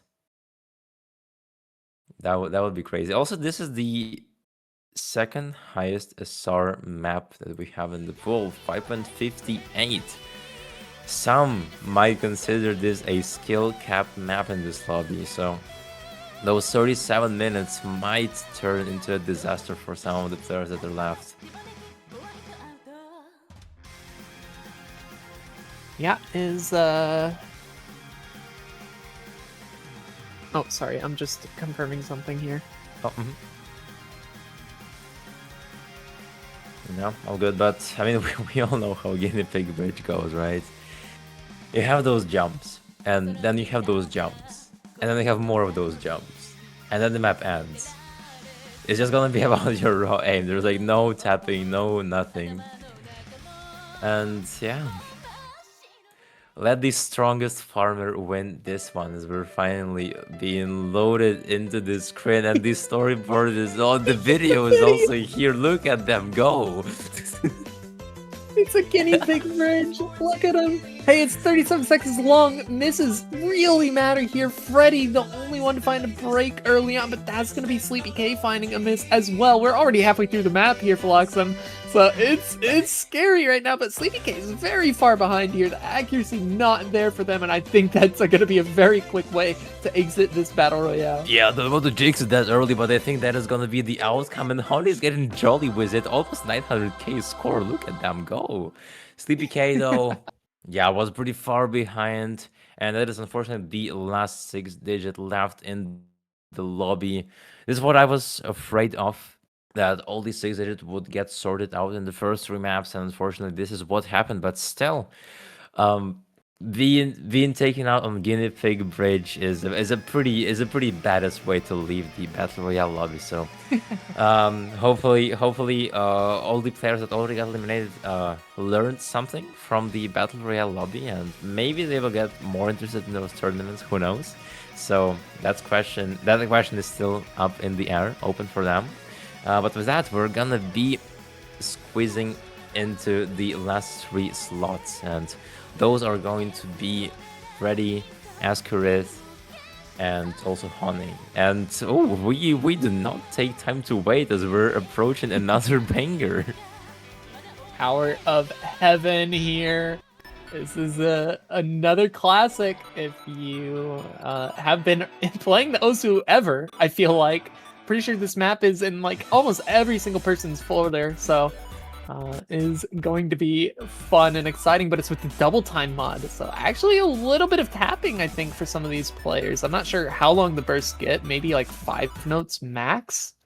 Yeah. No, but the thing is, 5 notes max at 255 BPM is already it's tough. kind of... Yeah, it's kind of tough, and also it's not even that, but you have those 5-note bursts, and then they're followed by like a triple or 2 triples. So it is kind of dense as well once we get to the climaxes of those KIs, to the most heated moments. So far, it's pretty accessible, just those triples, so it's not going to be an issue. But here are the 5-note bursts. Let's see who gets tripped up by them. It's in fact going to be Freddy. Yeah, Freddy finding a couple of misses, dropping a lot of accuracy as well, down to that 95%. Actually, not as much accuracy as I thought. Archizeth is actually down to 91%, but they're still holding on to the combo. It's very close between Archizeth and Freddy, despite the misses from Freddy, but the accuracy is really playing a huge part here, and there's only a third of the map remaining here. Freddy actually has a decent chance at overtaking Archizeth right now. Yeah, he really does. The last Kia is gonna be the name of that battlefield. Only one will be walking out alive, and it's question between Archizeth and Freddy. Freddy is back on track now. Is that recovered? The last Kia is also the toughest one here at the 5 numbers, but no, there is a break from Freddy, but also a trade from Archizeth. Still though, you see that 80k score difference. I do not think that's quite doable, and the stream is also lagging, but I am pretty sure that Tower of Heaven is gonna be crumbling down on Freddy, and with that, Freddy is gonna be out of the tournament. Am I yeah, right? it appears so, I think. I don't know. We're a little scuffed here. I don't want to misinform you, ladies and gentlemen, but it didn't look promising for Freddy. Freddy actually won that. That is huge. Freddy did get it. Wait, actually. Or did you? Oh, I thought you said he won that. Okay, oh no. I am not sure. I wish I had. Oh, Yeah, Freddy got Freddy is eliminated. out. Okay, yep. So that was the right call. Yeah, no, Freddy, pretty well known person, pretty well known figure in those tournaments. So, was definitely glad to see Freddy perform in this battle royale, get in the third place, quite respectable. But with that is going to be the end of the road for Freddy. We're left with Honey and Arceus, and oof, we have a banger of a tiebreaker here. It's gonna be Felt crumbling. I mean, of course, a 6-minute long tiebreaker from Felt, mapped by Happy 30, by the way, mind you. So, oh, that is a crazy lineup. Yeah, this is gonna be the final one here to decide who wins this Lobby 4 Battle Royale. So we will be getting into that last map shortly. Hopefully not too much more delay. Oh, all right. We're not taking much time to wait. Both players are prepared. As a tiebreaker from Felt, mapped by Happy 30, you can already tell what it's all gonna be about. It's going to be about your consistency, about your raw aim, about your tapping mechanics. Pretty vanilla for a tiebreaker, but you do not need to ask for more in this range. Those are low 5-digit players. This is all they need to determine who is best at those skill sets. And so far, Hon is going to be taking a head start as Arceus just cannot find any sort of a combo in the first opening section. Yeah, the combo not quite there for either of the players actually now as Han ends up finding a miss right before this pause, but there's still 6.5 minutes more or less of the map total here. I think we played through just about a minute so far, so plenty of time for the recoveries to be there, the accuracies as well to start to build back up for both of these players. Arceus has dropped down to about 92%, but brought up now to that 93%, and Han still on 95.5 right now, so is going to be getting a little bit more extra score just from the accuracy advantage here for Han. Yeah, totally, but Arceus is on a mission. The combo is in his favor. They just need to see a break from Han and they will have it in the pocket. Right now, the combo gates are open, but of course there's a long way to go. We do not know what will happen by the end of the map, but we know for sure what's happening right now, and it is in fact Han finding a break. First quarter into the map, that's another opportunity for Arceus to take over. There is going to be an opportunity to take over indeed. The scoreline very close to flipping over the way of Arceus, and is more than likely going to go their direction here very shortly. Still holding on to the act advantage is Han, but yeah, the score is gonna switch over right now. There we go. So now Arceus finding themselves out in the lead here. Only third of the map gone so far. There's plenty more map to remain here. So consistency is actually going to really come into play. And that's going to be a double miss from both of the players there on that burst pattern. I'm not sure if they missed at the end of that burst or if they missed on the buzz slider. But either way, that's a trade here. So we're going to keep things very close between these players. Yeah, it is indeed still very much competitive. They're basically mirror images right now. Perfection facing perfection on that tiebreaker and the Ki will go, but Arceus is finding another break. He's going down while Hana is here with 96% accuracy, trying to blow Arceus out of the water and so far succeeding in that, but you can never be sure. You need additional 200 or 300 combos. So far you have everything on your hands, but you need to play your cards right. You know you are in the lead, but one miss and all that advantage will be gone. Just a miss here or there, and definitely can shift the lead one direction or the other, as well as drop accuracy too. Accuracy on laser does make the score multiplier kind of go a lot higher, especially the later the map goes and the more combo you have. The higher the accuracy, the more points that you're able to get there. So is going to be Han pulling forward by quite a bit now, actually about 40,000 points in their favor over Arcazith, but still doing their best to maintain that score lead. Even with that miss is going to put them back just a little bit. I think Nerve's really starting to come into play here for the final third of the map. Yeah, Han has already top scored so many maps in this Battle Royale, but does he have what it takes to top score this tiebreaker as well to take down Arcazis? I do not think so, as it's right now Arcazis once again. The gates of the comeback are open, but you need to kick that door in before it shuts again. And with that, you have the 300 combo, but a break is gonna be tragic on the side of Arcazis. For the last quarter into the map, it is still up in the air. The lead is not that colossal, it can go either way, but so far Han is standing on business, Liliana. Yeah, indeed, Han doing their best to maintain that top one spot across all the different maps. I think they've gotten number one on every single map so far, if not all of them, then at least most all of them. But right now they are still in the lead. It's about 44,000 points between the two players, so we'll need to see a lot more mistakes. That pause really can add on to the nerves for them as well. Arcazith is within reaching distance, but it's going to be tough here into the end.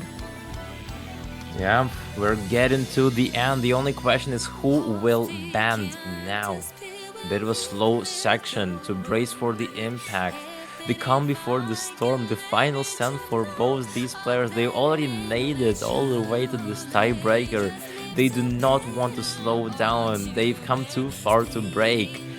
And with that, both have 500k, but the lead is on the side of Han, and there's nothing you can do about it so far. Arcus is trying to pull it all together, but there is nothing that you can do, Liliana, and I'm afraid to announce that I think Han is gonna be the name of the person securing the top one of this Battle Royale. Han is indeed going to be your Lobby 4 winner here. Was a little bit scuffed getting this one going, but when all is said and done, Han comes out on top, and that is going to be that for this lobby. Congratulations to Han on winning it. I believe there's more lobbies here coming up in this Battle Royale. There's only just a few left. There's going to be the lobby at 23 UTC, so in about 15 minutes here. And then another lobby at 0 UTC. And those will be the final lobbies of the Battle Royale here. But over on the mainstream, we've got Emrek versus Rectagon on the finals here. So do check that out if you are interested in that. If you're not already watching that, maybe just pop both of the streams open right now. But yeah, we'll be back here shortly. Floxen, any closing words? Yep, definitely great to see, those newer gen 5-digit and 6-digit step into the lobby, and overall pretty happy for Han. This guy got some potential, and I'm all in to see the improvement later on. But yeah, for now, Liana, everything that needs to be mentioned was already mentioned, so that's gonna be it from us. Thank you so much for watching. In the commentary booth, we had me, Philoxen. I was joined by Liliana, and with that is going to be your Roundtable casting team signing out. Bye bye, everybody, and stay tuned. No. Oh, no? We'll be back in 10 minutes. We'll be back in 10 minutes. Yes, here. we will be back in 10 minutes. 15 minutes or so. All right, yep, all right. Don't go anywhere. Cut the lights. Bye bye.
And welcome back, everybody, once more into the fray here at the Roundtable Open. We've got another Battle Royale lobby here.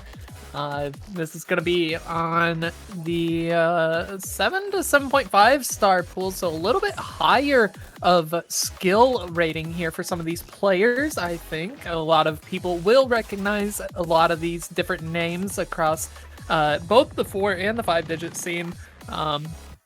But my name is Liliana, and I'm going to be solo casting this one because it's getting late for some people, and we're just running thin on casters, but no worries. I will keep you guys plenty entertained, hopefully. But yeah, this is going to be fun here on this lobby. We've got players like Elixir, Sleepy, Arisa, Vesprit, Tetradoge, Quachi, Tynamo, Zyrex, and Potential. So a bunch of faces that I think players will remember from other parts of this tournament already. Vesprit, having played in the main tournament, I think Tynamo also did, or maybe just wasn't able to qualify. Either way, some very well-known players in there. Some players that I'm not familiar with myself, but maybe all of you might know them. But yeah, this is going to be your pool here. We got the Nomad 1, Reset My Refrain. Nomad 2, it's our Destiny. That one's going to be more techie. Furiosa Melodia on that Nomad 3, kind of peak on that one. Children of Hell for the DT1 is going to be pretty standard, I feel like. What is that DT2? I'm not sure on the name. Asian Distractive is going to be that Hard Rock 1. And then the hidden one would be 9 Thou. So yeah, this is going to be fun here. As I said, 7 to 7.5 stars is going to be the general difficulty level for this pool. But yeah, we're going to be getting underway pretty shortly here, as I do believe every player is in the lobby right now. So should be going soon. I think a lot of people will be pretty interested in this lobby if you are able to watch it. There is one more lobby that will be happening here in about an hour from now. That'll be at, what is that, 0 UTC. So that lobby will be just a step down in difficulty. That lobby is going to be filled to the brim, though. 15 players, so I think they split those up, if I'm not mistaken. I can't remember exactly how that one goes. If everybody does actually show up, yeah, I'm getting confirmation that's how it would happen if everybody is there, or at least more than 8 players, I believe, is the amount where they start to split people up. But yeah, that lobby will be happening at 0 UTC with more of, I think, some lower 4 digits and high 5 digits in that lobby. But yeah, for this one, hopefully we can get it going pretty soon here. I am excited to see what the actual order is going to be on this map pool, because hey, it's a surprise here. We know the pool, we don't know the order. We will see. Hopefully we can get it going soon. I feel like I've kind of yapped on about this lobby enough. Again, just some familiar faces. This is all for fun. I think there is some money here in the battle royales, but I'm not actually certain on that. I would have to check on that as well. Here, let me pull that up really quickly. I don't see anything about that, so not fully sure. But either way, for fun here, right? You are playing until you get knocked out. The lowest score of the map does get knocked out, and then it reduces the number of players in the lobby by 1 until there are 2 players remaining, at which case the final map that hasn't been played will be the one that gets played to determine the winner of the lobby. So we'll be seeing just who makes it far enough into this lobby, because there's a lot of stacked players here in this one. Again, faces like Vesprit, like Tynamo, as well as many others here. But here we go into the first map. Looks like we've got that Nomad 1 is going to be the first map here for this lobby. Tetradoge, Arisa, Elixir, Clutchy, Vesprit, Dynamo, Potential, and Zyrex going to be your players here in this lobby once again. And a very, very standard Nomad one on this one. Lots of aim, some bursts going into it. It's going to be a little on the higher BPM, 230 BPM, but shouldn't be too difficult for these players of this caliber. Although, oh my goodness, some of those bursts are a little bit long, especially if you're not a player who enjoys the tapping. We do see Clutchy finding a couple of misses. Potential, though, is going to be the one at the bottom of the leaderboard right now, but not too far behind the 7th place player, so still within reach for them to be able to bring it back right now. But right now is Vesprit leading the pack here, about 30,000 points ahead of the bottom player in the lobby, so doing solid, holding on to that SS right now. Nobody else on the SS, and so it's going to be continuing forward here into the first quarter of the map with the score lead. Still, though, plenty more map left to be played. We do see a miss come through from Orisa. Is going to hurt their score just a little bit. It's going to be a miss from Elixir as well right before this little jump section, so that is not going to be helping them out. They're both towards the bottom of the lobby here. Orisa actually 7th, now makes it down to the 8th as Potential has got that recovery combo built up for themselves. Zyrex will be finding a few misses themselves, so it is just going to be a little bit scary for some of the players on the bottom side of the lobby right now. Again, this score gap between the top and the bottom is continuing to climb. It's about 70,000 points between the 1st place and the 8th place right now, but there's going to be more misses from plenty of the players, actually. Vesprit finds the break finally, was holding on to the FC, but it's going to be Tetradoge now, the one in the lead, holding on to the full combos still. The last FC remaining in the lobby. Great recovery from Dynamo, who found the miss within the first 100 combo of the map, but that's a break from Tetradoge, and no more FCs in the lobby now, so it's still going to be anyone's game as far as who comes out on top, but all that matters is you secure anything above that last place finish. The last place finish is the only one that gets eliminated from the maps, or from the match, excuse me. So as long as you're able to put up a decent enough score where you can be a little bit safe in your placement, like right now, most of those top 4 players should probably be continuing to hold on to their spot here. And we do see Potential, who was at that final 8th spot, now on that full recovery here. Highest, or second highest combo in the lobby, does finally end up dropping, though, as I talk about that. Unfortunately, Dynamo also will be dropping their combo as well. A little bit of speed up in this section, or at least intensity increase here for some of these players, is going to keep things a little bit interesting, but right now it's Zyrex at the bottom of the lobby. They're within reaching distance of Orisa's score, so it is potential to be able to get themselves out of that hot spot, but it's still going to be tough for them to be able to bring back the score. Tetradoge still leading the pack, was finding those misses earlier on, but still able to hold onto the score lead. Vesprit right behind their heels, Dynamo as well, so we could see anybody switch up into that top spot right now, especially with everybody having found misses here or there. But yeah, Zyrex still just trailing behind Orisa by about 5,000 to 7,000 points or so here into this second half of the map. This is a long map here, 6.5 minutes on this one, so yeah, I mean, there's so much time left remaining, about 3 minutes, 10 seconds or so left in the map to be played, so should be seeing more opening, more room for some of these players to rebuild on their combos, rebuild some of the accuracies that might have been lost. That's a couple of rough breaks from Orisa there. Only player to find any misses in this section, which is more or less pretty chill, all things considered. And Orisa now finds themselves in the hot seat on the bottom slot of the 8th rank right now, so Zyrex was able to claw their way back, but I mean, it's still so close between the two players. Again, on the other side, Tetradoge and Vesprit pretty close to each other, but Tetradoge still holding on to the first place spot right now. We are, I think, about to get into a solo section, though, in the map, so it is going to be potential for more of these change-ups in the leaderboard standing, but we'll see exactly how it comes down.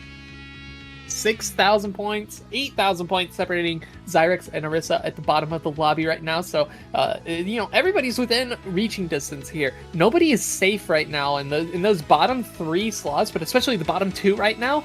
Neither of these players are safe. So this is very easily possible for one player to come out on top over the other. That's some good recoveries as well in the lobby right now, but Zyrex working with a better recovery combo than Orisa is going to be giving them the slight advantage. They actually have worse accuracy than Orisa, so is going to continue to keep things close here, but now that score gap has climbed to about 11,000 between these players, so this is going to continue to be interesting here as we get into the final portion of the map, the final little sliver of the map left here, and now we get to see just how the ending fares for some of these players here. Tetradoge still in the lead, continuing to hold on to that lead, hasn't given it up for a very long time throughout the map, holding on to the highest combo in the lobby, just barely Elixir right behind, but yeah, these players on the left of your screen, I believe it's already safe to say that they have made it to the next round. I think potential even as well on that 630k right now. Pretty safe to say, unless like they get a full disconnect here, that they will be moving forward here, but it's between Orisa and Zyrex right now. Still, it's about 12,000 points between them. Orisa on the deficit and fighting more misses than Zyrex. I think it's maybe going to be Orisa, the one who exits out of this Battle Royale lobby in that 8th spot, but either way, I mean, this is mostly for fun, and these players are all playing pretty dang well here in this tournament, so you can't be too hard on yourself, whoever gets eliminated here, but yeah, going into the final bit of the map, the spinner, and yeah, not gonna be enough here. Orisa, it was a nail biter into the end, but unfortunately, we do have to say goodbye to them. Zyrex maintaining themselves in this Battle Royale lobby just a little longer. It was very close to being the other way around, but yeah, that's gonna be the first map, and we'll get to see where the second map ends up being. I'm curious here myself, actually, because, well, I do have the order, but yeah, you guys don't know, and so that's gonna be a little interesting here.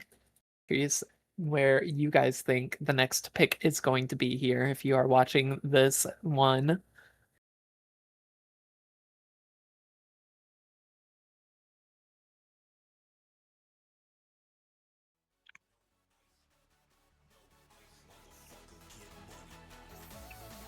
That was on the Nomad 1. Every other map still available here for a potential next round here. If it's at Nomad 2, it would be a little techier. If it's the Nomad 3, a lot of finger control in that one. The DT1, Children of Hell, I believe is just a pretty standard DT map. I'm still not sure what that DT2 is, just because the artist name is so long, I can't actually see the title of it, but that's okay. Hard Arc 1 on the Asian Distractive, that one's also some finger control in that, so I'd be interested on that one. And for 9DAO, I don't know that map, personally, so I can't give any insight on that one.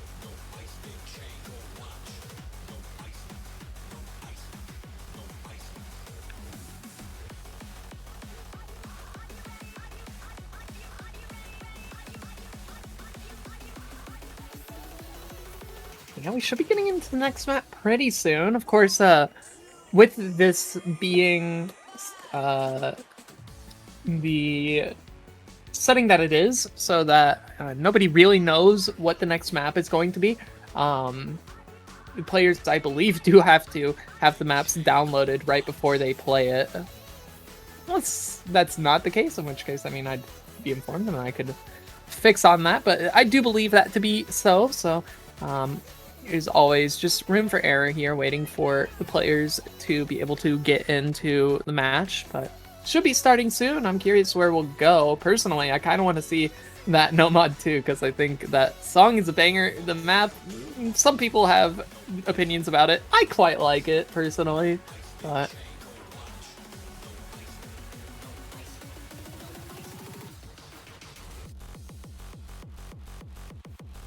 Also, just a friendly reminder, stay hydrated.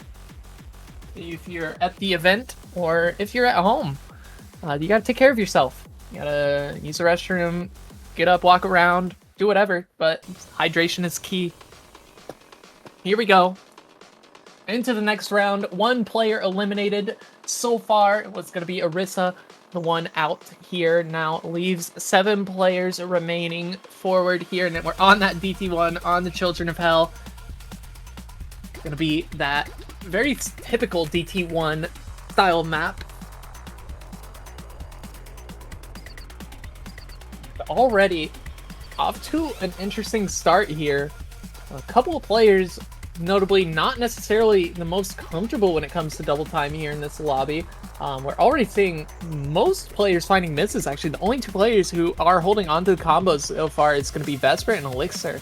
So everybody else not having the greatest of times, actually just miss after miss for multiple of these players. Right now it's Potential at the bottom of the lobby, Elixir on top, Vesper right behind. So it's Potential, and then the next player is going to be Clutchy on that 17,000 score gap between them right now. So on the hot seat for Potential, but you know, there's still 3/4 of the map left to be played. Potential for Potential to be able to bring their score back up, as we saw them do in the last map. But yeah, right now just not having a great time. Actually, the remaining bottom 5 players, those players that have found misses, the only one that's made any form of recovery so far has been Tetradoge, and we see them actually just breaking just now on this slowdown section. So yeah, a lot of players just feeling really uncomfortable here on this DT1 pick. Score gap continuing to climb between the top and the bottom scores right now. Vesper on top here for the time being, just slightly behind is Elixir, but I mean, they're just going to trade back and forth here. About 400,000 to the bottom score of 250,000, and Potential, who is not having the greatest of times on this DT1. We're halfway through the map and just not quite able to get the combo going, unfortunately. Difficulty of the maps are pretty high here in this lobby, 7 to 7.5 stars again, so it is going to be rough on some of these players. And if you know, would you believe me if I told you Potential is a 5-digit? And this guy is pretty good at the game for being a 5-digit to be able to go toe-to-toe with some of these players here. So yeah, it's looking good for most of the players right now, but 40,000 points between Potential and Zyrex right now. In order to get Potential out of that hot seat, you need to get the combo above 200, and you need to recover on the accuracy right now. But right now, Potential just not having a good time, still not able to get the combo together, and the accuracy down at that 93% is really hurting their score. And so I do fear that this might be a little too late. There's a quarter of the map remaining though. Time to recover is right now. Would need to lock in for the rest of the map. Hope for misses from Zyrex, which are happening as well. So yeah, it's gonna be actually interesting here. I missed the misses from Elixir and Vesper. I was so focused on the two players that are at the bottom of the scoreboard right now, because those are the players that matter the most here, I feel like, in terms of who gets to move forward here. You just have to do better than the worst player. That's all you need to do to move on. And so as the Battle Royale lobby gets slimmer with the player amount, you know, that worst player can go from, you know, the 5th worst to the 4th to the 3rd, and so on and so forth, until the winner, one left player. But right now, Potential, I think we are gonna have to see them exit out of this Battle Royale lobby. They made it one map deep here. Not too shabby. I think you'd be pretty proud of yourself, but yeah, all the rest of the players doing solid enough to keep themselves in this lobby so far. Zyrex, Tetradoge, Elixir, Clutchy, Vesper, and Dynamo all move forward here. Thank you so much, Potential, for coming out and showing up. Always glad to see some familiar faces in these for fun settings here, especially at a LAN event where, you know, everybody's there to just have a good time. Even if you're there to compete, like, at the end of the day, you still just want to have a good time. You wanna meet new people, see some familiar faces, meet some friends that, you know, you've only known their aliases online, whatever. But yeah, they're there for a good time. So I hope that everybody who takes part in the event is also having a good time here. But yeah, we're gonna get into the next map here very shortly. We saw that DT1, we saw the Nomad one. If I had to take a guess, and I don't think it would be the Nomad 3. I'd be very surprised if it was the Nomad 3, because I think that map has so much aura, it's probably just going to be the tiebreaker for the final two players. But I mean, I'd love to be proven wrong. Some of these maps are very, very cool. Yet to see any raw tapping in this pool so far. I'm not sure if there is actually. I mean, I hope there is. Something like a Nomad 2 style map or like a DT2 or something like that. Something mechanics forward here. I mean, obviously we just saw the DT1 and that Nomad 1 was on a bit of the faster side, but both of them were more so focused on like consistency in that Nomad 1 and the aim here on the DT1. So yeah, a little bit more diversity yet to be seen so far in this pool, but plenty more maps to be played, I believe, with potential now exiting, and that leaves 5 more maps left to be played here for the remaining 6 players. Just get a quick little reset here on the stream overlay. Just looks like we got a little bit of trouble here, but no worries. Looks like, oh, we are watching the Imrek Rectagon match. Hey, how about that? I can commentate this. I don't know if I'm supposed to. I mean, I'll do it. We got Imrek here. Never mind. Hey, go watch that on the main stream if you're wanting to watch that. I think it's pretty. Oh goodness. Okay, well, apparently the main stream is also broken. Yeah. So, hey, this is, you know what? I was talking about it earlier. Great time to stand up, walk around, maybe get yourself a snack, get some popcorn or something, some water. But don't be too long because we're right into the next map here on this Hard Rock 1 Asian Distractive. Got some finger control on this one. It's going to be pretty fun, I feel like, for a lot of these players. It's like actually a little bit of precision as well. Don't get to see the CS stat on this, but those circles look mighty small when it comes to Hard Rock even. I would probably guess at least 6.5, maybe 7. Yeah, looks like we are back into things here. Elixir, Tetradoge, Zyrex, Dynamo, Vesprit, Clutchy, your remaining players so far here. One of them will be eliminated from this match. Is going to be Clutchy. At the bottom of the lobby by a pretty hefty margin, actually. The next player being Zyrex is above 70,000 points over Clutchy's score right now, so not off to a great start here for Clutchy, dropping down to a very low accuracy of 84% right now, back up to 85, but yeah, very far behind the next player. In the next player being 91% accuracy there for Zyrex, so also not super comfortable on this Hard Rock map, but still doing enough to keep their head above the water here. On the other side of things, you got Vesprit leading the charge here, 496k right now, over 500k, first player to break that 500k margin. Does end up finding misses. No player holding on to the combos as we're waiting for Banjo to kind of catch up with itself just a little bit here on my end. I think probably also on your ends as well, but hey, no worries. All that matters right now is the players at the bottom of the lobby leaderboard right now. It's Clutchy, and they are 140,000 points behind Elixir right now. Not a good spot to be in for this player, and I feel like the map's actually already over, potentially. Just given how Bancho is acting right now. But hey, you know, whatever happens, happens. I do believe this is going to be Clutchy exiting out of this match now. Thanks so much for playing. Hope you had fun, but yeah, it's going to be 5 players moving onward here into the next map now. 4 maps remaining.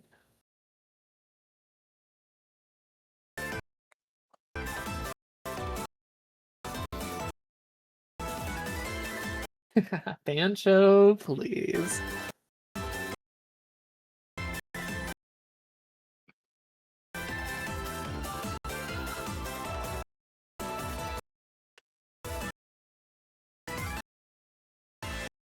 But yeah, again, if you haven't done so, just stand up. You don't even gotta go. You don't even gotta go anywhere. Just like stand up, move around just a little bit, get some water, something to eat. I am taking care of myself. I have not eaten too much today, so in the downtime that I get here, take some sips of water, put some snacks in my mouth. You know, gotta take care of yourself.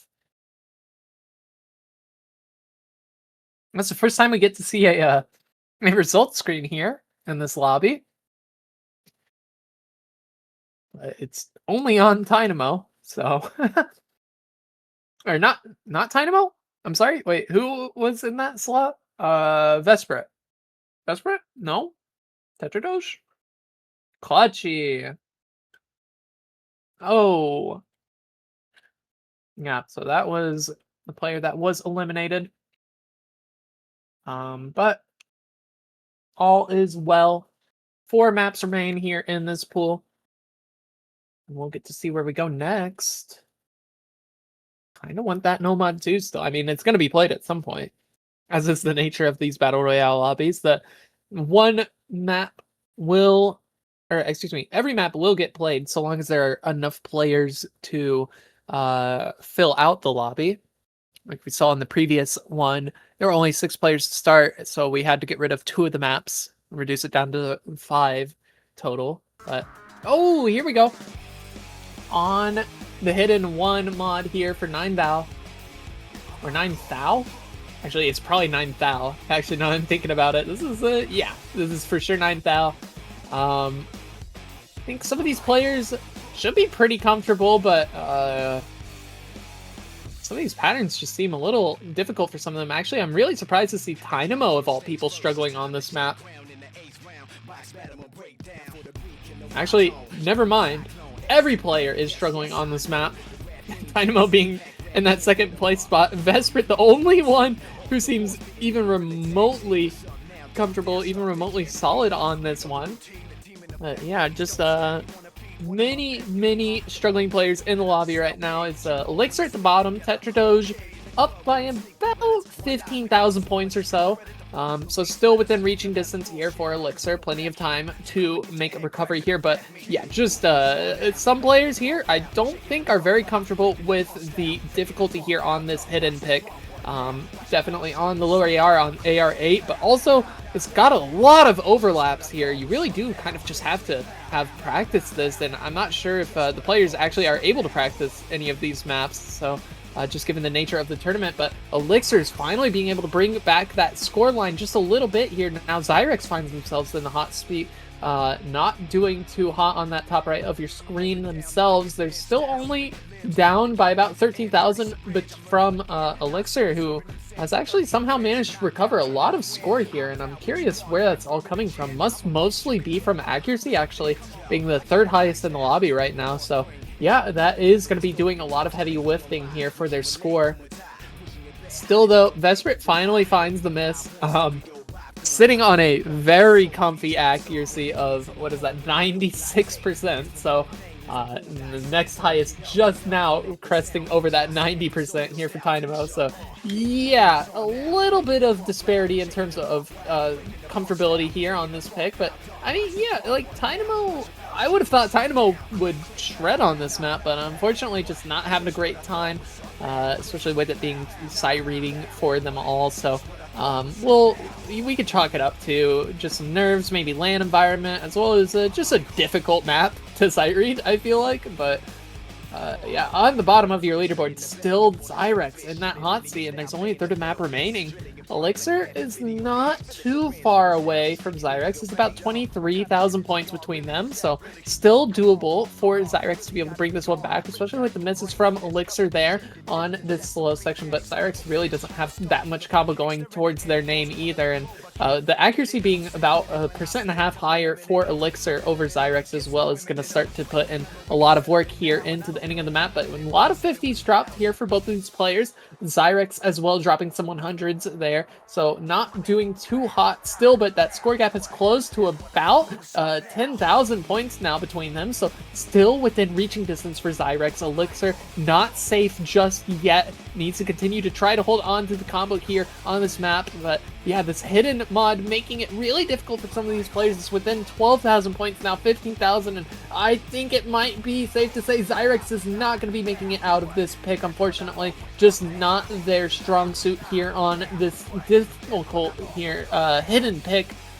And yeah, just not having a great time, unfortunately, on some of these patterns, and that will be Zyrex exiting this Battle Royale lobby. Thank you so much for playing. Hope you had fun. Didn't look like that map was very fun, but I hope you had fun regardless. And yeah, that's going to be your top 4 now decided here. Vesprit, Dynamo, Tetradoge, and Elixir. Top 4 for this lobby. We'll get to see who makes it out on top here as we get into the final 3 maps now.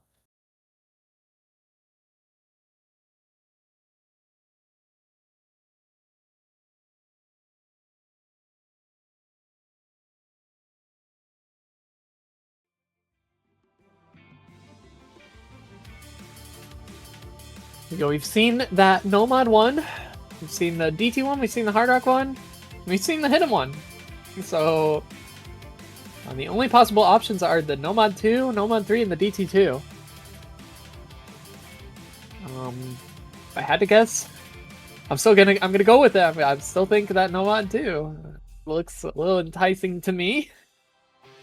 But could as well be either of the other 2 ones. I'm still putting my money in the bag of that Nomad 3 being the decider for the first place and the second place, but you know, could see it being either of the other ones. I just feel like it's the only tiebreaker length map left in this pool, so more than likely going to be the deciding map.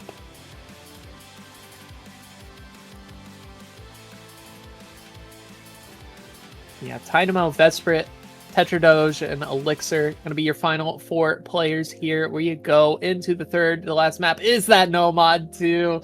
Ooh, and we do love to see it. We got some Azrael K and Ishtiaq. Ishtiaq.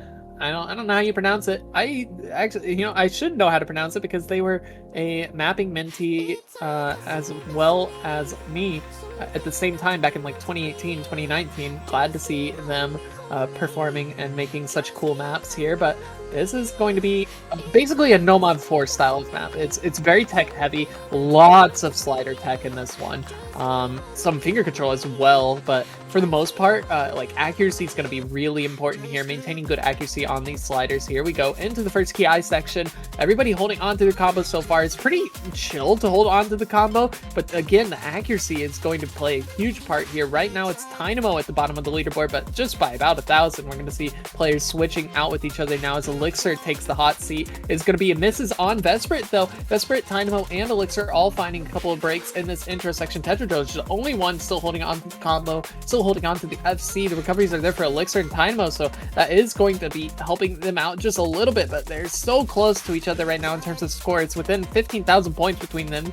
Vesprit still in the top of the lobby, despite Tetradoge still holding on to the FC, and that's what I was talking about. The accuracy difference between these 2 players right now. It's almost 96% for Vesprit versus 92% on Tetradoge, and in Laser, the accuracy is everything here right now. It's still 3,000 points between these 2 players, but the fact that it's been in favor of Vesprit despite those misses over 300 combo ago is kind of impressive, actually, just how important of a role accuracy plays here in the points totals.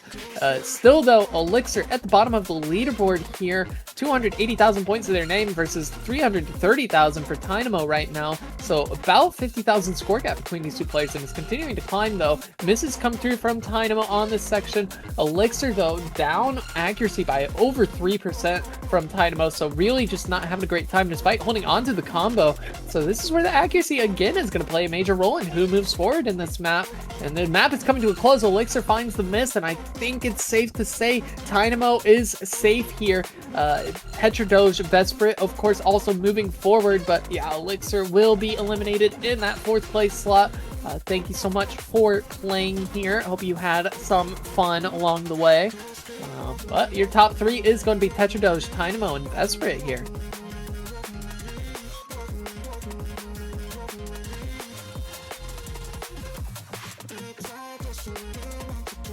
Actually, hold on. Let's not get too comfortable here. It's within reaching distance, 2,000 points here. Hold on, Tetradoge drops down to the bottom. Wait a minute, Elixir makes it through. And I was looking away. I was getting a drink. I look back and Tetradoge is at the bottom of the leaderboard. What just happened? I'd have to go back and rewatch that, and I'm sorry that I wasn't able to calm that because I was not paying attention. I thought for sure Elixir was out, but no, it's Tetradoge out. Vesprit, Dynamo, Elixir make it through, and in a turn of events, actually, Elixir's able to bring it back from the brink of despair there. I don't know what happened to Tetradoge. It must have been a lot of dropped accuracy, maybe some dropped combo, but that's very unfortunate, and I do apologize on my part for not catching it in time.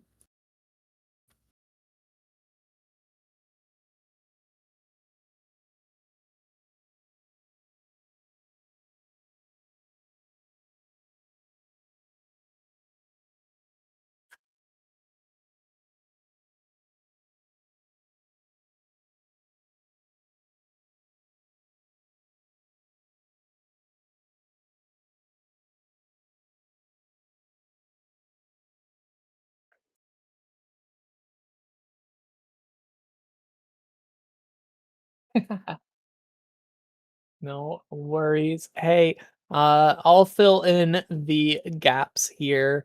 Looks like is that A stream match over here? Did I hear that correctly? Did Rectigon just win versus Imrek? Well, there you go, folks. If you weren't paying attention to the mainstream, Rectigon beats Imrek 6-4. They don't even get to tiebreaker.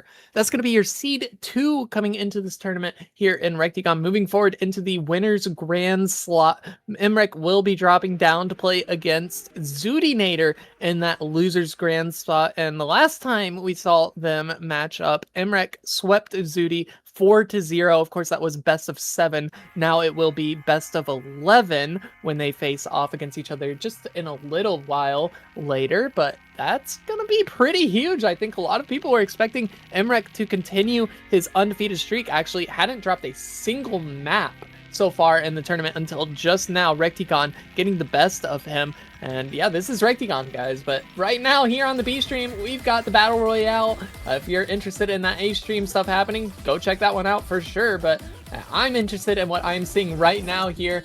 We got some Miku on your screen, and this is where the tapping is. Here it is on this Double Time 2 mod. Now, it's going to be Ghost to play to the audience. So it is going to require a lot of comfortability on the tapping right now. Dynamo, Vesprit, and Elixir, your final 3 players. No Tetradoge. We had to say goodbye to them in the last map at a crazy turn of events on the tail end of the map. But right now, Elixir and Dynamo gonna be finding themselves around that hot spot right now. It's Dynamo sitting in it currently, but Vesprit holding on to a sizable score advantage over second place here. About 40,000 points between them right now. We'll make that 50,000. Continuing to climb up. Vesprit still holding on to best accuracy in the lobby, but it's not by that much. I mean, it's 92%, give or take here for Vesprit. Still, though, doing better than either of the other players. Dynamo just not having a good time right now. Dynamo not necessarily known for their DT2 prowess capabilities here. And unfortunately, I think that this is actually just going to be very rough for them for the rest of the map here, as we're already over halfway done. And even with Elixir being at that 86% accuracy, I mean, Dynamo hasn't even broken through that 200,000 threshold. And goodness, I fear this is going to be the exit point for Dynamo. Big sad face drawn out from them, and you can't blame them because, I mean, it's just not their skill set, but that's how these Battle Royale lobbies go. You've got pretty much every skill set available at the disposal of the players. You kind of just have to be good at all of them, but hey, it's all good here. What does that say? 100 USD! Is Dynamo getting paid out? I don't know. Potentially. This is not a Dynamo map, but hey, doing pretty solid here so far. Thank you so much for coming out and playing here, Dynamo. We'll be saying goodbye to them. Elixir and Vesprit gonna be making the top 2 here for these players.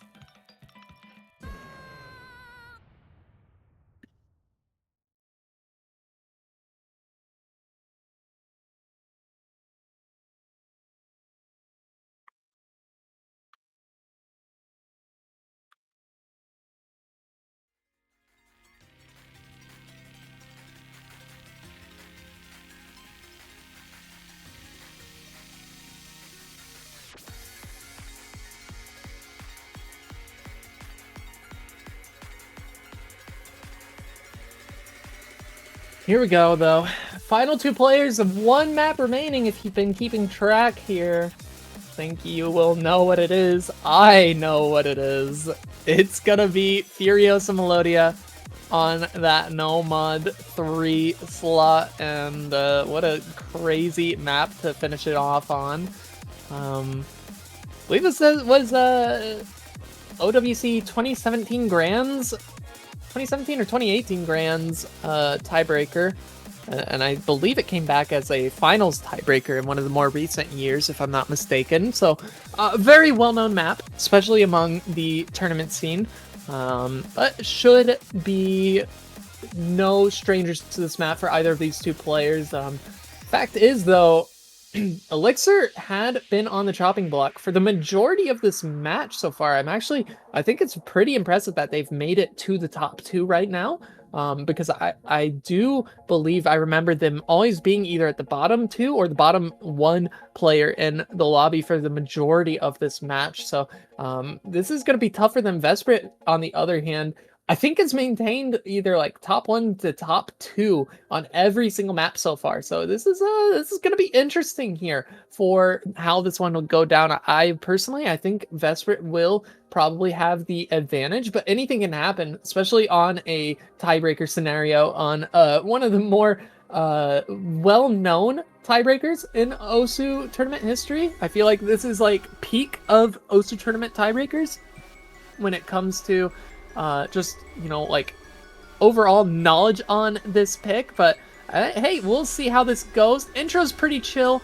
You got a lot of finger control in this map. It's split up into 3 sections. So the first section, you've got the finger control portion with a lot of these 1/6 patterns, a lot of the more the bursties, and as well as the aim. The second section, I believe, is the 1/3 section, with more of that aim requirement. And then the third section is more of the flow section, so a lot more of like these 1/4 stream patterns. So it is going to be a little bit of an intense match if I had to take a guess here, but so far off to a decent start for both players. Vesprit on the better accuracy here at 99.7%, just dropping down a little bit of accuracy, a couple of hundreds here on these 1/6 bursts.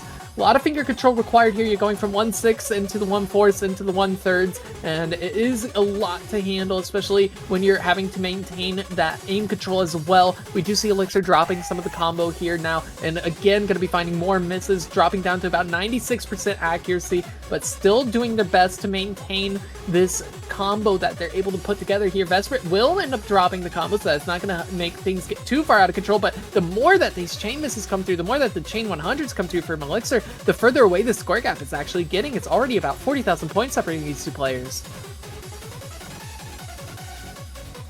Going into the final portions of this section here of the finger control. A lot of these cut streams, actually, I failed to mention the amount of cut streams in this map. There's quite a few. Vesprit is going to be fighting a miss going into the next calm before the storm here, before we get into the 1/3 section of the map. Elixir's still holding on to a bit of combo, has brought that accuracy back up to about 97%, so not too bad for them. They're still down by about 1.5% on the accuracy, but that's doable, especially if they're able to hold on to the combo. But right now, Vesprit's still holding on to about a 30,000 point score lead. Into the 1/3 section here.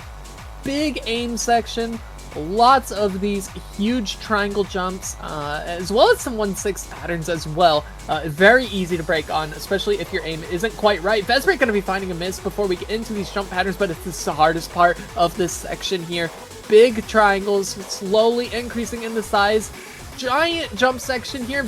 Elixir's hitting it, but misses on one of the final notes of that section. Unfortunately, that is going to be hurting them a little bit here. They were able to bring that score lead down to about 20,000 points before that miss, but still, though, within reaching distance for Elixir. Vesprit not doing the greatest either, finding more misses as well, trading out with Elixir, so keeping things a little bit interesting here. But now that score lead's back up to about 30,000 points between these two players as we continue forward in this 1/3 section. The spacing on the jumps get ever increasingly higher here. The 1/6 still coming into fruition, and the spacing on the jumps from those 1/3 into the 1/6 as well leave a lot of openings for misses. We do see a couple of misses coming through from Elixir. Vesprit still holding on to about 170 combo now. It's about to reach that 200 combo mark, but not before they find a miss themselves. Trades out with Elixir, still keeping things close, but 40,000 points separating these two players as we get into the final calm before the storm here. The final third of the map. This one is flow. You have to be able to hit these flow patterns, the ever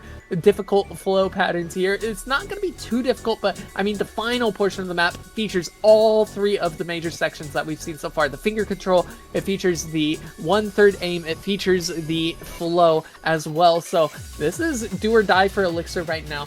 Down 50,000 points. That's a significant margin as we get into the final quarter of the map. Here we go. This alt flow section. And this is going to be the final nail in the coffin potentially here. Both players locked in, holding on to their combos. 400 for Vesprit versus 300 for Elixir now into some 1/3. This is the hardest portion of the map here. The triangles, both players hit it, and the wiggle. Oh my goodness, they make it look so easy, but they're still able to hold on to the combos here. Now Elixir up to that 400. Just a single miss from Vesprit could potentially swing things over, but I just don't know if there's enough time. The score gap's gained by about 70,000 points now in favor of Vesprit. The accuracy difference is phenomenal for Vesprit. 99.03% versus that 96.4 for Elixir right now. And despite the combo dropping for Vesprit, it's not going to be that easy still for Elixir to be able to bring it back. Even if they full combo for the rest of the map, we need to see massive chain 100s, massive chain misses from Vesprit. And I don't think I'm going to be able to see that here. It's drawn down to about 50,000 points, but the final portion of the map now, the last few jumps of the map, more cut streams. Elixir still holding on to the combo, but 40,000 points separate these players. And ladies and gentlemen, Vesprit will be winning this lobby. Very dominant fashion here. Vesprit takes the lobby. A GG well played to all the players that came out and performed here in this lobby. Thank you so much, Elixir, for coming and showing up. We do appreciate you guys, and I hope you all have fun. All the players, everybody watching as well. One more Battle Royale lobby will be happening here in about 10 minutes. But for this one, Vesprit is going to be your winner. Congratulations, Vesprit. And yeah, one more lobby remains. It's going to be a big one if all players do end up showing up. I believe 15 players are in that lobby, scheduled at the very least. So would be split up across 2 different lobbies just for viewing ease of access. But yeah, that is going to be it for us right now. We're going to take a short break as we prepare for the next Battle Royale match. So don't go anywhere.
All right, and welcome back, everybody, to the final Battle Royale match here in this year's Roundtable Open 2026 at the Level Up Expo. Once more, my name is Liliana. I go by Lily, but this is gonna be the final Battle Royale. This is Battle Royale Lobby 5, I believe.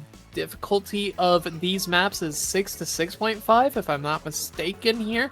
Let me triple check on that. It's going to be 5.5 to 6.5 actually, so a little bit more leeway on the difficulty of these maps, and should be another 8-player lobby. It seemed like there were going to be 15, but I think a lot of them are not actually playing, so it will make things a little easier for us. But yeah, this is going to be fun, I feel like, for the final lobby in the Battle Royale.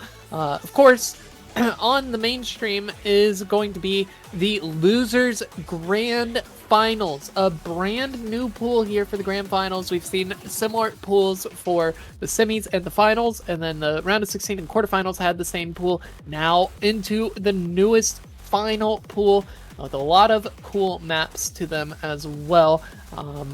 And so, yeah, go check that one out if you are interested in that. Again, on the main stream, it's going to be Emrek versus Zootinator in the losers bracket. Spoilers, Emrek lost to Rectigon. So Rectigon will be awaiting the winner of that match. But here in this Battle Royale, we've got some solid 5 digits. I think a couple of very high 4 digits as well. A lot of familiar faces to me at the very least. So I am excited to see who all is actually in this lobby. But as far as the maps go, players, they don't know the maps. Us, we get to see the maps, but we still don't know the order of the maps. And so is going to be a lot of sight reading here in these pools for a lot of the players. Although I think on a lot of the maps, players should generally know how a lot of the maps actually are, and for how they actually do end up playing. But yeah, we've got some familiar ones to me at the very least. On that Nomad one, it's yes, it's Camellia, but it's a very basic consistency map. It's like 5 minutes of just raw consistency and nothing really else outside of that. For the Nomad 2 on Echoes, I believe that is going to be alt on that one. Big Circle's alt, if I remember the map correctly. Ginryu Kaiko going to be that Nomad 3. I think that's just peak tiebreaker material. If anything else is just raw peak tiebreaker, so probably going to be the tiebreaker there. But I don't know the order of the maps personally. I have no clue. Harlequin going to be that DT1, so actually some tapping there in that DT1. Should be interesting actually to see. Most of the other DT1s have been more or less very consistency based. On that DT2, I'm not actually familiar with the map, so I couldn't tell you how that one plays, unfortunately. Fellas on the Hard Rock one, I believe is a little bit of tech on that one. Or actually, no, I think it should be like light mech tech. But then you've got calling on the hidden one, and that one is going to be the tech for the pool. Now we'll get to see who all is in the lobby soon once that first map comes underway, but hopefully we'll be able to get that going shortly. Looks like we are missing one player in the lobby, unfortunately, right now, so we're trying to get them back into the lobby. But yeah, this is gonna be fun, I feel like, for a lot of these players.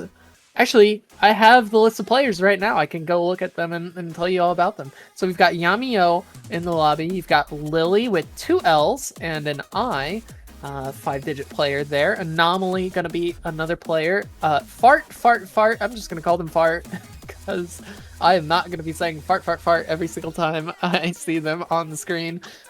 Flame of War is also in the lobby. Ozai, Trashy Angelo, and Sleepy K gonna be your players in for this one. So we'll see how these players end up faring here. Actually, am I mistaken? I recognize Trashy Angelo and Sleepy K from previous Battle Royale lobbies, if I'm not mistaken. So it's interesting, but either way, yeah, we'll be getting underway as soon as we get that final player into the lobby. Hopefully they are able to join very soon.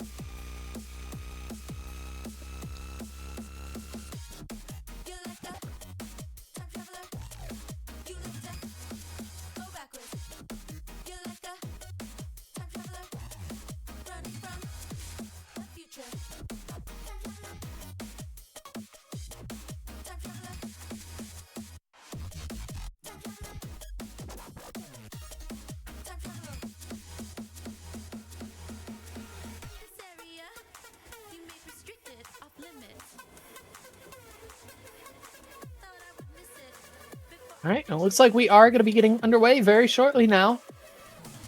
Looks like that first map is going to be on the Nomad 1 here. Got a little bit of a longer map right now here to watch, so strap yourselves in. Going to be a lot of fun here. I hope everybody is having some fun in this tournament. But yeah, consistency is going to be the name of the game on this Nomad 1. It's basically like drum and bass. It's a very standard drum and bass style of map. Very chill on the intro. Or actually, hold on, am I thinking of the right map? I might not be. Dreamless Wanderer. No, yeah, I am not thinking of the right map. So, this is not the map that I was thinking of. My mistake. This is actually going to be a little bit of tech here on this one. Still on the longer side, 5 minutes, 16 seconds in length. Everybody primed and locked in. We do see a very early miss coming in from Anomaly, actually, so that's a little interesting because the difficulty of the map hasn't really set in just yet, but not going to matter too much here in the grand scheme of things. Just a very early break, not really going to do too much. Sleepy K actually finding themselves at the bottom of the scoreboard right now on some of the lower accuracy. Where is Sleepy K? I don't see Sleepy K in this lobby, so I'm actually confused who that would be. Is that Lunzi? It looks like that was... No? Yeah, I'm not sure what's happening here. Regardless, just a little bit of confusion here. Player at the top of the score is going to be Ozai. Yeah, the scoreboard has the wrong usernames for some of them, and unfortunately, that's fine. Not gonna be too big of an issue, so just kind of have to figure out who is on what score right now. Actually, I mean, the scores aren't even really lining up. It looks like Lunzi is gonna be that Trashy Angelo slot. For Sleepy K, I think that's Flame of War. So those are the only two. No, actually, Flame of War is there. You know what? We'll figure it out. We will figure it out here, but yeah, this is a relatively close one here at the bottom of the pack. 130k to 146k on those players. Actually, okay, I see what's going on. Flame of War is counting as both Sleepy K and Flame of War at the bottom, and then Lee Cooper Jeans is just not anywhere on the list. So Lee Cooper Jeans is going to be at the top of the list, actually. And so they are in the lead. It's not actually Lily. It's Jean's going to be holding on to the FC out of that section. So yeah, these are your players here, despite the little mix-up in the player names. That's kind of understandable. Not really going to be that big of an issue. Just remember that Lindsay is Sleepy K, and Flame of War is Flame of War and Trashy Angelo right now. Coming into the first half of the map, it looks like we have a disconnect from Yamio. Goodness, I hope not. I really do hope that is just Bancho. I think it's too late into the map to get a restart here, so that actually could be pretty bad for them now. They are going to be losing a lot of score here, and some of these players at the bottom of the scoreboard are going to be able to bring back their score lines here. So long as Yamio didn't actually disconnect, maybe they are still able to play here, in which case we would be able to get a confirmation from either a local score that would be saved on their computer, or somebody is able to oversee them and their scores. But yeah, I don't know what's happening right now here. Regardlessly, Yamio is going to be dropping down to about that final spot on the hot seat right now, as far as we're concerned. And if Yamio is still playing, then it would be Lunzi at the bottom slot, or actually no, Flame of War at the bottom slot. So this is interesting here. As far as who is going to be eliminated, I'm really not sure, but right now no players have the full combos anymore. Lee Cooper Jeans ended up dropping their full combo, unfortunately. Will not get to see any FCs in this match, but still doing pretty solid are all the players here on the top side of the lobby right now. It's going to be Lily pulling out here the 700k as well with Lee Cooper Jeans. So very solid scores from both of them. And yeah, I mean, unless we're able to get a local score here, it looks like Yamio might be the one that is eliminated here in this 8th place spot. Just a couple of slow sliders here into the end. And it looks like Yamio did somehow accidentally disconnect in the very middle of the map, and unfortunately, I don't know. It doesn't feel great, but yeah, map coming to a close here. We're getting the hosts to get some chimes in here, but I do believe that is going to be Yamio, unfortunately finding themselves out of this battle royale in a very sad fashion. Never feels good to have to be exiting whatever that is a tournament side just from technical difficulties, or you mistap the wrong key. In their case, they said that they pressed the space bar and spacebar made them exit the map. So I don't know how that happened, but that's really unfortunate, and you do have to feel a little bit sad for them. But regardless, we have to move on. We have to make our way to the final 2 to find the winner. So that will be Yamio exiting here in this lobby. Everybody else will move forward into the next few maps.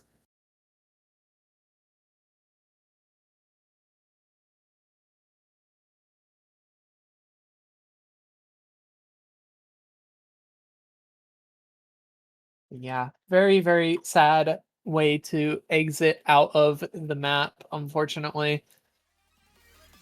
Yeah, here we go. We've got some more maps to be played. It looks like that DT1 is going to be the next one up, which makes me feel like maybe it's just going to be the same order here as it has been. Potentially just right into the Hard Rock 1, into the Hidden 1, and Nomad 2, DT2, Nomad 3. But hey, you know what? Anything could happen. Do get to see what's going on with this DT1. I would believe that it is going to be a speedier pick here, just considering the song name itself. If I'm thinking of the correct Harlequin, then this will be some tapping here. It's going to be on a light insane difficulty by Alacat, so not going to be one of the harder difficulties, but still going to be difficult enough, I think, for a lot of these players. Some of these players might not be too comfortable when it comes to double time, especially not on higher BPMs. And yeah, this is the Harlequins that I am thinking of here. What a storyboard, my goodness. If you have if you have any photosensitivity issues, maybe look away for just a little bit. But yeah, right now we are into the lobby. 7 players remain. And it's going to be Lunzi finding some very early misses. A couple of dropped accuracies here for a lot of players as well. Really only just a few players left holding on to the FCs. You've got Fart, Ozai, and Lily holding on to the full combos. Anomaly on good recovery, having missed very early on. Same with Flame of War, but that's going to be Lily finding a break now. Looks like, oh gosh, who that is? Flame of War is going to be at the bottom of the scoreboard right now, despite having a pretty high combo. No, wait, that's not true. It's actually Lunzi who's not showing up on the scoreboard at all. So Lunzi not doing too hot right now, actually just not doing fantastic so far. This map is actually coming to a close now. A quarter of the map remaining here, and we're at 88% for Lunzi, but they are able to get an edge over Flame of War now. Flame of War finding themselves in that hot seat once more and continuing to try to bring that score back, but Lunzi has brought it up to about a 30,000 point score gap between these two players, and I do think, unless there's an absolute disaster here on the spinner, it's going to be Flame of War losing the battle at the very end, and they will be exiting this battle royale. Thank you so much for playing. Hope you had a little bit of fun, but you will unfortunately be leaving out of this tournament. All the rest of the players move forward here. We have our top 6. Fart, Ozai, Anomaly, Lily, Jeans, and Lunzi going to be your top 6 right now. And we're going to get into the next map pretty soon. It's only 5 maps remaining.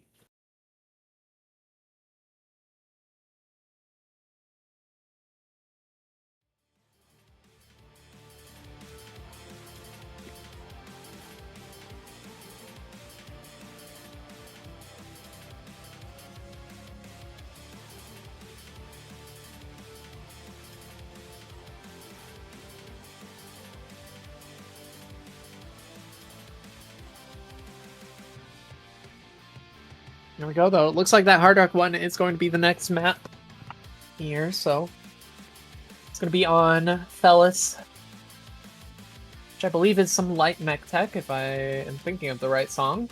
But, I mean, hey, I was thinking of the wrong song for that Nomad 1, so anything is possible.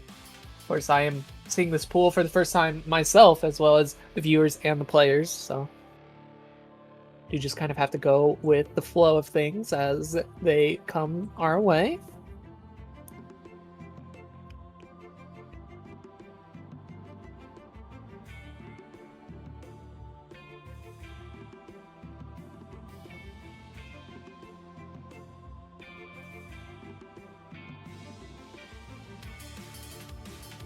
Hopefully, we'll be getting into this third map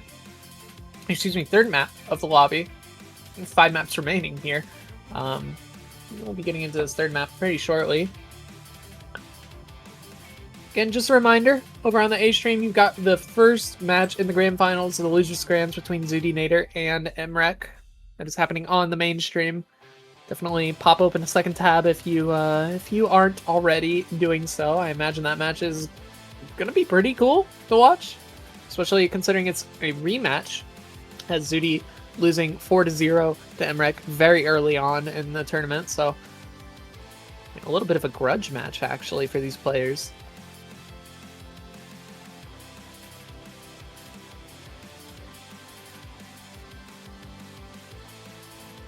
And thank you to our lovely streamer for being able to pin that message there. And there's the link for y'all.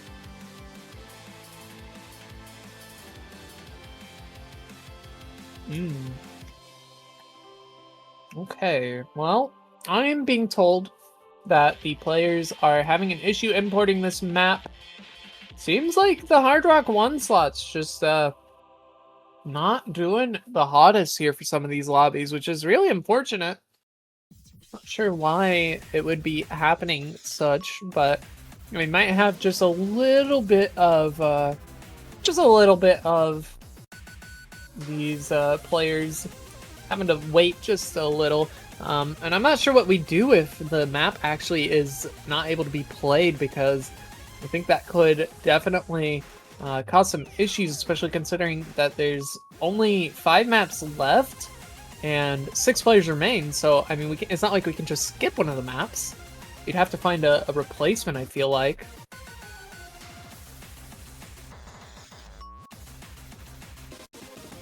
But yeah, hopefully we can get something going.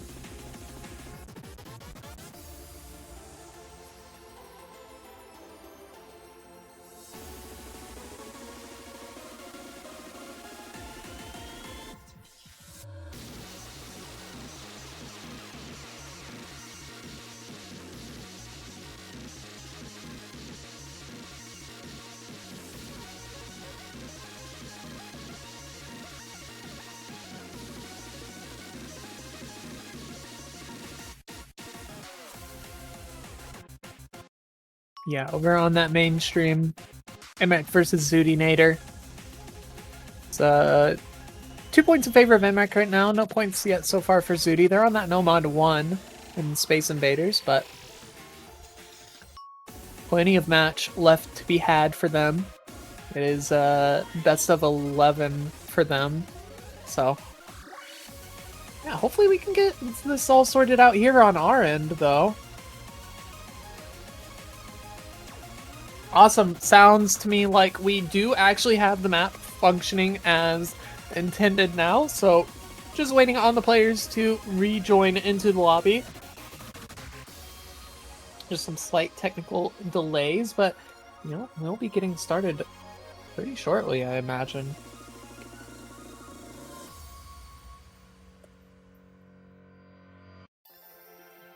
One person, no map.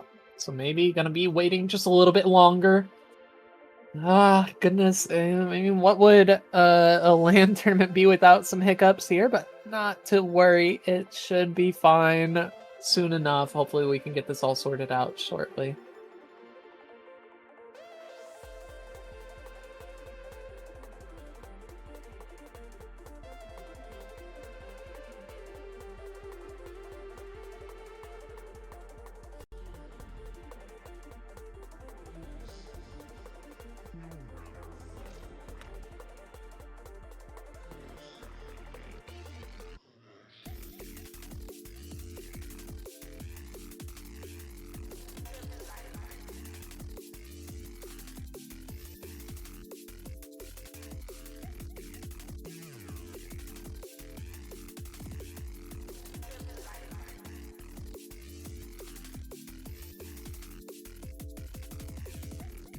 My goodness. That A stream is kind of intense right now. It's two-way FC on that no mod one on the halfway mark. I think Zudi's dropped 2 100s and Emmerich is still holding on to an SS.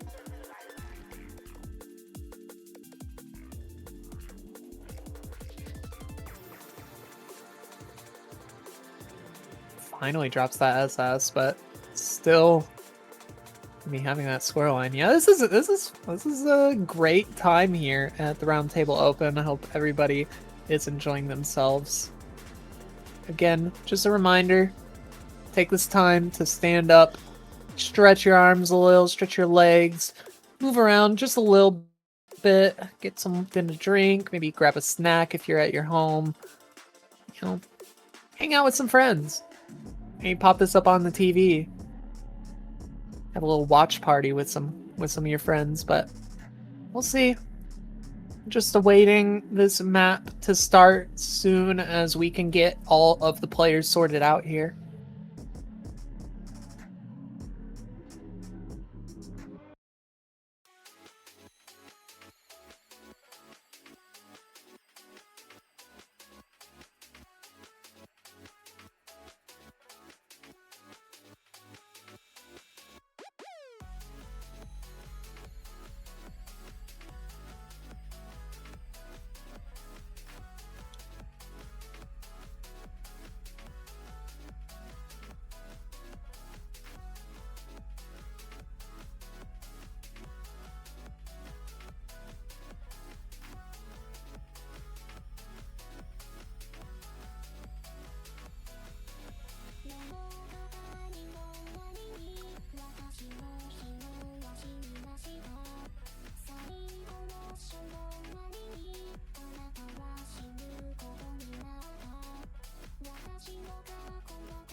Oh my goodness.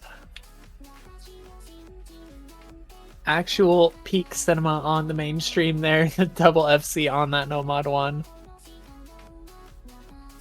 And we might have to go to a technical pause potentially, I feel like.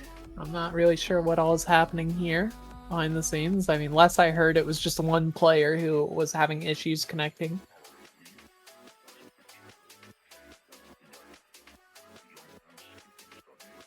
It is unfortunate here. Hopefully we can get that sorted out very soon.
All right. Hey, sorry about that pause there. We are finally back and things have sorted out.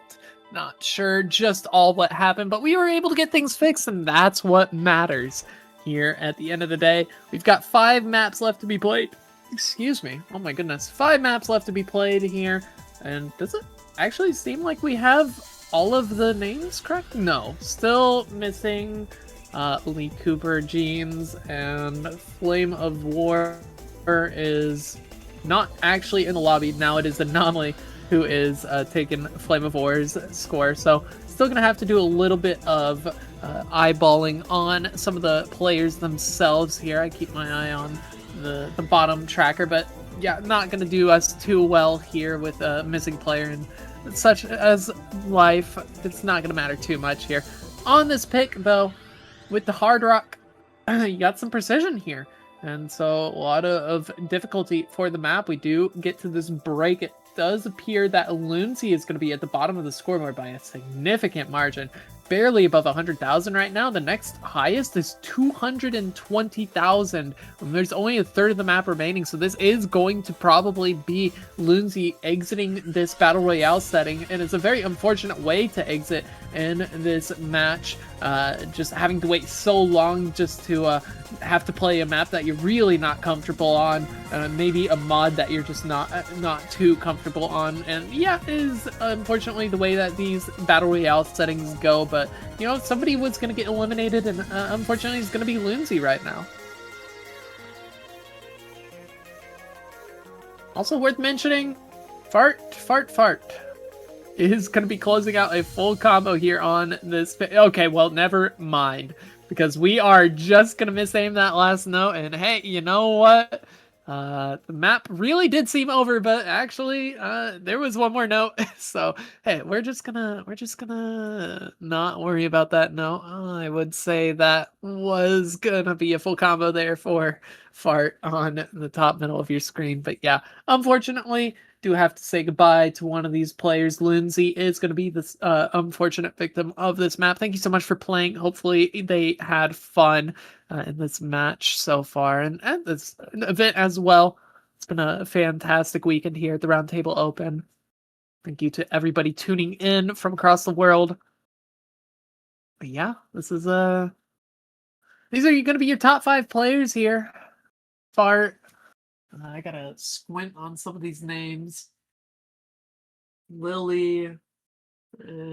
I can't quite read any of the rest on my stream, but that's alright. I don't have to worry too much about that. You all know, all that matters is the one player got eliminated. So yeah, here we go into the next map. I believe it's going to be this hidden one, and we're going so quickly into it. No more delays now. All players have the map downloaded. It's going to be Calling by Zek. This is a Barash map here, actually, so makes me think that this is a lower AR, and indeed it is. AR 8 on this one. Not going to be super techy, and I believe all the tech was in that Nomad 1 pick. A little bit more mechanics forward here on this pick. Anomaly and Fart going to be finding a couple of early misses so far. That's a big chain miss and a massive amount of chain 50s from Lee Cooper on the top left of your screen. Very unfortunate place to find such a huge accuracy drop there for them. They do drop down to that last spot down at 210,000 points right now. Next highest is going to be on Fart, who is just over 320,000 points. So yeah, this is a pretty huge score gap between these two players right now. Actually, not that huge. It's 45,000 points. So still within reason for Lee Cooper Jeans to be able to bring it back. But yeah, all those act drops really hurt them. Still though, Fart is going to be finding some act drops, and now it's actually Anomaly who's in the hot seat, I feel like, or about to be in the hot seat. That's a massive amount of 50s and misses from Anomaly. Lee Cooper Jeans does find one break, so we are within 10,000 points here between these two players, but still it's going to be Anomaly finding the higher score right now. It's going to be very close. Lily easily in the lead right now, but it's going to be down to the wire here. It's actually hard to tell between these two players. It's very, very even, but those last few hundreds and 50s dropped from Lee Cooper Jeans is going to be the nail in the coffin, and they will be exiting here in that 5th place spot is going to be unfortunately having to exit this battle royale, but thank you so much for playing. Hopefully they had fun. And yeah, now your top 4 solidified here. Lily, Ozai, Anomaly, and Fart. And these 5 digits in their names, I tell you what. They do be coming up with some silly little names, and I'm here for it. I am here for it. But yeah, just 3 more maps to go here in this lobby. 3 more maps to go here on this B stream. We'll be coming to a close soon because, hey, believe it or not, it's been a long weekend, but all of the events, they've come and gone so far, and we're in the final stages of the main tournament. We're in the final stages of this battle royale. So yeah, thanks so much everybody for coming out and hanging out with us so far.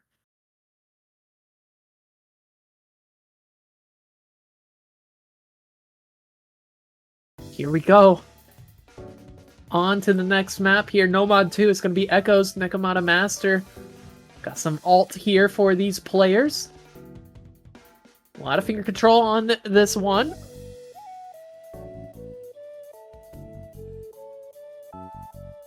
Actually, some swing patterns in it as well. I believe the latter half of the map is pretty difficult here. We're sitting at just under 2 minutes in length.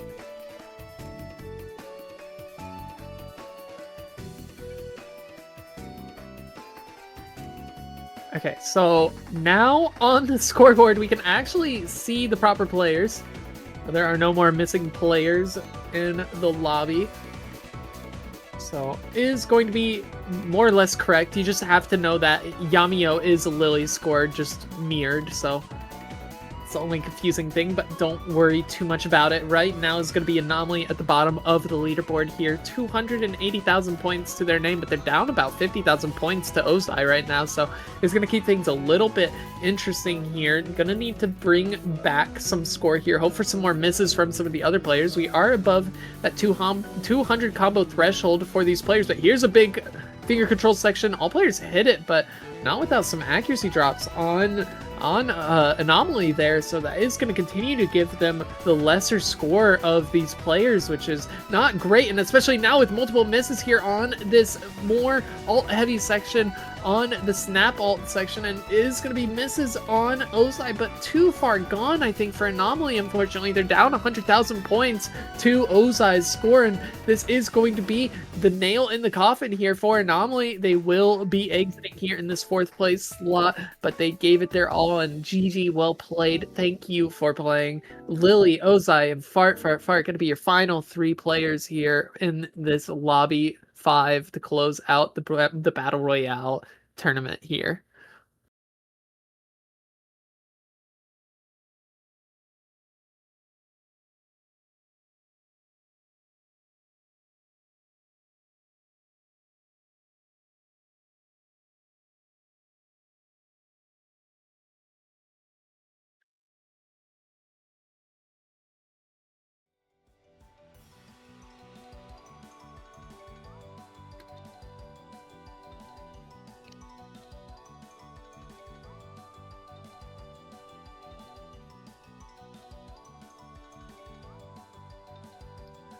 Just 2 maps remaining now. If my memory serves me correctly, you've got that DT2, which is going to be SETI, and you've got the Nomad 3, which is Genryu Kaiko. If I had to put my money where my mouth is, I'd say Genryu Kaiko is still going to be that tiebreaker but for the final 2 players, but actually, here we go. Yeah, I see DT2 at the top right, so I do believe my intuition is correct here. Again, this is another map that I'm not familiar with. I don't know necessarily how this map plays out, what the map has to offer here. We actually get to see a little results screen. How about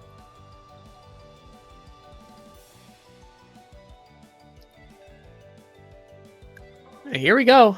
Into the map. Let's see what we're all about here. It's AR 10.3. Shouldn't be too bad for some of these players, but What is this song? Looks like it's gonna be generic DT1 aim here. So on that AR 10.3 can add to some difficulty here. It's gonna be anomaly still showing on the leaderboard. Goodness gracious. But don't worry too much about that. Just gotta focus on the 3 players on your screen right now. Fart finding themselves in that hot seat, still down about 30,000 points to the next player in Ozai, but it's very close between Ozai and Lily. They are going to be going back and forth here with the score line, as the misses have already come through for all the players.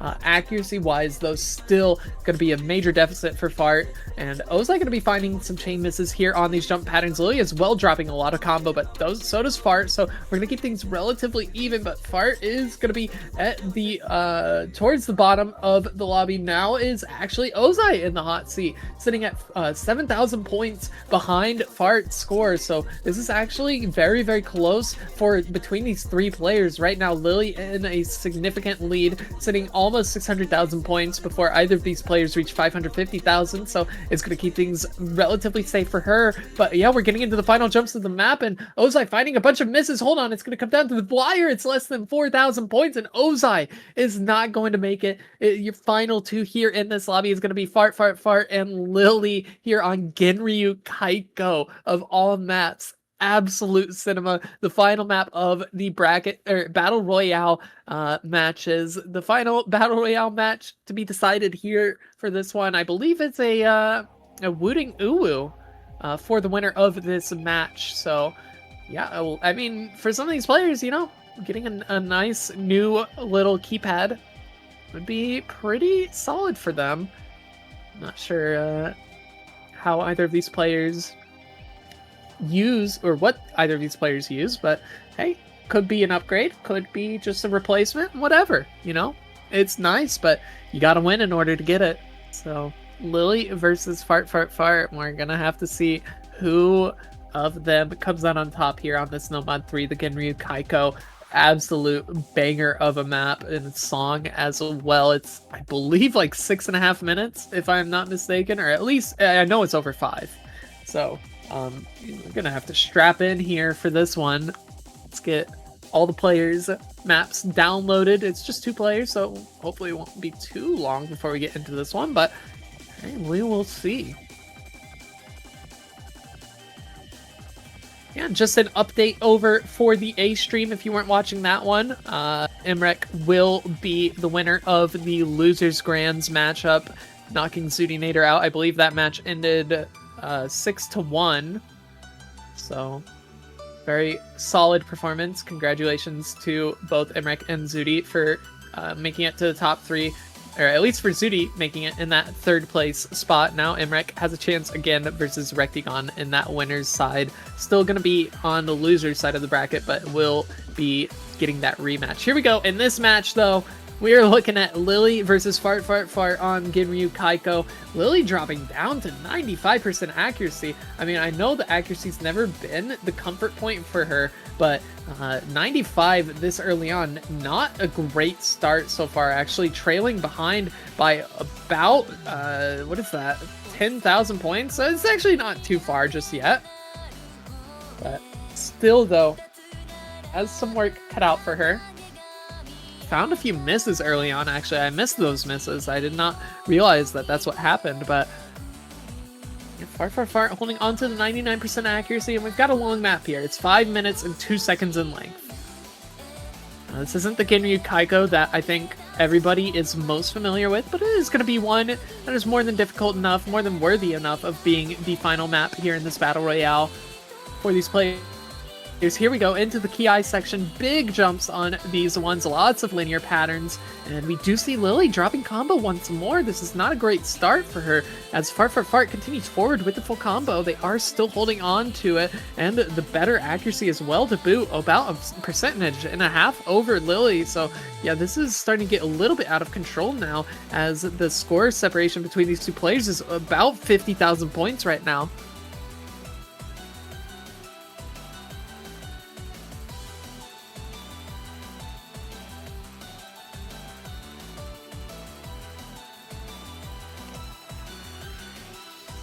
Getting back into a little bit of a reprieve here. Both players hit that space burst.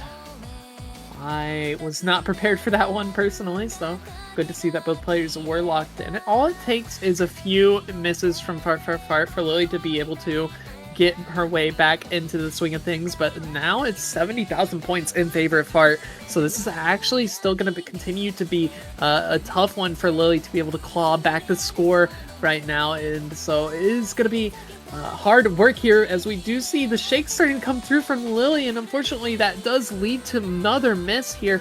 Fart is just going to continue and extend the score lead. It's now up to about 100,000 points between these two players, and this is not good for Lily. I think we are halfway through the map right now, and 100,000 points in a normal tournament situation when it's a 1v1, I mean, that's like not great, but in Laser for sure, when you've got half the map remaining, 100,000 points is so much. Fart still holding on to the FC. Got a third of the map now left to be played. Accuracy-wise, I mean, it hasn't really faltered for either player. If anything, it's gone up for both players. So, still, though, 1.3% accuracy between these two players is going to be the differential, as well as that combo advantage for Fart. Just doing phenomenal work right now here on Genryu Kaiko. Looking to try to secure the Wooting Uwu for themselves. We're going to go into the final quarter of the map. Any more big div spikes here? Potentially some space stuff happening, but no. It looks to be more of these big slider portions. And Fart is just so locked in here. 640,000 points right now. Lily going to be finding more misses, and I believe this is going to be it. There's still a quarter of the map remaining, ladies and gentlemen, but Fart has done enough damage here with those misses from Lily, and it's not going to be enough for them to be able to bring back big streams here, actually. Hold on. Wait a minute, that's a miss from Fart, so there is potential for maybe a massive amount of chain misses, but I mean, they look so locked in right now, and they look so comfortable here on this pick. And yeah, it's just going to be not enough here for Lily, who finds even more misses. And unfortunately, you know, somebody had to lose this match. And for Fart, it's not going to be them. They will be winning that Wooting Uwu. And that will be us coming to a close here on the B stream. Thanks so much, everybody, for tuning in to all the matches that we were able to broadcast live for you. Thanks, everybody who made everything run smoothly as we could here in this tournament. But yeah, 2 more matches to be played over on the main stream starting in about 14 minutes, starting off, or excuse me, 1 more match minimum to be played on that stream. What are these patterns? Oh my goodness. Massive div spike on the ending, but Fart gets it done. Yeah, as I was saying, Rectigon versus Emrek in that winners grand finals. Rectigon going to be coming in from the winner's side, Emrek on the losing side. So Emrek would have to take it to a bracket reset in order to win the tournament. Rectigon just needs to win once, but thank you so much, everybody, for watching. And yeah, until next time, I've been Liliana, and we'll see you later.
keep me high up off the ground. In a haze, in the clouds, we ain't ever coming down. We ain't ever coming down.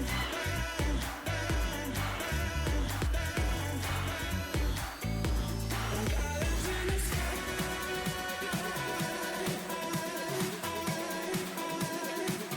We could stand it, you and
Let's go.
All right, hey, welcome back, everybody.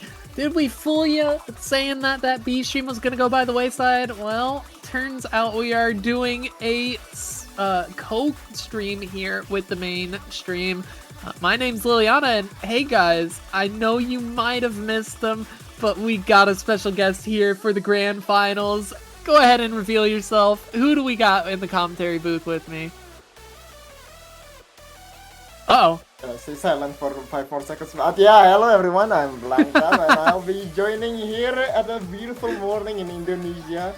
You know, before away it's 8 a.m. and yeah, thank you for the introduction, Rihanna. What are you thinking here? Oh my goodness, we've seen the MREC spectacle thus far, and I think miracles will keep on happening as we are gonna witness two meteors clashing onto each other. I think that's a way to say it. Sure, absolutely. This is going to be an absolute banger of a winners grand finals here. We saw just a couple of hours ago here, actually. It was Emrek versus the exact same matchup here in Rectigon, and Rectigon got the best of Emrek. It was 6-4 maps when all was said and done. Didn't even get to go to the tiebreaker, so this is a bit of a grudge match here for Emrek, who just got done completely destroying Zutinator. I believe that match went 6-1 in favor of Emrek. So yeah, this is going to be exciting here, Blank Tap. I'm super excited to be able to cast this one. And yeah, I don't know if I mentioned it. My name's Liliana, and we've got Blank Tap. Everybody, it's Blank Tap. You know him, you love him. He's the GOAT. Okay, you don't need to stand up for me like that. I'm gonna, man. I gotta hype you up. The players are going to play, you know, not me. But yeah, other than that, I'm here again, guys. Hello. And of course, we are gonna address the elephant in the room. 6 out of 7 maps FC by MREC last round. I think Rectigan might have a challenge. The Volvos, they're working. The MREC, he is hydrated. I'm definitely hoping to see quite a bit of a tiebreaker this time around instead of a premature end. Also, MREC is in the loser side. He needs to win twice, so double the odds to see tiebreaker, or maybe not even if Rectigon win only once. Yeah, just one win required here for the winners bracket player in Rectigon. For Emrek, yeah, you got to get those 2 wins, and then prior to their matchup in the finals stage, it was actually Emrek who had been completely undefeated in the tournament, hadn't even lost a single point to anybody. And the fact is, Rectigon was able to go toe-to-toe in that finals pool, but we're on a different pool here, Blank Tap. This is the grand finals pool. We've stepped up the difficulty to the max for this tournament. Not necessarily the max for some of these players who are much more comfortable on some of these maps than I think a lot of other players would be, but definitely amped up the difficulty here in terms of the maps, and also map quality as well. I mean, we've got another custom here. I believe it was the Hard Rock 2 custom from Nick on the previous pools. Now we've got this custom tiebreaker, and it's going to be a banger if we do get to see it. Hopefully, I mean, even if we don't get to see it, I would still love to be able to see the players actually play it. But yeah, I mean, this pool is fantastic here at Blank. And not to mention, I mean, it is all just super well-known maps. Everywhere I see, you know, I can't even point out to the one map that I don't even know. I guess I didn't know Laser Mod 1, but we saw MREC FC it, so I think it's burnt in my mind now. Ice Angel, even though it's not 1.5 times, it's still Ice Angel TT. Lord have mercy. I will be on my knees wishing for that to be played, but I don't know if that's gonna get banned yet again. MREC did, I mean, what did he ban? I kind of forgot actually. He didn't ban the laser mods, but he did ban the Hot Rock 2 and one of the hiddens. I think it was Hidden 1? Yes, it was, yeah. And then Zutinator banned No More 2 DT2, but this time around, both of these players are very well known for their mechanical specialty. Oh, well, that is saying that they cannot, you know, do anything else, which is absolutely wrong. They're just mechanical beasts, to say the least. Hidden 2 might be a potential ban for Rectigon. I don't think he's too fond of very dense, very low AR hidden stats for sure. And MREC, he definitely can hold himself to quite a standard in such a map. That man can indeed play everything, I suppose. Yeah, a little bit of everything that's ever been thrown at Emrek, and the dude can play it time and time again, proves himself to be one of the greatest, if not the greatest player in Osu history, at least in current Osu history for sure, is very much so the case, I feel like, but just overall, this dude can play everything. Didn't necessarily always used to be the case, but he has made such strides in improving his tournament performance here. His level of tournament play is really becoming unmatched for a lot of players, but the fact still stands. He's coming in from the losers bracket because Rectigon beat him earlier in the final stage, and if you look at the bans in that stage, it was actually a double hard rock ban from Emrek, really respecting the prowess on the hard rock mod here from Rectigon, who is considered to be one of, if not the greatest hard rock players in North America as a whole. Just a very scary player.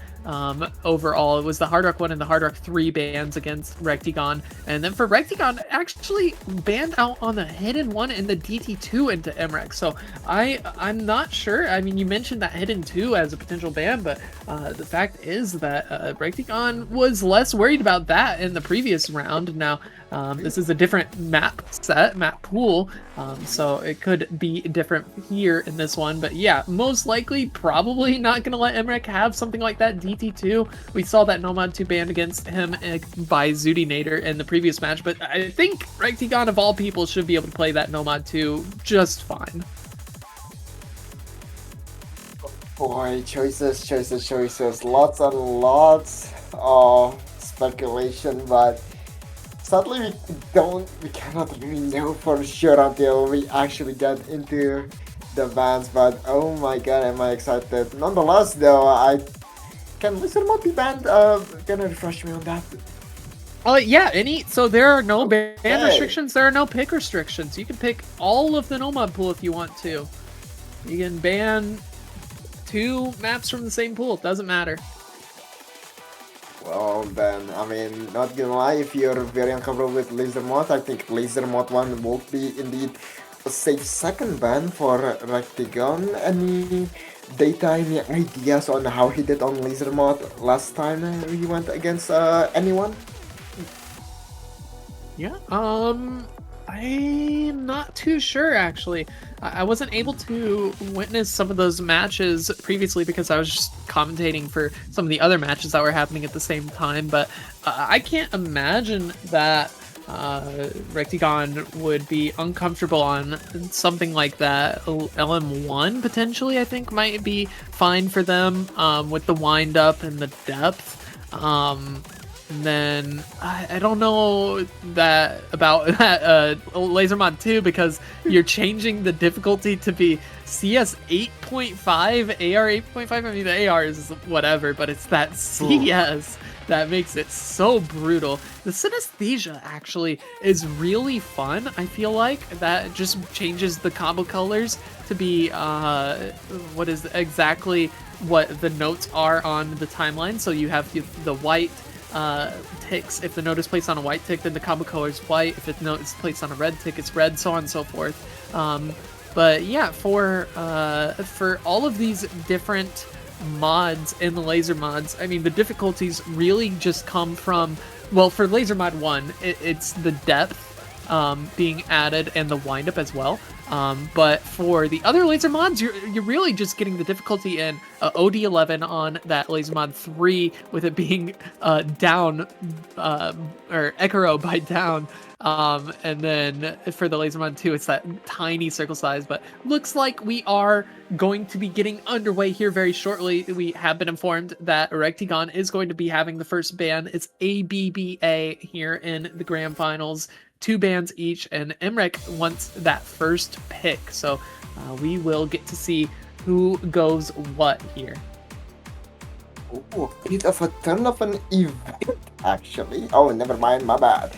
I get it all wrong, actually. Player 2 is Rectigon, player 1 is Emrek, and Rectigon, I mean, you know, looking at that DT3 performance on Emrek, no-brainer for sure. But once again, Emrek respecting the territory. Hot Rock 3 has been banned by him, and indeed, he will leave out Hot Rock 2 once more against the Rectigon. Yeah, I mean, exact same bands that we saw from Emrek the last time that these two face each other in the final stage. Different pool, but hey, you were spot on the money here for the other Rectigon band, with that being the Hidden 2. This time, maybe a little bit more scared, more concerned about how that one might go down. But here's the thing, Blank Tap. For this pool, nobody has seen Rectigon play it yet, but Rectigon's had a chance to scout out the scores from Emrek. And, you know, while there were only 7 maps that were played in that match between Emrek and Zudinator, there's still info that has been given to Rectigon here on some of these pools. Ooh, I mean, yeah, with all of those info out, will that help Rectigon? I mean, not gonna lie, I don't think the info is that useful. The only thing those scores tells Rectigon is that, yep, he can FC everything. Be careful. Thank you. Oh wait, to ban from Rectigon, and it is indeed time, ladies and gentlemen, going to the Hidden 3 right off the bat. It is going to be Polyphia, it's going to be Finger Control. Ladies and gentlemen, welcome to OD. Yeah, finger control is the name of the game, but also a lot of aim control here. The flow on these patterns, and as well as all the little 1/6 bursts mixed into the 1/4, the 1/3. It's a lot to handle here, especially with the hidden mob. But right now, both players are in the lobby, and they are performing. They are both locked in on the full combos, but Emrek actually dropping quite a bit of accuracy here, down 2% to Rectigon so far. Not the best situation thus far for the man himself, but his accuracy is definitely recovering, going close to that 97%. And Rectigon dropping some 100s of his own. This is still going to be close as we go into the first flow control section. It's going to be really difficult, really delicate. The balance is easily disturbed, but Rectigon and Emrek still walking across just nicely, slathering their toes with butter. Extra wonderful with this situation, but Emrek is now gone. No more full combo for him, and this is not the best start, man. Not the best start indeed. The overlay is a little scuffed at the bottom, but you can look at their scores at the top there. Emrek finding multiple misses in this map, also with the lower accuracy right now. Rectigon here at the halfway mark, still holding on to the full combo Blank Tap. This is a very ridiculous score here. God. Holds on to the combo into the pause section, and about 100,000, actually about a 90,000 point score gap between these two players, but still having the better accuracy on laser is huge for Rectigon right now. On top of having that combo, but the accuracy is going to make these last little bit of the map with the comboing go so much more in favor of Rectigon here as the map comes to a close. One last section, one last control pattern that they need to be wary of, and it is coming right now. The doubles, the 1, 2, and 3s, everything in between. Rectigon absolutely looking like a remote control to a television, and he will keep this going as Emrek finds yet again another break. Yeah, more misses to be found, but there's Rectigon finally dropping that combo. Still not going to matter. The fact is, this was an Emrek pick here on the Hidden 3, expecting to kind of catch Rectigon out. Rectigon, you know, he's the hard rock guy. He's the guy who likes the mechanic stuff, but actually, the dude could just play it all as well. We were talking about the skill depth from Emrek, but Rectigon able to go toe-to-toe here with the #1 player in the world and gonna get a break point to start this match off. The boogeyman definitely haunts those who sleep, but Rectigon sleeps with one eye open. And that is dangerous for Mr. Ek. He is gonna get into his own pick after this wonderful opening breakpoint. And remember, it is Emrek that needs to win not once, but twice. Needs to win 12 maps in total to get himself going. And Lord have mercy, what am I hearing currently? Oh my that is goodness. the filler Oh music. my We get goodness. some laser filler here. It's the benefit of streaming on laser. And it's Oh, peak. And it's oh my peak Blank God. Tap, but we've got Hard Rock to first pick here from Rectigon, and this is his specialty, right? In the Hard Rock pool, especially on something like this map here, the defenders, which I believe is pretty stream forward, and I mean, Rectigon loves his Hard Rock streams, especially with it being on the smaller CS as well. Map number 2, here we go, Blank Tap. Oh my goodness, ladies and gentlemen, Dragon Force all-time El Clasico for us all. CS 6.5, pure consistency, 5 minutes and 43 seconds. Oh boy. Well, don't forget to hydrate because we are going to tread quite slowly across the battlefield. Double FC thus far, Emrek behind by 1% accuracy. But nothing too unrecoverable just yet.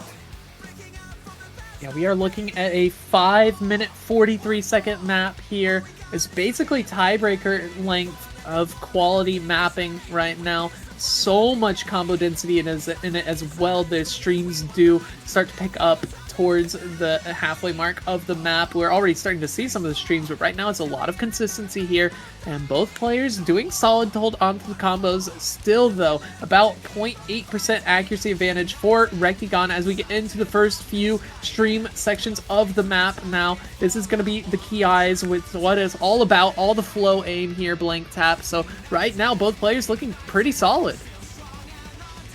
The nerves that they have to hold, like they're going to the first burst jump and no one finding the miss. Everyone withstanding the fury of the storm currently. Rectigon and Emrek's 750 combo accuracy basically negligible currently. We're just waiting for that blunder, for that mistake, for that first miss from either of our players. 2/3 of the map remains. We still have plenty of time to await a mistake. Definitely lots of map remains. Neither player faltering when it comes to the combo thus far. And yeah, that first pick from Emrek might not have got his way, but I mean, the dude can play everything, so potential for a breakpoint answer back here from Emrek is pretty high. If you're Rectigon here, I mean, essentially you do just have to FC the map right now, Blank Tap. It's 1,500 points and some change here. Separate these two players right now. Accuracy-wise, it's very evened out now. Rectigon having dropped a little bit more accuracy as the map goes on, but we're in the second key eye section, and we're about to reach the first half of the map, and I mean, neither player is faltering here. Big space stream, and both players hit it. They make it look so easy, Blank Tap. Emrek will drop a little bit of accuracy, but still keeping it very close within 3,000 points of the other player. This is still an accuracy battle in between these two heroes. Going through the fire and the flames with these massive combo. The FC will stay strong as we are still going through each and every part of the map. Going to the slow section right now.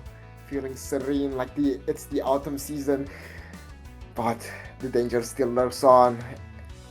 Plenty of places where you can miss. This is the eye of the storm before we will once again just fighting against the vortex, the tornado that will be not so welcoming for both of these players. Here we go into the solo section, Liliana.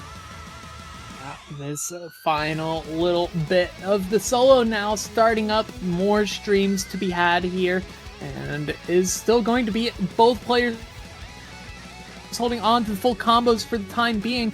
Again, still better accuracy for Rectigon, but these streams, the spacing, I mean, it doesn't look all that spaced, but now the spacing is pretty increased there, and both players are hitting it, and they're making it look so easy right now. Nobody is faltering still. This is so disgusting for both players. It's still the same accuracy disparity, so 5,000 points is all that separates these players to make that 6,000 now, and they're just hitting these circular streams. The flow pattern, the flow control is so insane for both of these players right now, and on Hard Rock to boot with the higher OD, they have to tap so perfectly, but Blank Tap, I mean, they look so solid.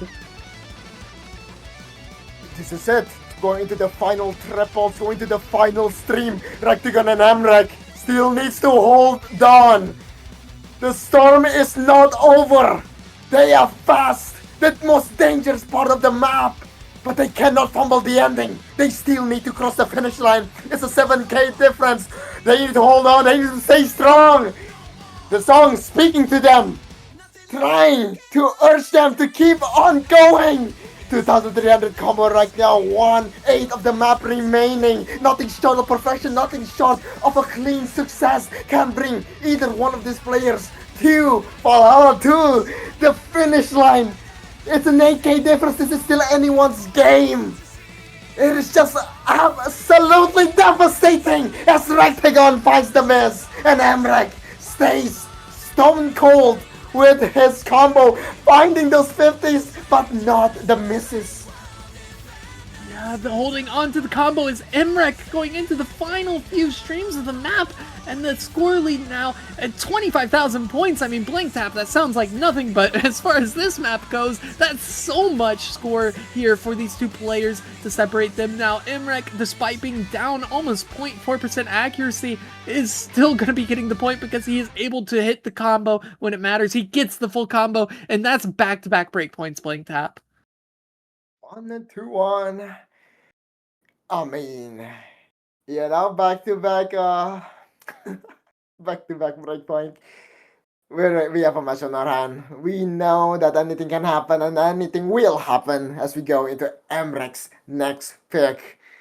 Man, I mean, one miss to just end it all. These two scores are out of this world, and yet one is even beyond than the other. What are we thinking here? What is the Emrek's picks, Lillian? Oh, goodness. I don't know. I mean, the dude practically SS'd that Nomad 1.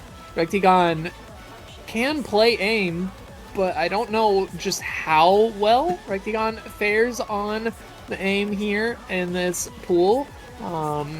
Already saw that Hard Rock 2 being just a nail biter until the very end, but it looks like we're going to go a Nomad 5 pick here for Rectagon, so this is an interesting one. I'm actually a little curious to see how this goes because this is speed. We're at 240 BPM on this one, and I mean, you know, as speedy as it can get here in the Nomad pool, it's AR-10 as well, so basically just another Hard Rock map in disguise despite not having that OD-10.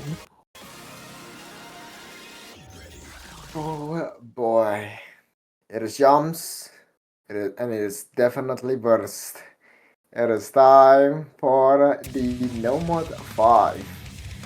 We've seen how comfortable Emrek is on this map, hitting that beautiful FC the first time, but can he do it the second as Rectagon finds the first miss? Very early break from Rectagon is actually a little concerning. Emrek, not the kind of player to find misses, but when he does, you know, there's always opportunity. But yeah, being able to hold on to the combo advantage now, as well as this accuracy advantage, to boot for Emrek, is going to be a lot here. Already 20,000 points built up just off of that one mistake, about 100 combo into the map. So right now, Rectagon's got some work cut out for him. Emrek holding on to the SS into the first third of the map. 70 combo differential. Not much, but in the grand scheme of things, with Emrek on the equation, it is plenty. The man can squeeze water out of stone, and he is squeezing this map dry to go into the first and last GI section. Here comes the jumps once more, the burst as well, the streams. I mean, Emrek looking so comfortable. My man is on the high road. He is just swimming across the clouds and touching the stars. He is making it his own, and he is still with the double S. He is in tranquility, as we are just seeing once again how dominant he can truly be. Rectagon with a beautiful recovery, but Emrek shows us how perfection looks in the grand stage of the Roundtable Open. And what a score from Emrek here on the Nomad. Does get the SS, 0 100s, 0 50s, 0 misses.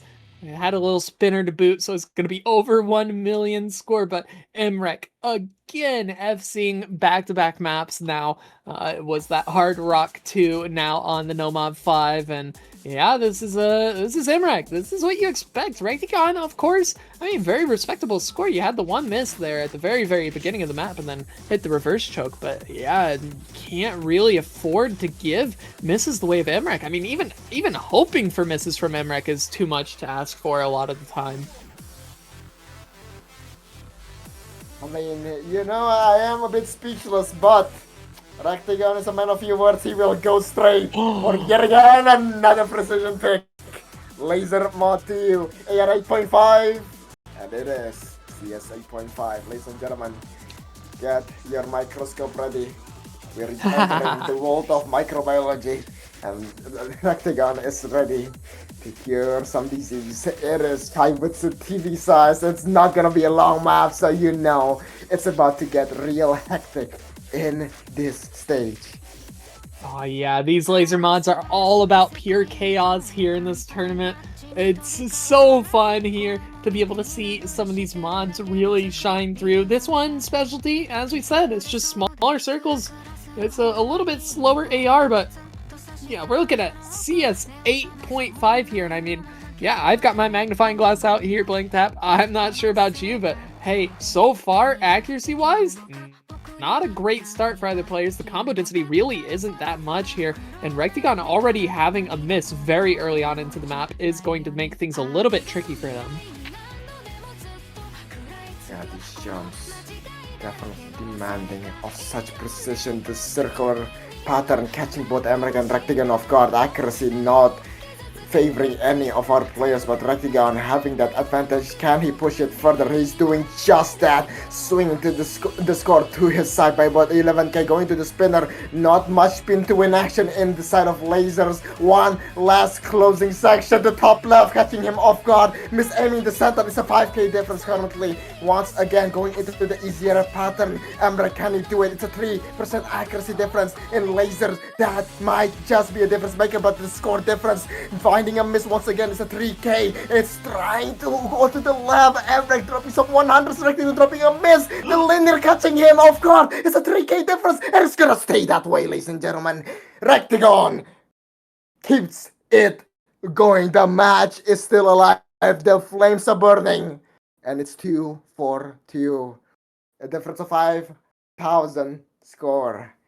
Holy moly. Link Tap, do my eyes deceive me on the end of that map? Did we see that score go from 3,000 in favor of Rectigon to 2,000 in favor of Emrek, right back over to 2,000 in favor of Rectigon? That was a nail-biting performance.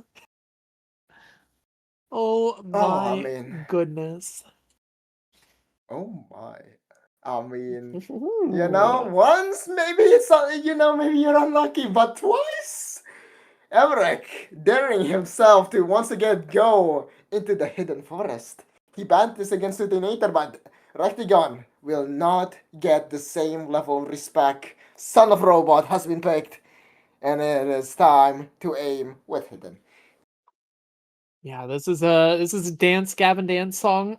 Believe this is a Leiden map, and shout outs to Leiden, the GOAT, very, very well known player, commentator, host, all of the above. just a great person, all of the above, as well as a mapper. Turns out pretty great at mapping here, as we get to see this hidden one made by them. Also a pretty cool Hobbs map in that set as well, if you aren't aware of it. But yeah, lots of high BPM bursts in this map. I think the notes really only get up to about 16 or so at most, but a lot of inconsistency here. It's some very awkward aim patterns here, and already Emrek starting us off with a very early miss.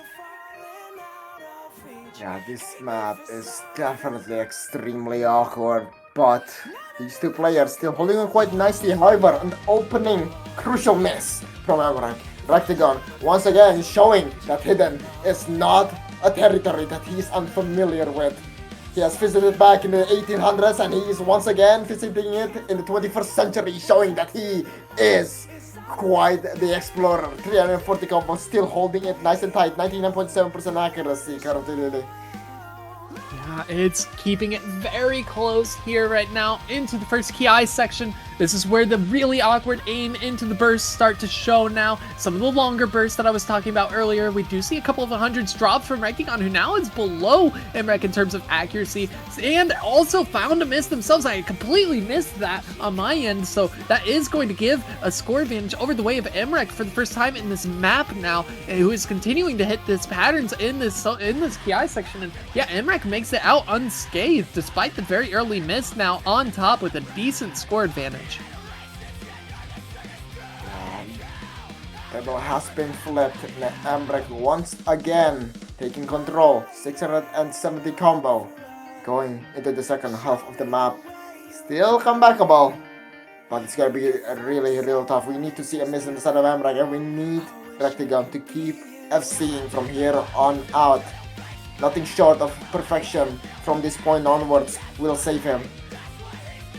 Nothing short of perfection indeed is what is required here of Rectigon, and even on top of that, need to see more faults happen on the side of Emrek, who, you know, that very early miss, I mean, that's an Orthodox 4 player of his caliber, of his skill, but also not without reason to maybe expect another miss. Here we go, final Ki of this map, more of the same, awkward linear jumps, wide angles, all of these bursts as well, but both players are making it look easy right now. Still better accuracy in favor of Emrek, but that's a couple of misses from Rectigon, and I think that seals the deal here on Emrek's pick. Will be getting another point here for themselves.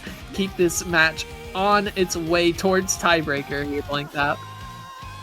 Indeed, one more miss or two for the road in the side of Emrek, missing in the beginning and at the very end, making it look pretty easy if I say so myself. This hidden one will not go the way hidden 3 did. Rectigon will need to look for a breakpoint somewhere else. But first, it's gonna be his pick indeed. A difference of one singular 100, but it's the misses where it was placed that makes all of the difference. Yeah, those misses, very unfortunate spots here for Rectigon. You just see the difference in combo here. I mean, 656 max combo for Rectigon versus the 1000 on Emrek. So yeah, just a little bit more comfortable here on that hidden 1 for Emrek than on that hidden 3. And I do feel like that hidden 3 was maybe a little bit of an underperformance for Emrek, but hey, no more hidden maps available in the pool. So it is going to keep things a little interesting. And oh my goodness, Blank Tap, do you spy what we are going into next here? Because I see a no mod too on my screen. I'm loving this. I really do. Ladies and gentlemen, 1025, that is the number that we are going to witness. DJ Sharpnel, we love Llama. It is time to chant with the Dalai Man himself. Oh my goodness. It's time to get 210 BPM trigger happy and to keep doing it for a solid minute or so. Let's get right into the map, ladies and gentlemen.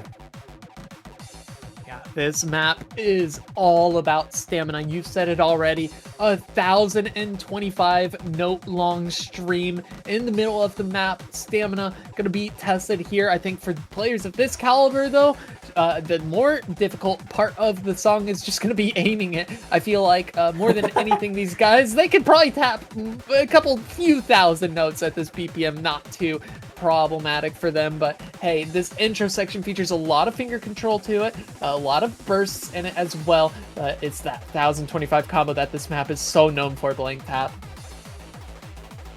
Oh my goodness. For now, we shall enjoy this wonderful appetizer as the stakes get higher and the combo gets stronger. A singular elementary mistake can be the end of either one of these players, and these bus sliders are something to be wary of.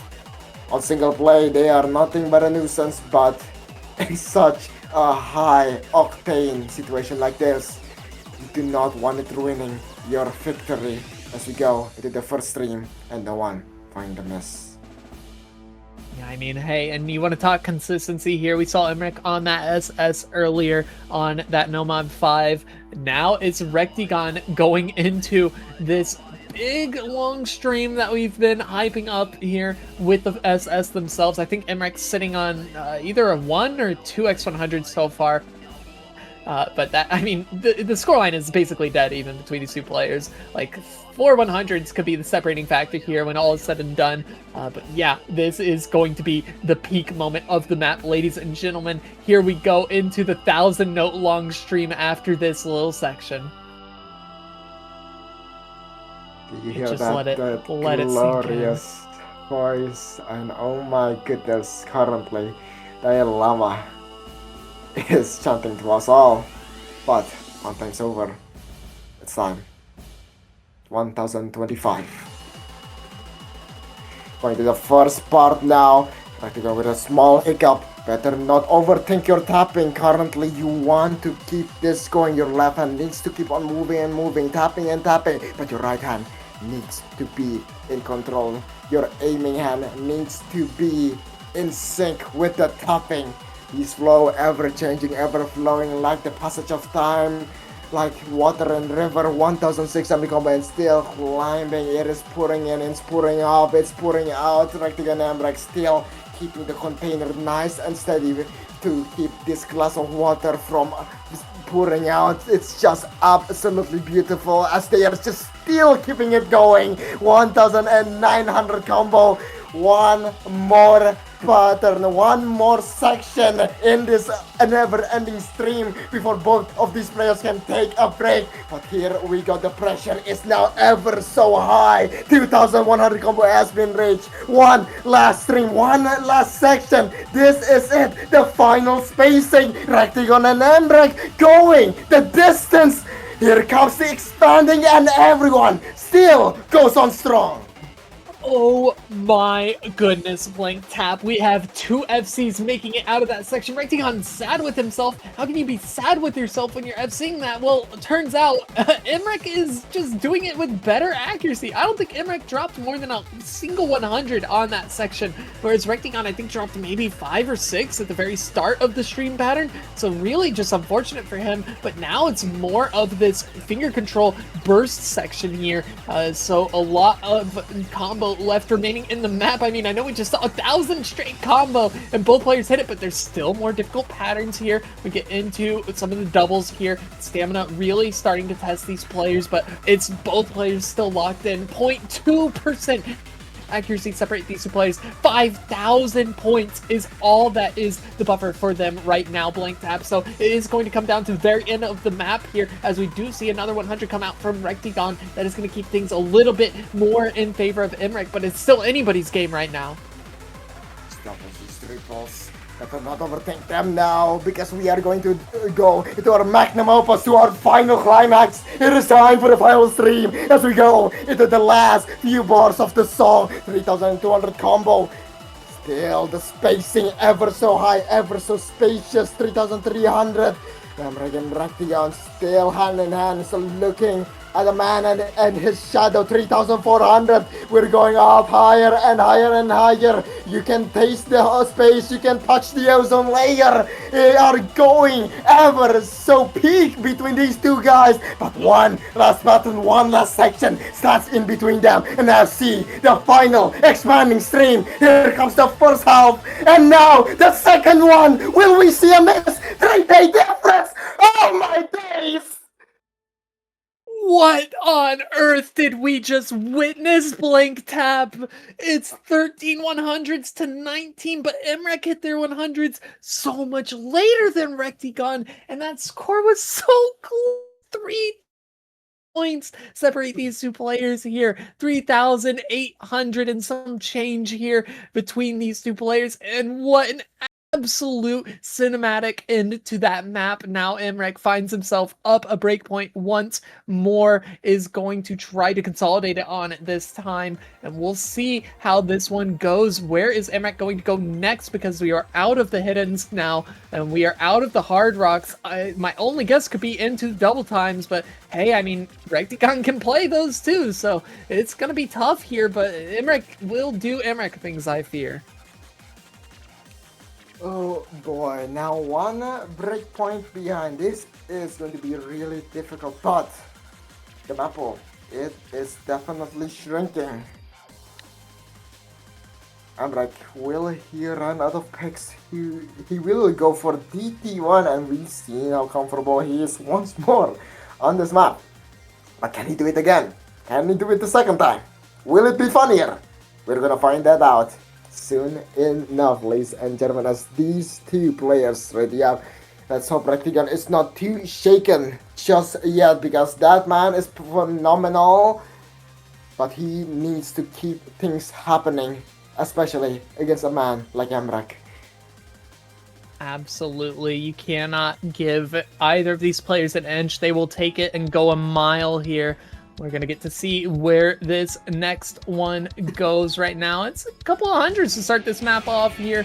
I think this is a very well-known map on this DT1. It's Monster. It's Monstrata, I believe, on this as well. Just a classic map here. Lots of 100s being dropped on the side of Rectigon. That's actually going to give a pretty sizable score advantage. I know 7,000 points does not seem sizable, but I mean, if you've been watching this match at all, I mean, it's been so dead even between these two players that 7,000 points is actually a very decent margin here. It's a game of inches when both of these players are playing in lasers. Just lots of 100s being dropped by Rectigon right now. Bit over tapping these jumps, it seems, but full combo is still online, so Emrak still needs to be very careful as we go into the second part of this map. Definitely need to keep your guard up here. You cannot falter whatsoever. It's very within reach for Rectigon, but it's 13,000 points to make that 20,000 now as we get into the next Ki section. Big jumps, lots of these triangle aim sections here. The aim is so difficult, but these plays make it look so simple here. Still some more 100s being dropped by Rectigon, who is still holding on to the combo, but just not able to match the accuracy right now from Emrek, and that is where all of the score gain is coming from. 40,000 points in favor of Emrek, and it's just from 100s alone. One last section, 28k difference. It is definitely devastating. Those accuracy drop might just be the end of Rectigon in this map, and that missed the trade. Rectigon needed to hold, but he was not able to. Sadly enough, the trade will send Emrek over the edge and keep his lead secure.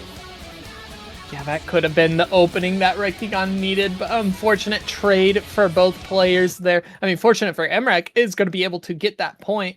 Consolidating on the breakpoint now, finding themselves at match point already here, Blank Tap. I mean, this is a little bit of a different look so far in this match from what we saw previously in their last matchup in the final stage. Right now, I mean, it's like 5-2, sure, but Rectigon is putting up some absolutely disgusting scores on almost every single map that Rectigon has lost on so far. It's either been like a 1 miss or like a difference of 5 100s. Like it's been so insanely close here. So Rectigon now needs to go into something that is going to secure at least another point here. He does have the safety net of another match if Emrek is able to get the bracket reset, but that's still going to be neither here nor there so long as Rectigon is still continuing to try to bring this one back, and it is going to be that DT2 goodness. and Ice Angel.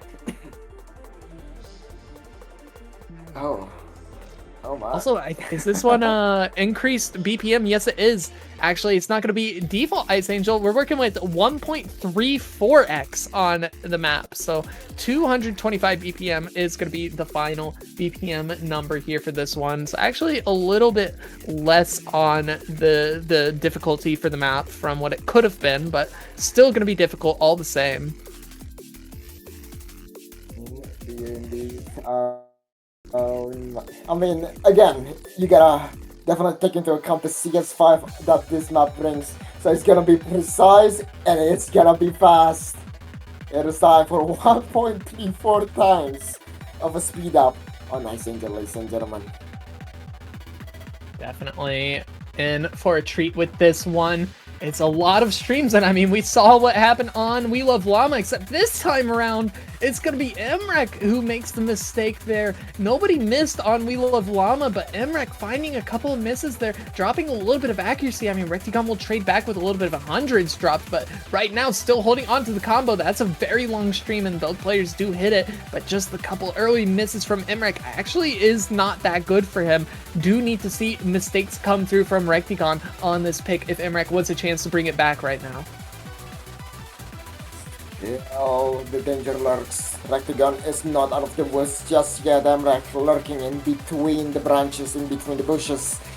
And he is still staging a comeback. 98.7% accuracy, not half bad. With 500 combo thus far, only 200 behind Rectigon. If he misses somewhere in the dead center, it might just be catastrophic as we go to yet again another endless string section. Lower spacing and yet still ever so difficult. These two players taming the beast, taming the angel. Biblically accurate map currently being played biblically accurately in between these two heroes. And currently still no mistakes just yet since then. But there's going to be this one pattern that you gotta eye out for, a bit of a finger control, a bit of a bus slider's action gonna be witnessed on this one part. And no one finding the slider break. It is time that to go is the into scariest slow spot. section. I'm so sorry. That is the scariest spot of the map, I feel like, on those buzz sliders. It's so easy to just note lock a little bit. Of course, I mean, note lock's not in laser, thankfully, but finger lock for sure to trip up on those reverse sliders. And so that is going to be very important, having both the players hold on to their combos through that section. But right now, Blank Tap, 42,000 points in favor of Rectigon. Of course, a miss or two here or there could definitely send that way back over towards the way of Emrek. But I mean, right now, still look at the accuracy disparity. It's a full percentage in favor of Rectigon right now as we get into the final half of the map. A little bit of act drops from both players, but longer streams still yet to be seen. Blank Tap, this is going to be a difficult portion of the map here, and it's do or die right now. Moving to the final section, indeed, Rectigon skating through the ice like an absolute graceful swan. 1800 combo, and currently hell has frozen over.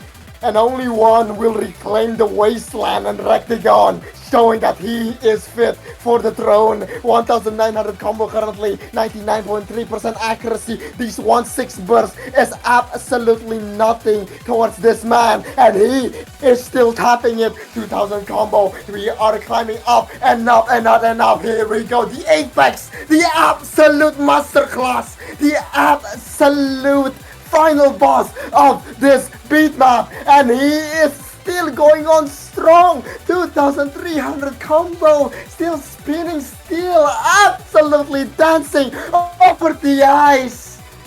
This is just a magnificent ice statue that he has carved upon us all. The shake, the nerves will mean nothing as he keeps it grounded, finally finding the best, but it does not matter. Rectigon's done more than enough here on this DT2 pick.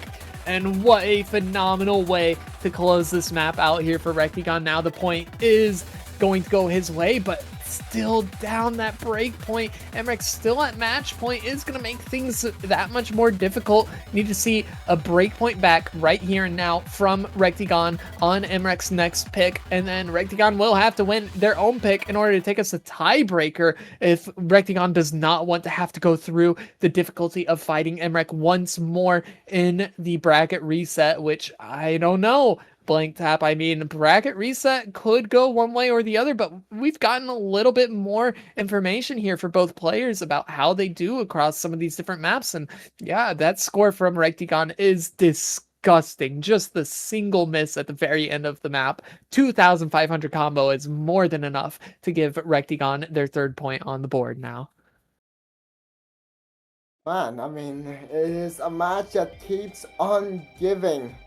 But Emrek is on match point, and no more 3 has been brought upon us all once again. We've seen how Emrek shrugged off that ending like no one else's business. But will Rectigon be able to bring up his offer? No one. God, this is gonna be really scary, especially when you see how easy it is to miss in the first guy. We've seen Zutinator unable to hit that first part, and lo and behold, I mean, this is gonna be a high risk pick, that's for sure. Definitely a scary pick. Absolutely here. We're going into Koei. Is a little bit of a banger. I mean, honestly, all of the pools have been filled to the brim with bangers. This one's going to be by Magico, and a lot of the aim requirement here for this map, a lot of snap aim is going to be the name of the game here. We've seen some flow aim alt picks, but this one's going to be a lot of those heavy snaps in this map. So really important to maintain that aim control here on the Snow Mod 3. Here we go into the opening section of the map. Number still with the blast. Rectigan still with a singular 101k difference in between these players will set the border.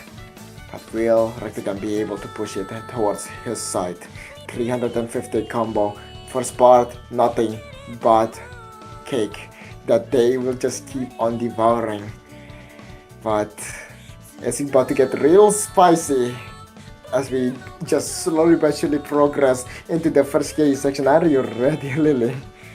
Oh, I am ready indeed, Blank Tap. This is going to be exciting here. First Ki about to hit after the slowdown. Nobody getting slow slidered. That's good. That just means that they practice, but that's a fast one. Into the first Ki section. Spacing increases across the board here. A little bit of wiggle patterns here. Lots of flow, actually. I was thinking that this map had a lot more snap aim. There it is, some of the snap aim. But yeah, this is just all forms of alt here, and both players still locked and loaded right now. It's just the single 100 from Rectigon early on. Still the SS from Emrek Blank Tap, and this is disgusting. That is absolutely diabolical, ladies and gentlemen. Emrek and Rectigon still 100 of a difference currently, and the double FC is still flourishing. That miss, ladies and gentlemen. Rectigon, an intermediate mistake will be harshly punished. Emrek now still on the SS run. This might just be it. Emrek hits that pattern going into the halfway mark of the map now. It's still just the 1x100, but that one miss right at the middle of the map for Rectigon is going to hurt the score so much.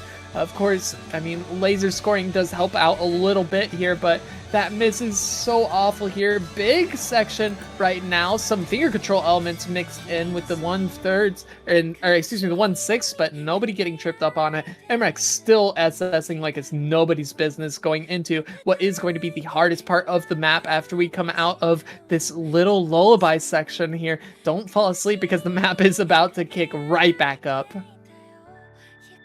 Oh my goodness, 1,300 combos soon enough for Mr. Egg.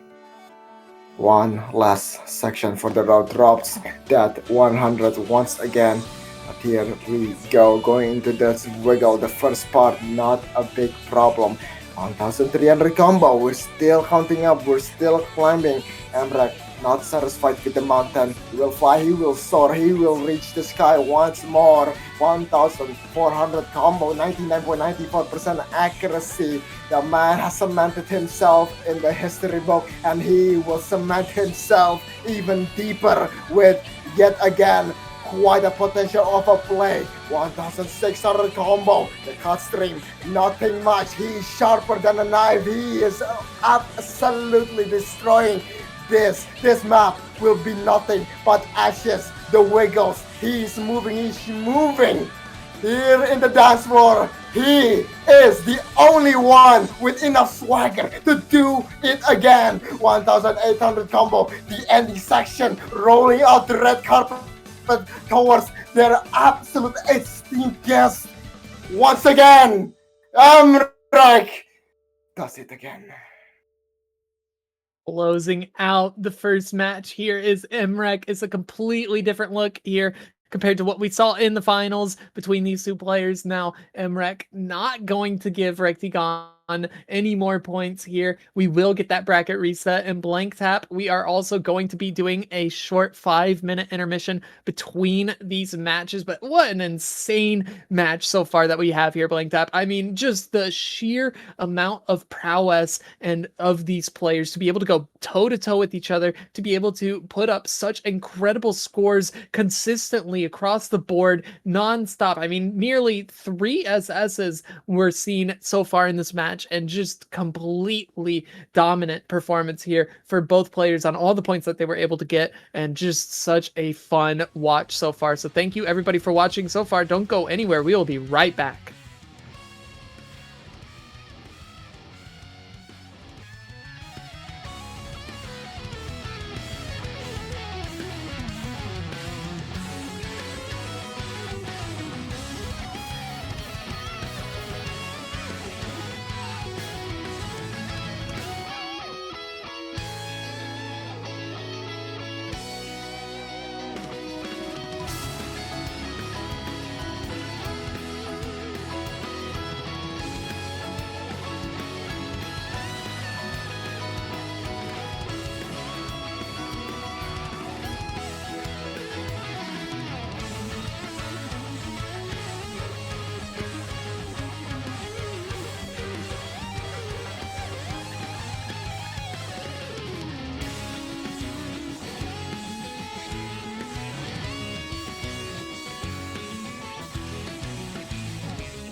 Well, welcome back everybody here to another bracket reset now, or I guess the bracket reset here in the grand finals of Roundtable Open 2026. Again, my name is Liliana. Joining me again in the booth is going to be Blank Tap, and yeah, we get to commentate another banger match between these two players, and last one was a little bit more one-sided this time around. The last time these two players met in the final stage, it was 6-4 in favor of Rectigon. Now 6-3. It was the winning score from Emrek. So now Emrek on the winner side of things just needs one more match win, and he will be the winner. If Rectigon's able to get it done, he will be the winner. Lots on the line for these two players. Blank Tap, what are your thoughts on everything we just saw last match? Cinema. Absolute team. It is everything good in this world, and it is every reason that we should be thankful that we are alive to witness such an event. But ladies and gentlemen, a match so nice, we just gonna have to do it twice. It's the bracket reset of Emrek versus Rectigon, back to back. It is time once again. Do you think we will see a shift in the bans here? That's a great question. Yeah, last time around we saw that hidden 2 ban from Rectigon, and oh goodness, what was the other ban? I can't even remember. It was the Hard Rock 1, Hard Rock 3 from Emrek. Was it the DT3 for Rectigon? Or no, it was the LM2, right? No. Wait, I'm gonna pull up the sheet because I have that right here actually. It was the DT3 and the Hidden 2 bans for Rectigon. Hard Rock 3, Hard Rock 1 bans from Emrek. As far as changing up the strategies, I think Emrek's probably going to stick to his guns on the Hard Rock 1, Hard Rock 3. Honestly, probably going to see that DT3 ban again from Rectigon, but I don't know if we're going to see the Hidden 2 ban again. Just simply because all the Hiddens were actually pretty close for Rectigon. In fact, getting that breakpoint on the Hidden 3. So maybe Hidden not the weak point here for Rectigon in this go around. That's true. Maybe it's more uncomfortable on Hidden 1, but chances are he might stay with the Hidden 2, but that is definitely something up in the air currently. How about laser mods actually? Emrek actually didn't pick LM1 against Rectigon, and I mean laser mod 2 was pandemonium. It was shifting left, right, and center. I will see Rectigon going for it again. Does he even have a choice to not go for it? Oh goodness, I mean, I think if it's open, you kind of have to. It's a very gamble pick, but last time it worked out in favor of Rectigon, but I mean, just barely. So, yeah, this is lots on the line here. There's a very big prize pool for the winner of this match. And so it is going to come down to who plays better at the end of the day. Last time it was Emrek to get the better of Rectigon. This time around, I mean, it might be the same thing here. We saw multiple FCs throughout the match. It started off with the FC on Defenders, that Hard Rock 2 from Emrek, into the SS on the Nomad 5, again from Emrek, and the one miss from Rectigon. Multiple close maps. We saw the two-way FC on We Love Llama, that Nomad 2 with the 2.8k combo, the 1.2k combo death stream. I mean, it's just been absolute cinema so far in this match, and closing it out with the 1x100 on Koei on that Nomad 3 for Emrek, and that being the number 2 score on the leaderboard done in a LAN event is absolutely disgusting. So I think for these two players, FC's definitely within question. I think for them as well, that seeing repeats of some of these scores, you know, maybe not the SS's necessarily, but back-to-back FCs on similar maps, absolutely. Yeah, this is just, I don't know. Oh man, I mean, what, Emrek went from 2 100s to 1 100s? I'm sure we're gonna see Nessus next time he goes for it, but yeah, it does seem that we're about to get into the picks and bans, or rather mostly the bans. We will see the roles we want, but other than that, I kind of doubt that we'll see too much of a change other than that hidden kill if Rectigan is feeling spicy and he wants to kind of take a dip into the rocket cider. Yeah, we'll see where these players end up going once they are back at their stations. Looks like we're just waiting for them to get back, and that's fine. We've got some more time to yap here, Blank Tap. So, any maps that you'd like to see that we didn't necessarily get to see last time around picked here?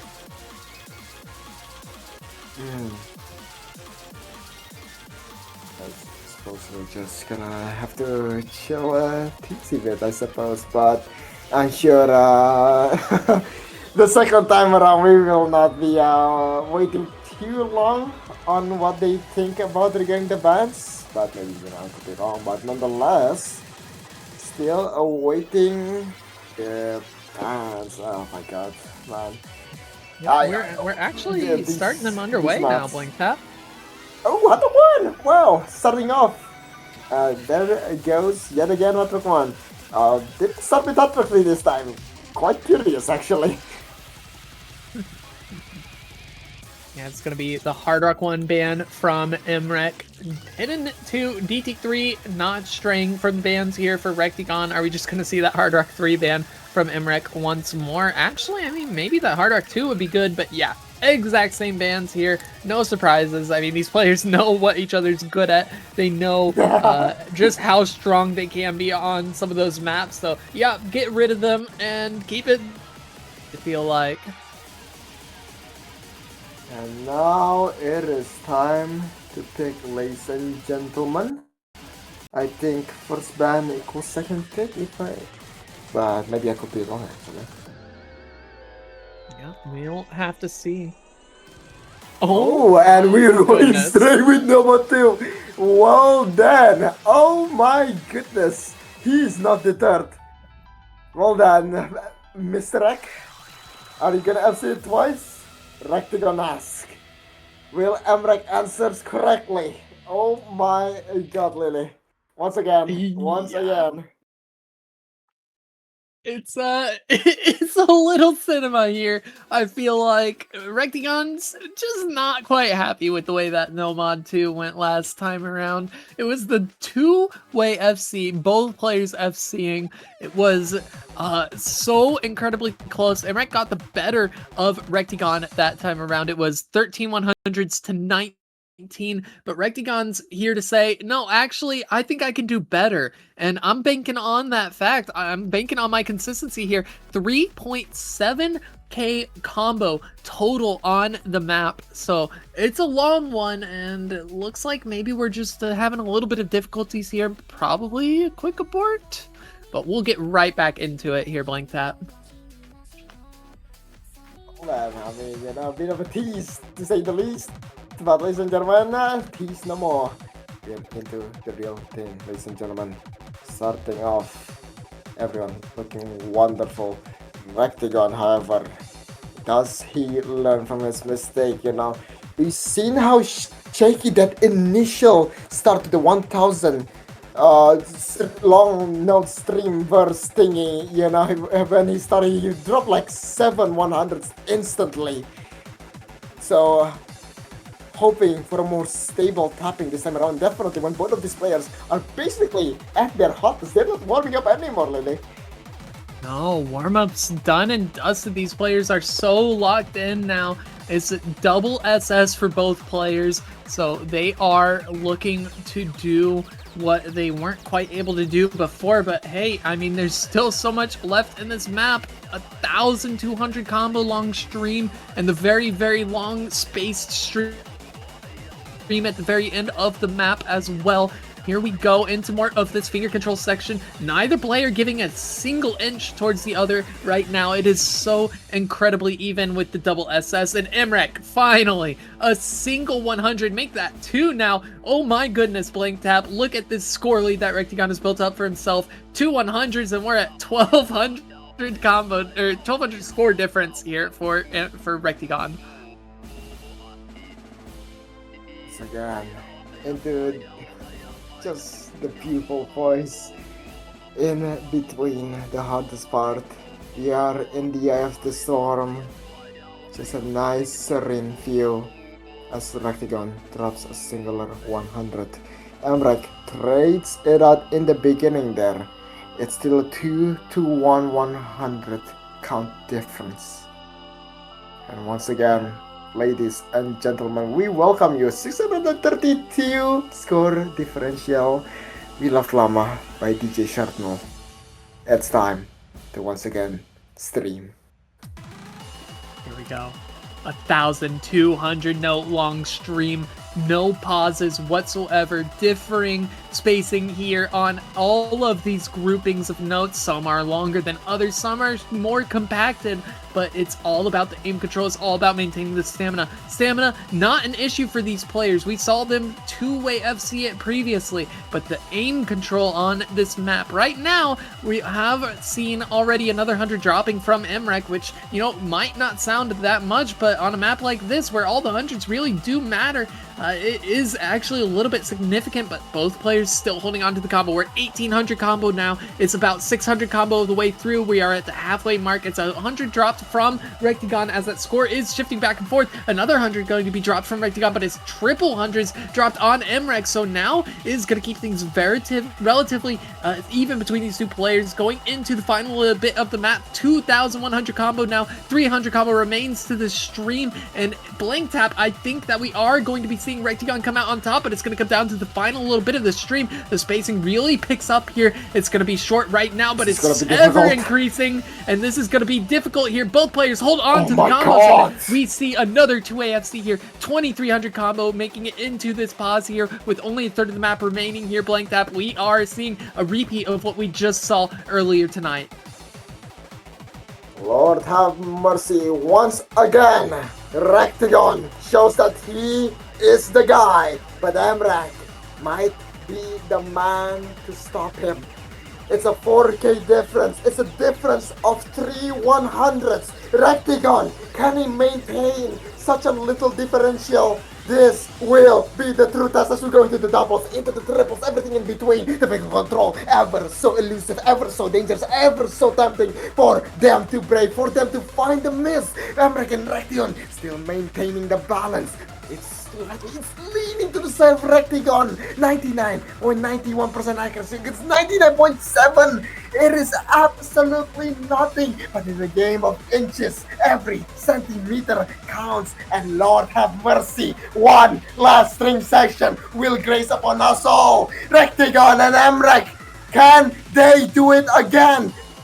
Gravity keeps us grounded, but these two players realizes the potential of humanity. 3,300 combo. We're once again with the stamina. We're once again with the flow. We're once again fighting for our lives in the stage. Rectigon and Emrek showing how it's done. 3,400. Still going up and up and up and up. The first quarter is done. Going to the second. Now 3,500. Rectigon and Emrek. Only a fraction of the map remaining. One last test. One last opportunity. One last chance. Rectigon and Emrek. The last stream is upon us all. Judgment is here. And the verdict. Rectigon is not guilty. That's the first point for him. Once again, the double FC. What the hell? And what did we just witness? Blank Tap. Rectigon gets the point. And that is going to be by the 4,000 mark here. Another double FC here on this Nomad 2. Even better accuracy for both players. It's 1100s for Emrek this time around. It's 4 for Rectigon, going from 19 to 4 100s here on Rectigon. And what a complete performance of skill from these two players here. Blank Tap, this is just one of the greatest of the greats here from North America versus the greatest player in the world right now. And this is going to be such a fantastic match as we are running it back here on the Hidden 3 for Emrek. He said, hey, you might have lost on Wheel of Llama and you got that point back just now, but I lost on the Hidden 3 and I think I can do better. Oh my goodness, well done. I mean, Well, they're just running it back. It's just wonderful. Do you think this is gonna go any different? By the way. Oh my goodness. I think it will, honestly. I mean, it was what, 690,000 for Emrek versus like 870,000 for Rectigon. I think it's going to be similar scores here for Rectigon, but I think Emrek's looking to improve significantly. I do feel like that was a very low roll from Emrek, finding it was like 4 or 5 misses throughout the map, just not having a great time. But yeah, we're already into the swing of things here, and now this time it's Rectigon actually who has dropped a lot of the accuracy. Emrek now going to be dropping just a little bit themselves, but last time around, I'm pretty sure Rectigon was holding on to a near SS through this intro section, Blink Tap. Accuracy has been flipped once more, and oh my goodness, the script is being rewritten currently. Emrek and Rectigon still going hand in hand, but Rectigon dropping more 100s this time around. And now going to the control section, Lily. Can they hold on? This aim control section is so difficult here for these players to hit. We do see a couple of misses come through from Emrek. It's so hard to match on the hidden mod, but Rectigon gets it done again, makes it through that section holding on to the combo. I believe that's exactly where Emrek ended up missing last time around, and so now Rectigon has another opportunity to try to pull this score lead away, but that's a big miss from Rectigon, as well as a massive amount of hundreds that were chained together there. Emrek did find another break, so it's not going to be too much further away for Rectigon, but still within reaching distance for Emrek, as that score is now closing and comes over the way towards Emrek for the first time here in this one. Oh boy. 11k difference to the side of Emrek, and Rectigon. No combo, no accuracy, no momentum. Emrek got all of the control that he needs in this hidden tree, and he is doing way better than last time in terms of accuracy. Rectigon, on the other hand, he needed that FC to keep this going, but I don't think you will find any solace, any redemption after that miss in the middle. Yeah, the map coming to a close here very shortly. More misses to be seen from Rectigon, who not having the same performance here, the same showing that we saw from him in the last match of the grand finals. Still continuing to find more misses here as we go into the end. Emrek, despite the very early misses, seems to have recovered just fine, and this is a completely different score here for Emrek, already improving upon their score by over 200,000 points now as we go into the end. It's basically a flip on the scores here. We saw this, basically the exact same scores between these two players last time around, except last time it was Rectigon with the score that Emrek now has. Oh my days. I mean, this is where it's gonna get real dicey. These two players, I mean, they're pretty tired. They're pretty exhausted, especially with the pressure with the competition that we are witnessing right now. And it's gonna be a battle of attrition, I'm telling you that. Going back into Rectigon's pick. Nomoto went well, finally. And I think the answer next should be a DT2 pick, but let's not get too hasty here. What is he gonna go for? DT2 pick potentially here from Rectigon. You still have that LN2 if you want to do it. The Hard Rock 2 as well. I mean, heck, we've got so many maps here that Rectigon looked really solid on. That LN2, I think, probably the least likely, all things considered. Like, it will probably be picked later on, but yeah, we are going to see them go into that Hard Rock 2 here. So sticking to their guns with their comfort when it comes to Hard Rock and streams, when it comes to just streams of flow aim in general here on this Defenders Dragon Force map. And yeah, it's was Rectigon getting the FC last time on this as well, if I remember correctly. So if we see another repeat performance here, I mean, just the consistency level from these players is going to be absolutely insane here, Blank Tap. Yeah, this is gonna be real scary though. They both went through the hardest section, but Rectigon missed just at the end, and Emrek just took it at the skin of his teeth. But this is it. First time, you know, you're fresh, you're chilling, but the second time, there's something in the back of your mind. Something along the lines of, I must use FC again. Oh no, I'm gonna miss. Can they subdue those thoughts? Rectigon and Emrek. Second run. Here we go.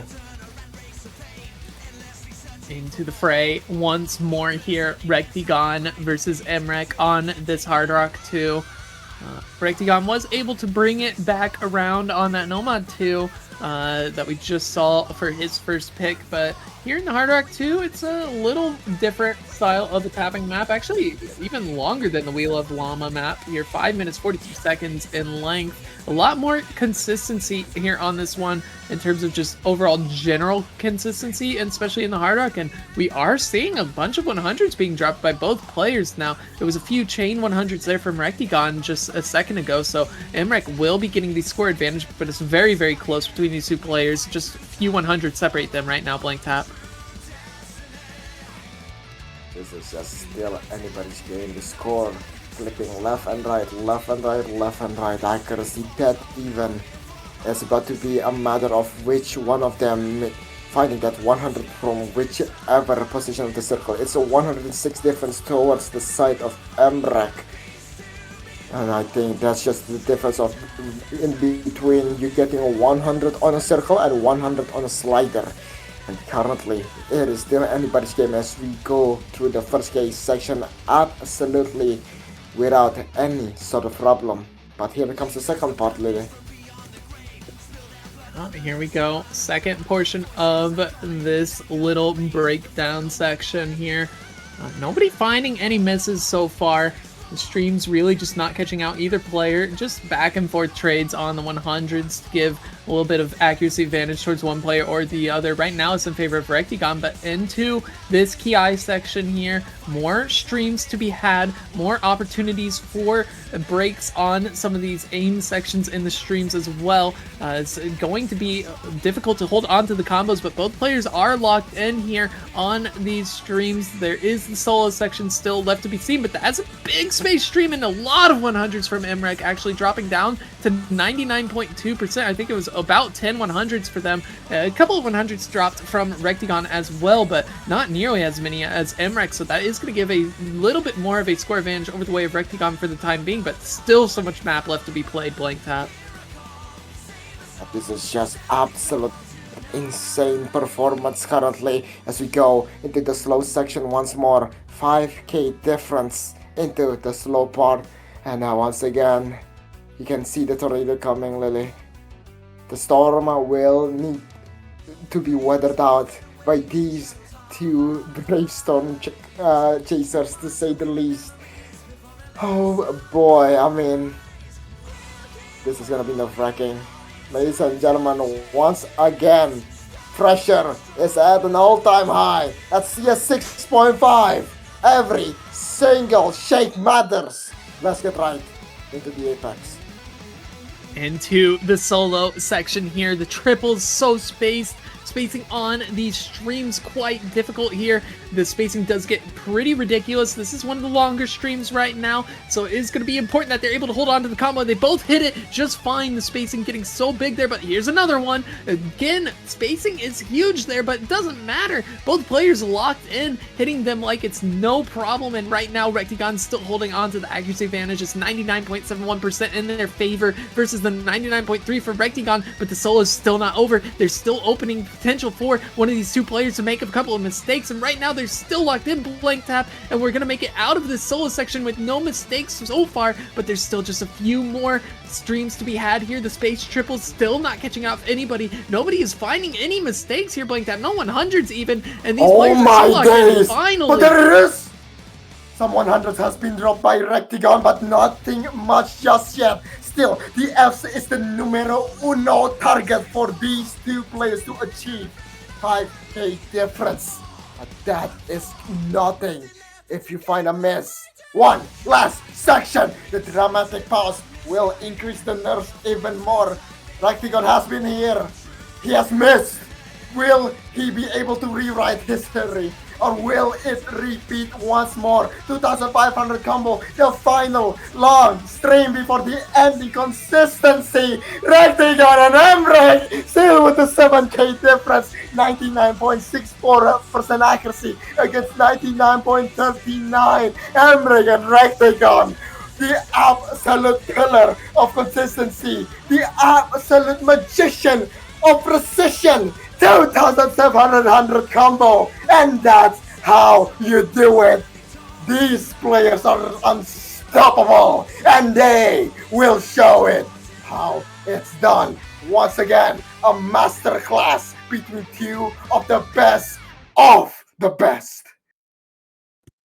My God, we cannot just sit here and watch these players do back-to-back double FCs. There have been 6 FCs across 3 maps now, and both of them, there's been more than 6 FCs, excuse me, but 3 maps have had double FCs so far across both of these grand final matches, and this is just insane here playing Tap. To be able to see this level of consistency from these players, to be able to see the prowess and this pure skill from these players, to be able to pull this off not once, not twice, 3 times in a grand finals and a LAN setting at a place that is not at their home. They don't have that comfort, and this is just ridiculous here at this point blank Tap. Man, I mean, you know, Rectigon has awoken, but Emrek wants to keep him asleep. We're going to hit it one. Oh boy. Hidden 1. I mean, we're just running it back here. We still haven't seen any new maps so far in this reset match here for either of these players. Just been a lot of the same, and hey, you know, nothing wrong with that. When you're good at what you do, you tend to pick into the stuff that you do well. And so right now, it's the double hidden picks here for Emrek once again, really trying to capitalize on a quote-unquote hidden weakness for Rectigon. I mean, the dude can play it all still, but hidden is, as far as any weaknesses go, probably the one weakness that Rectigon has, you know, even despite being able to go toe-to-toe with Emrek on these hidden maps. So I think Emrek really trying to abuse the fact that he is just that consistent across all mod types here. So we'll see if this goes the same way in favor of Emrek this time around. Rectigon wasn't able to get the point on it last time, but yeah, blank Tap, here we go into this hidden 1. I think that's starting off very nicely, but that's what he did last time, and he found a miss right after the first spike of this map.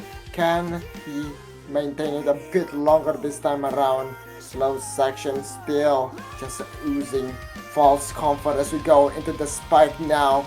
Soon enough, the screams of the damp will be heard, and it's up to Emrek and Rectigon to answer those calls. 470 combo, it is time to get jumpy in this section. Just absolute precision from these two players, still fresh off of that hot rock fill aim, and still maintaining this, but Rectigon is gone, and now it's only Emrek on the spotlight.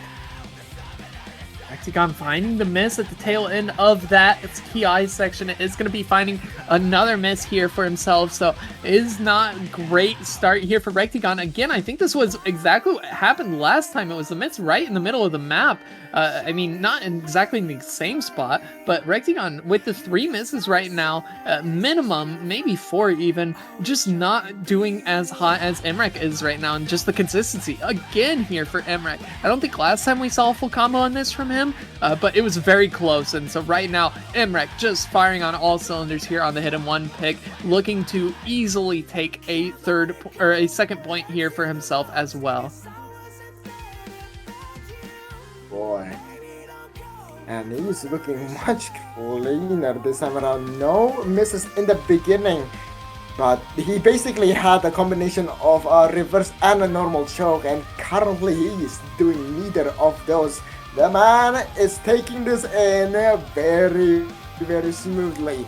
1000 combo, no choking in his territory. No, oh no sir, oh my goodness, the last few jumps still being absolutely glazed upon.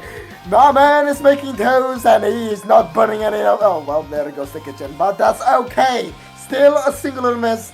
Emrek gets it done once again in the hidden slot.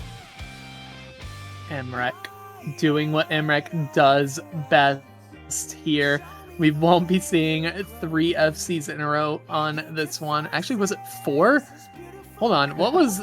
Yeah, wait. I gotta pull up the MP link here for what that first map was. But I mean, Emrek just doing Emrek things again here, really taking advantage of the fact that he is just that consistent when it comes to all different mod types. He is that consistent on basically so many different things.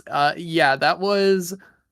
It was the FC on the Nomad 2 and to non-FC on that hidden 3. And again, not going to be an FC here on the hidden 1, but still, I mean, more or less, like, these are just such disgusting scores coming through from these players. And last time we were at this situation here, Blank Tap, it was actually 2-2 in the previous match, and that's when things started to go sour for Rectigon. I think was not able to win on the next pick here, so Rectigon gonna need to see them go maybe somewhere different, and I would like to see that DT2 potentially as their next pick. Oh my goodness, we've got a new map here. Wallahi. Whoa, hey, no more 4, ay, caramba, what are we doing? What are we cooking? This is gonna be an exotic pick, but you know, but exotic things, they're usually poisonous, and I hope that this number 4 is the correct step forward. Oh my god, that is bold. It's very, very bold here on the blind read here for the Nomad 4 from Rectigon. But hey, you got to take some chances here if you want to win out against the greatest player in the world, the current number 1 here, Emrek. And yeah, these are the kind of chances that Rectigon's willing to take here on this Nomad 4. Is a pretty banger map here, already showing off a little bit of its mech tech elements. Lots of cool sliders in this one as well. But yeah, right now, all about the mech tech. Corner Johnson, Rectigon finds the first miss on the top left, and that is not Pancho, ladies and gentlemen. We're on the laser land. And back with the 360 combo currently. This is not the best pick. Going to the first K section though, going to the flow, going to the control, and Emrek is definitely having all of it. Rectigon on the other hand still scrambling for a recovery. 99.3% accuracy, not bad at all, but we've seen what happened with the Emrek against Zutinator match. Is this the method? Is this the tactic? Rectigon, can he recover? And can he FC from here point onwards? Just a very unfortunate miss from Rectigon so far. Emrek still not giving it an inch towards Rectigon at all, and I fear that this might be going again in a similar direction off of those first 4 maps now into the 5th one, where Emrek is just looking so solid right now, primed to take the breakpoint and start getting things rolling his way once again.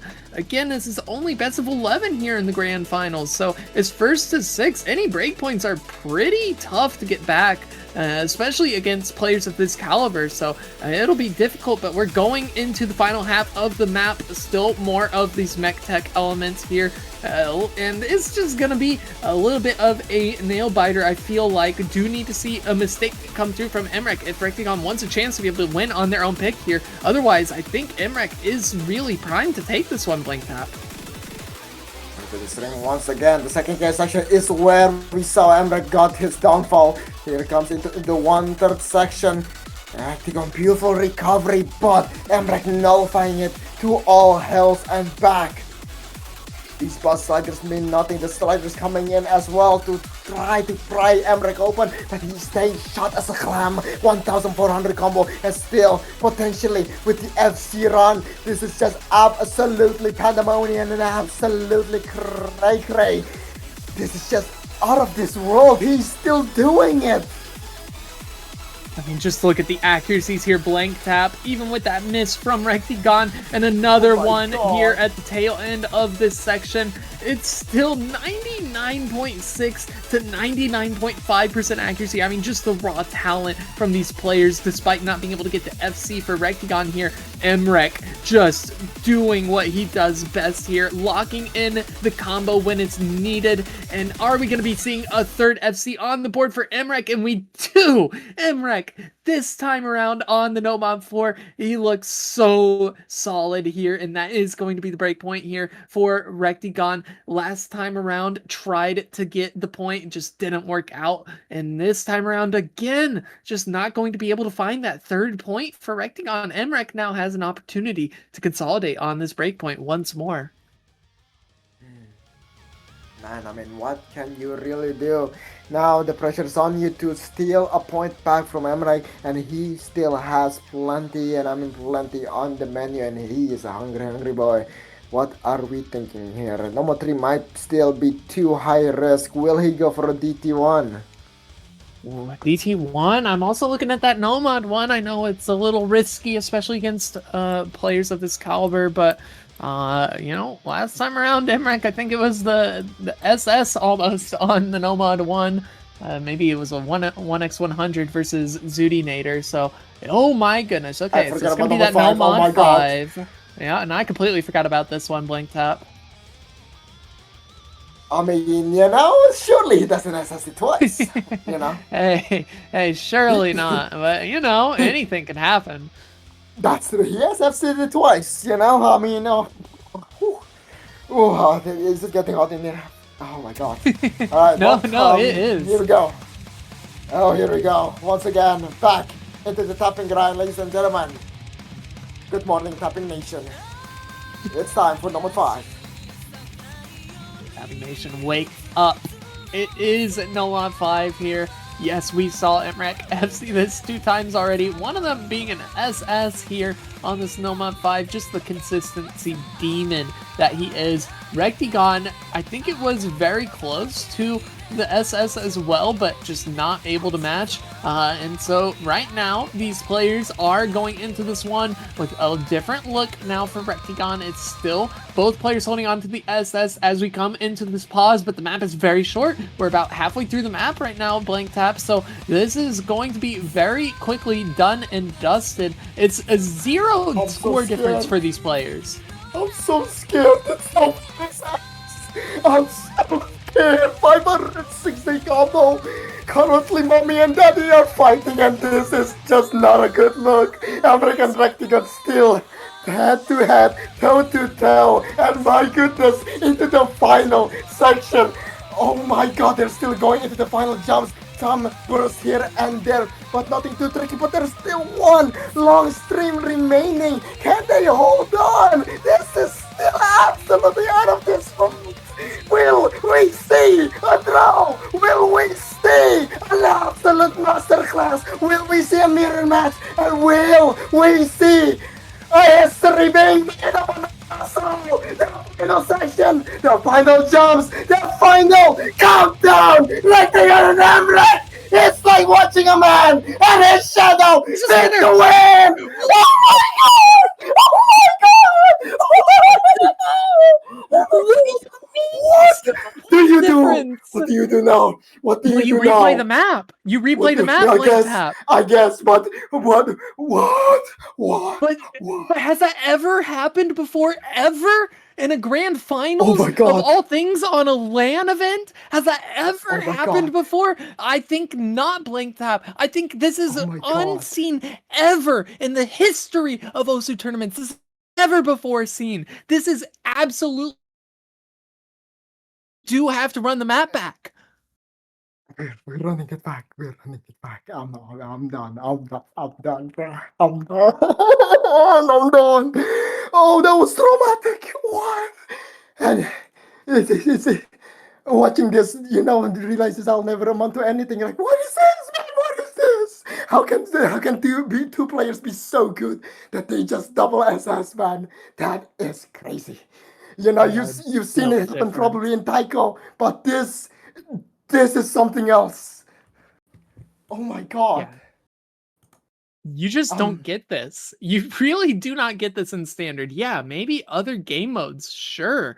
but not in standard. This is so unprecedented. There's a spinner at the end, for God's sake, Blink Tap, and they still tied it! Yeah! God bless Peppy for the spinner cap, I guess. Alright, well, here we go, guys. Oh, you know. 170 comments to start ourselves off, still looking pretty good. Ladies and gentlemen, are we going? Here we go again, really. Here we go again, Blank Tap. I mean, I'm just still at such a loss for words here. It's still double SS for both players. Blank Tap, do we run it back a third time? What do you even do at that point? I will actually just try if you run it back the third time. I will absolutely sob. I will be on my knees. It'll be actually Groundhog Day. 530 combo currently climbing. Both of these players still with the double SS. No one is budging. No one is giving each other an inch. Currently, we are once again watching a man box his own shadow. Last Kiai section. Oh my days. I mean, what do you even do right now when both of these players, some of the best players in the entire world, go head-to-head here on some of these lower star rating pools? Yeah, 8 stars, lower star rating, haha, right? But for players like this is a walk in the park. And these players are still so locked in. We are going into the final bit of the map. They are still holding on to the double SS Blank Tap. I fear we might be seeing another repeat. It's gonna come down to the spinner potentially. Wallahi, no one finding inside the break. No one finding the miss. Ladies and gentlemen, 1 is nice, 2 is awesome, and 3 makes it all the better. What the fuck do you do? What do you do? What do you do? We want to see. What do you do? What do you do? What do you do? We're not getting out. We're stuck. We're stuck. We're stuck. Oh my god. What do you mean? What is happening? Back-to-back ties with double SS on a map with a spinner. What do you fucking mean, Blank Tap? Pardon my French there. But oh my god, this is to get it in a grand finals where it's a complete and utter tie. One, never happened before. To do it back to back, Blank Tap, is unfucking real. This is not real what we are witnessing right now. This is peak gameplay from the best players in the world, and this is unbelievable. I think we have to run it back a third time. Thank you, Mom and Dad, for bringing me into this world. For me to witness Emrek and Rectigon tie twice on number 5. What the hell am I watching? Oh my god, bruh. Born too early to explore the world. Born too late to explore the space. Born just right to watch a tie happen twice in a row. It's time, ladies and gentlemen, for a three-peat once again! Oh my god, it's time for an encore. I mean, what do you even do? Like you're just telling me that these guys two-way FC the map back to back SS and they just have to play it again? And they just have to do it again? Blank Tap. Like, what do you do, man? Yeah, let's go gambling. Hey, anybody want to drop 100 here or there? I don't know. I'll lean on 17 black. Oh my god. I mean, this is literally tourney history. This is history in the making, Blank Tap, here at the Roundtable Open 2026. Never before seen. Ever, Blank Tap. This is absolutely crazy here. This is why they are the best of the best, and here we go. We're running it back a third time here, Blank Tap. Ladies and gentlemen, welcome back to number 5. You've been here before, I've been here before, they've been here before, and Rectigon finds the first miss. Cracking under the pressure now. Just overthinking every single move. Oh my goodness. Alright. Well, there goes the third back-to-back tie. So let's get right into this one. Oh man. I mean, Ambrax still with the FC, really. Still with the FC. Still with the SS. Finally, they proved that they're human here. But I mean, it's just tough here to watch this for Rectigon, unfortunately, Blank Tap, because the dude was able to go toe-to-toe, tying the map twice in a row, and I fear Emrek is just gonna get a 4th SS on this map I now. swear to God, if we see a 4th SS, I am done. I will quit casting, I will quit Osu, I will quit my school, I will quit everything. 580 combo and this man still looking ever so untouchable. The only thing he has other than a double K is a double S currently, and he is still looking for the 4th. What are we doing? What would you even call that? Sextuple SS? I don't even know. But yeah, right now, Emrek holding on to the score lead as we get into the final bit of the map. Still, that SS, Rectigon just not quite able to get back the score. Unfortunately, I mean, Emrek's just a machine right now. Dude is so locked and loaded. And it's still holding on to the SS. Finally finds the 100, but it's too little, too late. That's crazy now. Man. And finally the point goes to Emrek. Oh my god. No way, man. I don't know. That's enough. Finally. The scores, the laser has had enough. The laser has had enough. We're running it back the 4th time, baby. Okay. No. That's going to be the point finally. Hey, we've been on this pick for 3 maps now. So Yes. hey guys, we I think the event was closed like about an hour and a half ago. We are definitely going deep into this one, but my god, hey, you give Emrek the pick and he'll just make it go 3 times in a row, I guess, here, man. Rectigon, of course, had to match those scores every single time in order to get it to that point, but here we go. DT2 Ice Angel is going to be the pick from Rectigon. Hey, man, I think they're just glad to be out of that map. The amount of stress to have to do that, not once, not twice, but a 3rd time in a row is insane.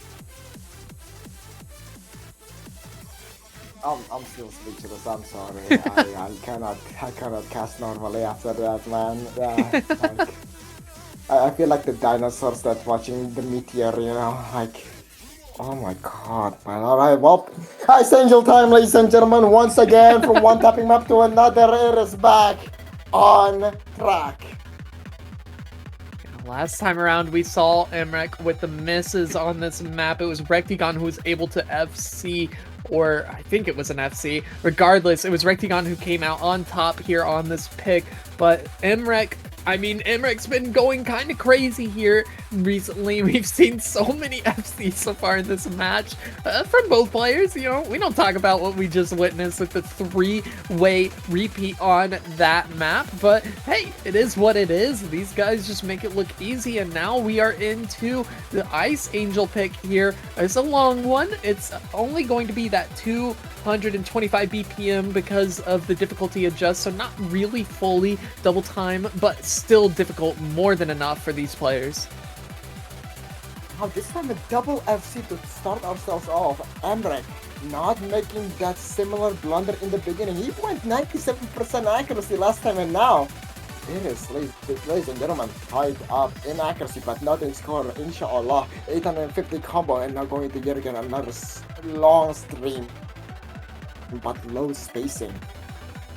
Yeah, is going to be a very close one so far. Is Emrek finding a lot of 100s there on that stream. Still going to be finding a couple more hundreds. That's going to continue to give a little bit of a score advantage over the way of Rectigon. Hey, we are so used to seeing that 0 score difference for these players now. Getting to see any kind of difference is very welcoming here. Rectigon looking very solid on their pick, but I mean, they still need to close it out. That was a couple of hundreds and a 50 there from Rectigon, so it's going to make things a lot closer now, but still holding on to the score advantage here as just off of that 0.2% accuracy difference. Not even 0.2, it's 0.1 now as Rectigon finds another 100 here, blank tap in the slow section.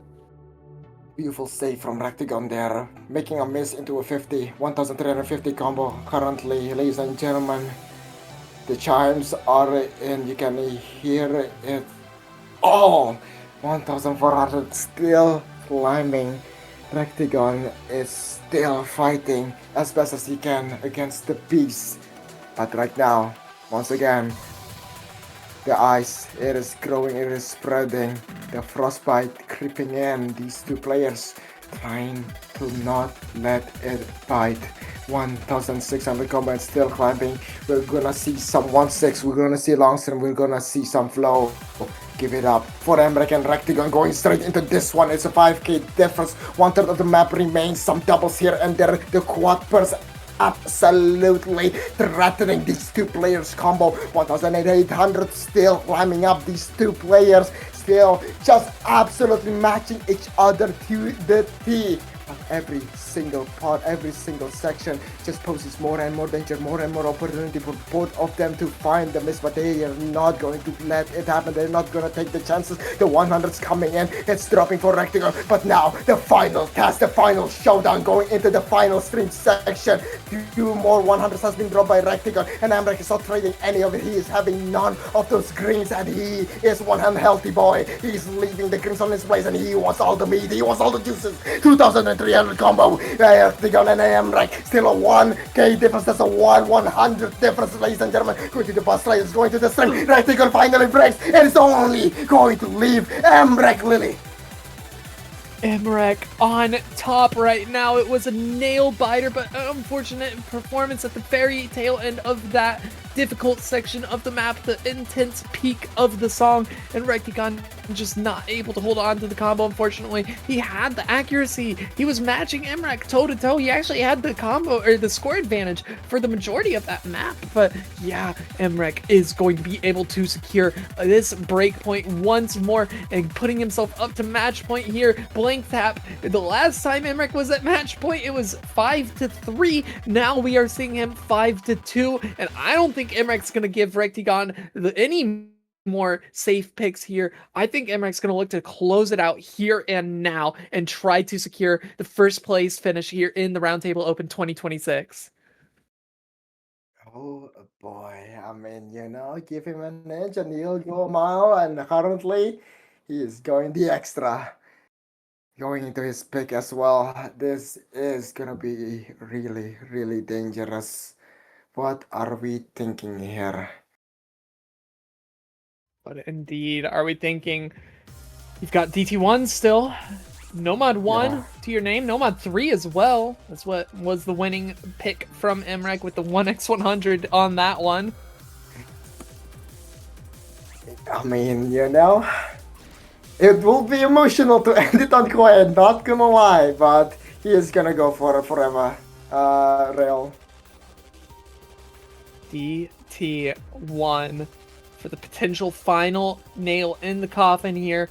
Last time around, it was combos held all the way to the very end for the most part from both players, but I think just a few misses at the very end of the map. Better accuracy as well for Emrek, so this could be it here.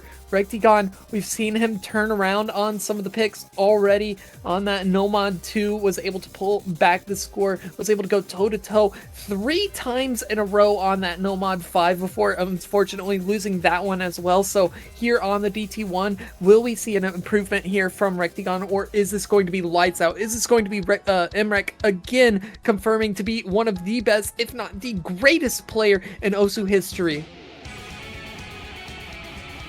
Going to the jumps. Last time Rectigon kept tapping really, really early. But this time, the man's different. The man knows the music, the man knows the rhythm. He understands it now, but the slow section, of course, still very tricky as we go into a 2k lead for Rectigon. It was tight for a moment there and my heart kind of sank. But currently going to the first K section. Here we go into the jumps. Into the first PI indeed. Big triangle jumps here for these players to hit. A couple of burst patterns, but nothing too out of the ordinary for these players. It's really just all about the aim, and that's going to be Rectigon finding a few misses in the intro. And oh my goodness, Blank Tap, this is not good. We are already over a third of the way through the map. We're coming up to the halfway mark, and the map is pretty straightforward in terms of difficulty for the rest of the map. I mean, it stays about the same as what we've seen so far. Just a couple more big diff spikes, and right now Emrek is primed to try to close this one out here and now. 55,000 points, continuing to climb into the second KI. Blank Tap, how is this one going to unfold? Not good unless we see a miss from Emrek in this case section. But he is not looking likely to miss. The man will not let the target out of his sight. some streams here, and they're going to a bit of a shredding section here. Rectagon left undefended, just a bit exposed right now. Half the combo of Emrek. Emrek dropping lots of 100s now, a bit below than Rectagon, but his combo is untouchable. His position uncontestable. His absolute greatness will be witnessed by not only the stage, but the world, the crowd, and everyone in between. 890 combo. What else to say other than to end it off with a cherry on top? Your winner of the round table is the one, the only, the number one Cardoso player, Emrek.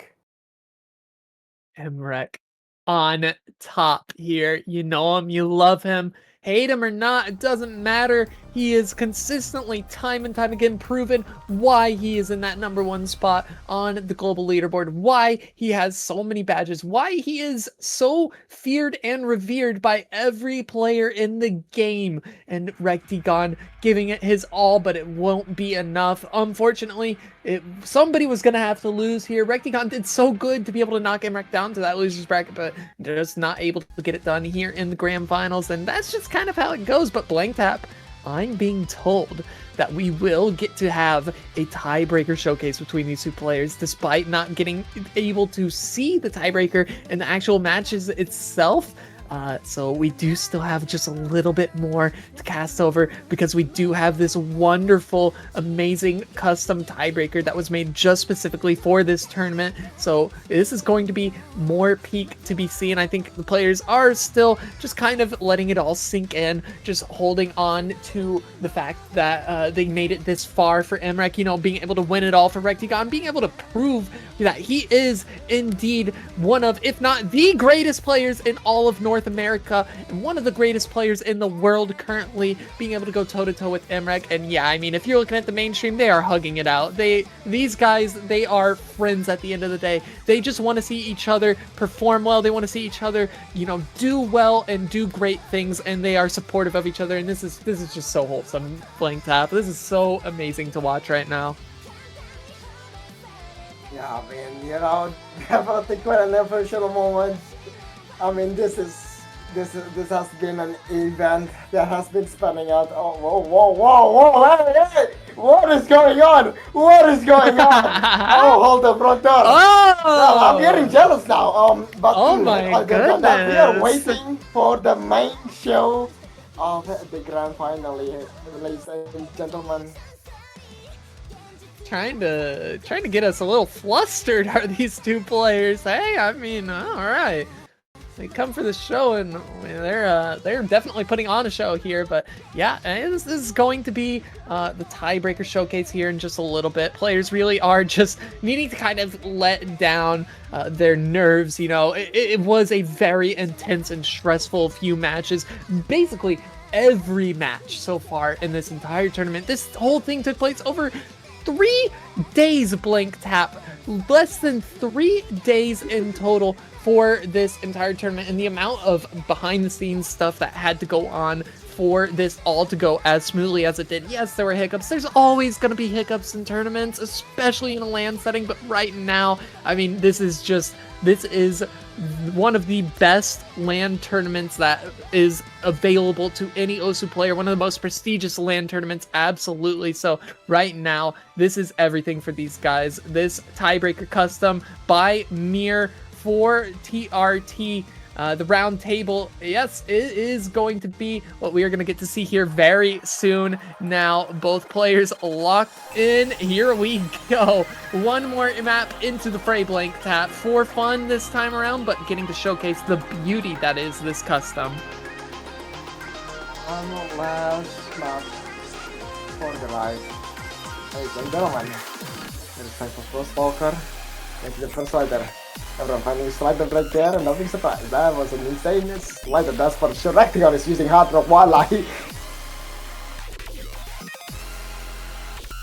Rectagon on the Hard Rock preference. Hey, man. If it works, it works. The dude does enjoy his Hard Rock here. And, hey, right now it's kind of working out in their favor. Of Of course, with this tournament, I mean, it doesn't really matter too much here as we get into the first KI, but the mod multiplier will get taken out of the end score here. So Hard Rock is literally just for preference right now, but into this first KI, it's so intense already. So much mech tech in this section. It's misses all across the board for both players, but still doing solid right now. It's a slight score advantage for Rectigon despite being on that Hard Rock, making it that much more difficult. This is just absolutely insane performance to say the least. I mean, this map is just insanely difficult, and he's still following these sliders to the T, holding a pretty good accuracy as well, if I say so myself. Definitely a very gross accuracy here coming through from Rectigon on that near 98% right now, and just doing a lot of work. A couple 50s and a miss there. It's going to drop the ACK a little bit, but this map is so difficult. You even take out the fact that he's playing with the Hard Rock. Still, this map is very intense, very difficult, as you can tell by some of these patterns and the spacing, the streams, the burst, the amount of sheer difficulty in this map is all across the board right now, and this is everything that you would want in a grand finals tiebreaker for a tournament as prestigious as this one here, Blank Tap. Absolutely, it is just a treat to watch, and probably a treat to play if you're as good as them. Probably very fun and definitely playable. But these sliders though, I'm going to the slow section. There's still 2/3 of the map remaining. 220 BPM is no joke, but they've been playing maps faster than that, so I suppose this is just a bit of a walk in the park for them. Yeah, definitely is going to be coming into a more difficult section now. We got a little bit of a slowdown, some switch up here on the mapping here for these players, but here we go into the little breakdown section now. A lot more emphasis on the slider aim rather than the mech tech side of things here. So it is going to be a lot more emphasis on the control. And right now, Rectigon's still holding on to the accuracy advantage despite being on that Hard Rock, despite finding more of the misses, is still able to hold on to the score lead because of that accuracy advantage. Imrek has the combo going their way. It's over 600 before he finally ends up finding that break, but still doing so solid here on the no mod to try to match the score from Rectigon. And I don't believe that the score is calculated without the Hard Rock here for Rectigon, so it is actually a lot closer than it seems right now. Man, that speed section is just absolutely insane. Some triples here and there. Dude, these guys are just all over the place, but they are hitting it pretty damn well. The doubles coming in, but other than that though, these players are showing it how it's done, you know, despite it being over, they're still giving it their best, and their best is just such a wonderful phenomena to witness. Yeah, definitely going to be coming to a close here in the final third of the map, and I mean, what a beautiful song, what a beautiful map. This is coming to a close now here, Blank Tap. It's been a wonderful weekend here. Just want to take a moment to quickly thank all of the staff here, all of the amazing back-end staff who were able to make things run the way that they did. Everybody who took part in this tournament, from the sheeting, from the website design, from the design for the overlays, all of it.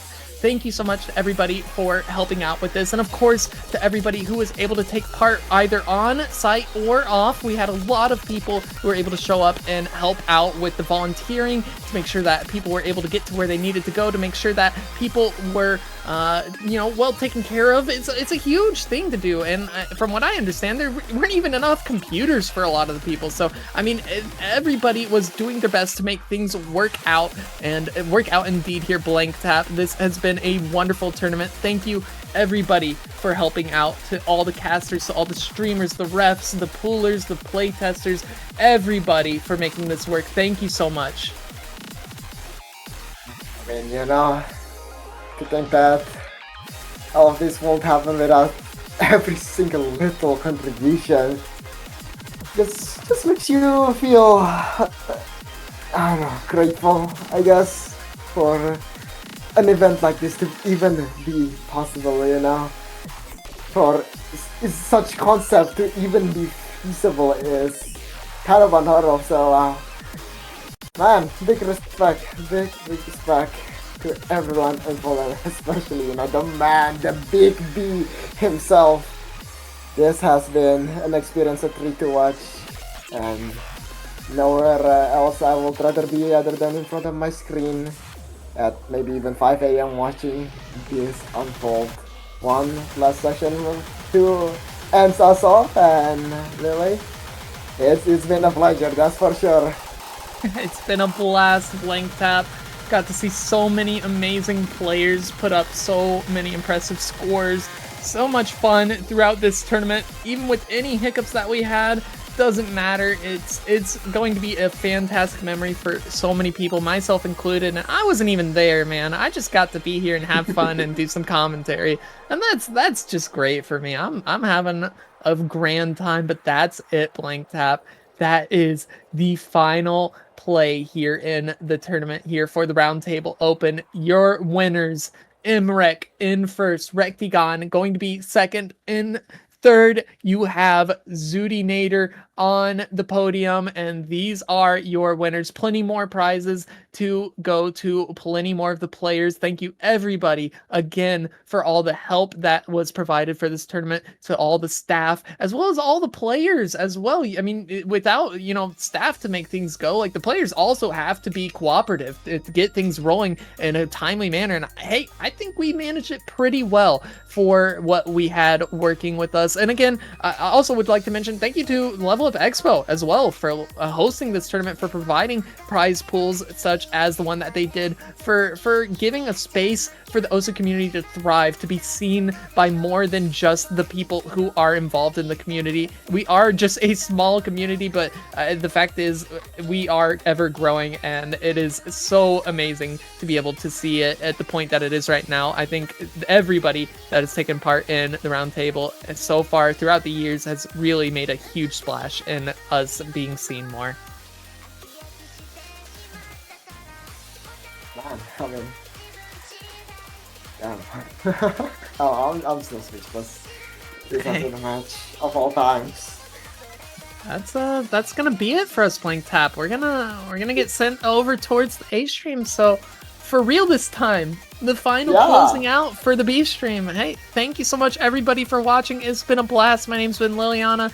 Joining me tonight was Blank Tap, as well as many other people. Thank you so much everybody for watching. We're gonna head over to that A stream. Take care, have a good night, and thanks for watching. Have fun. See you next time.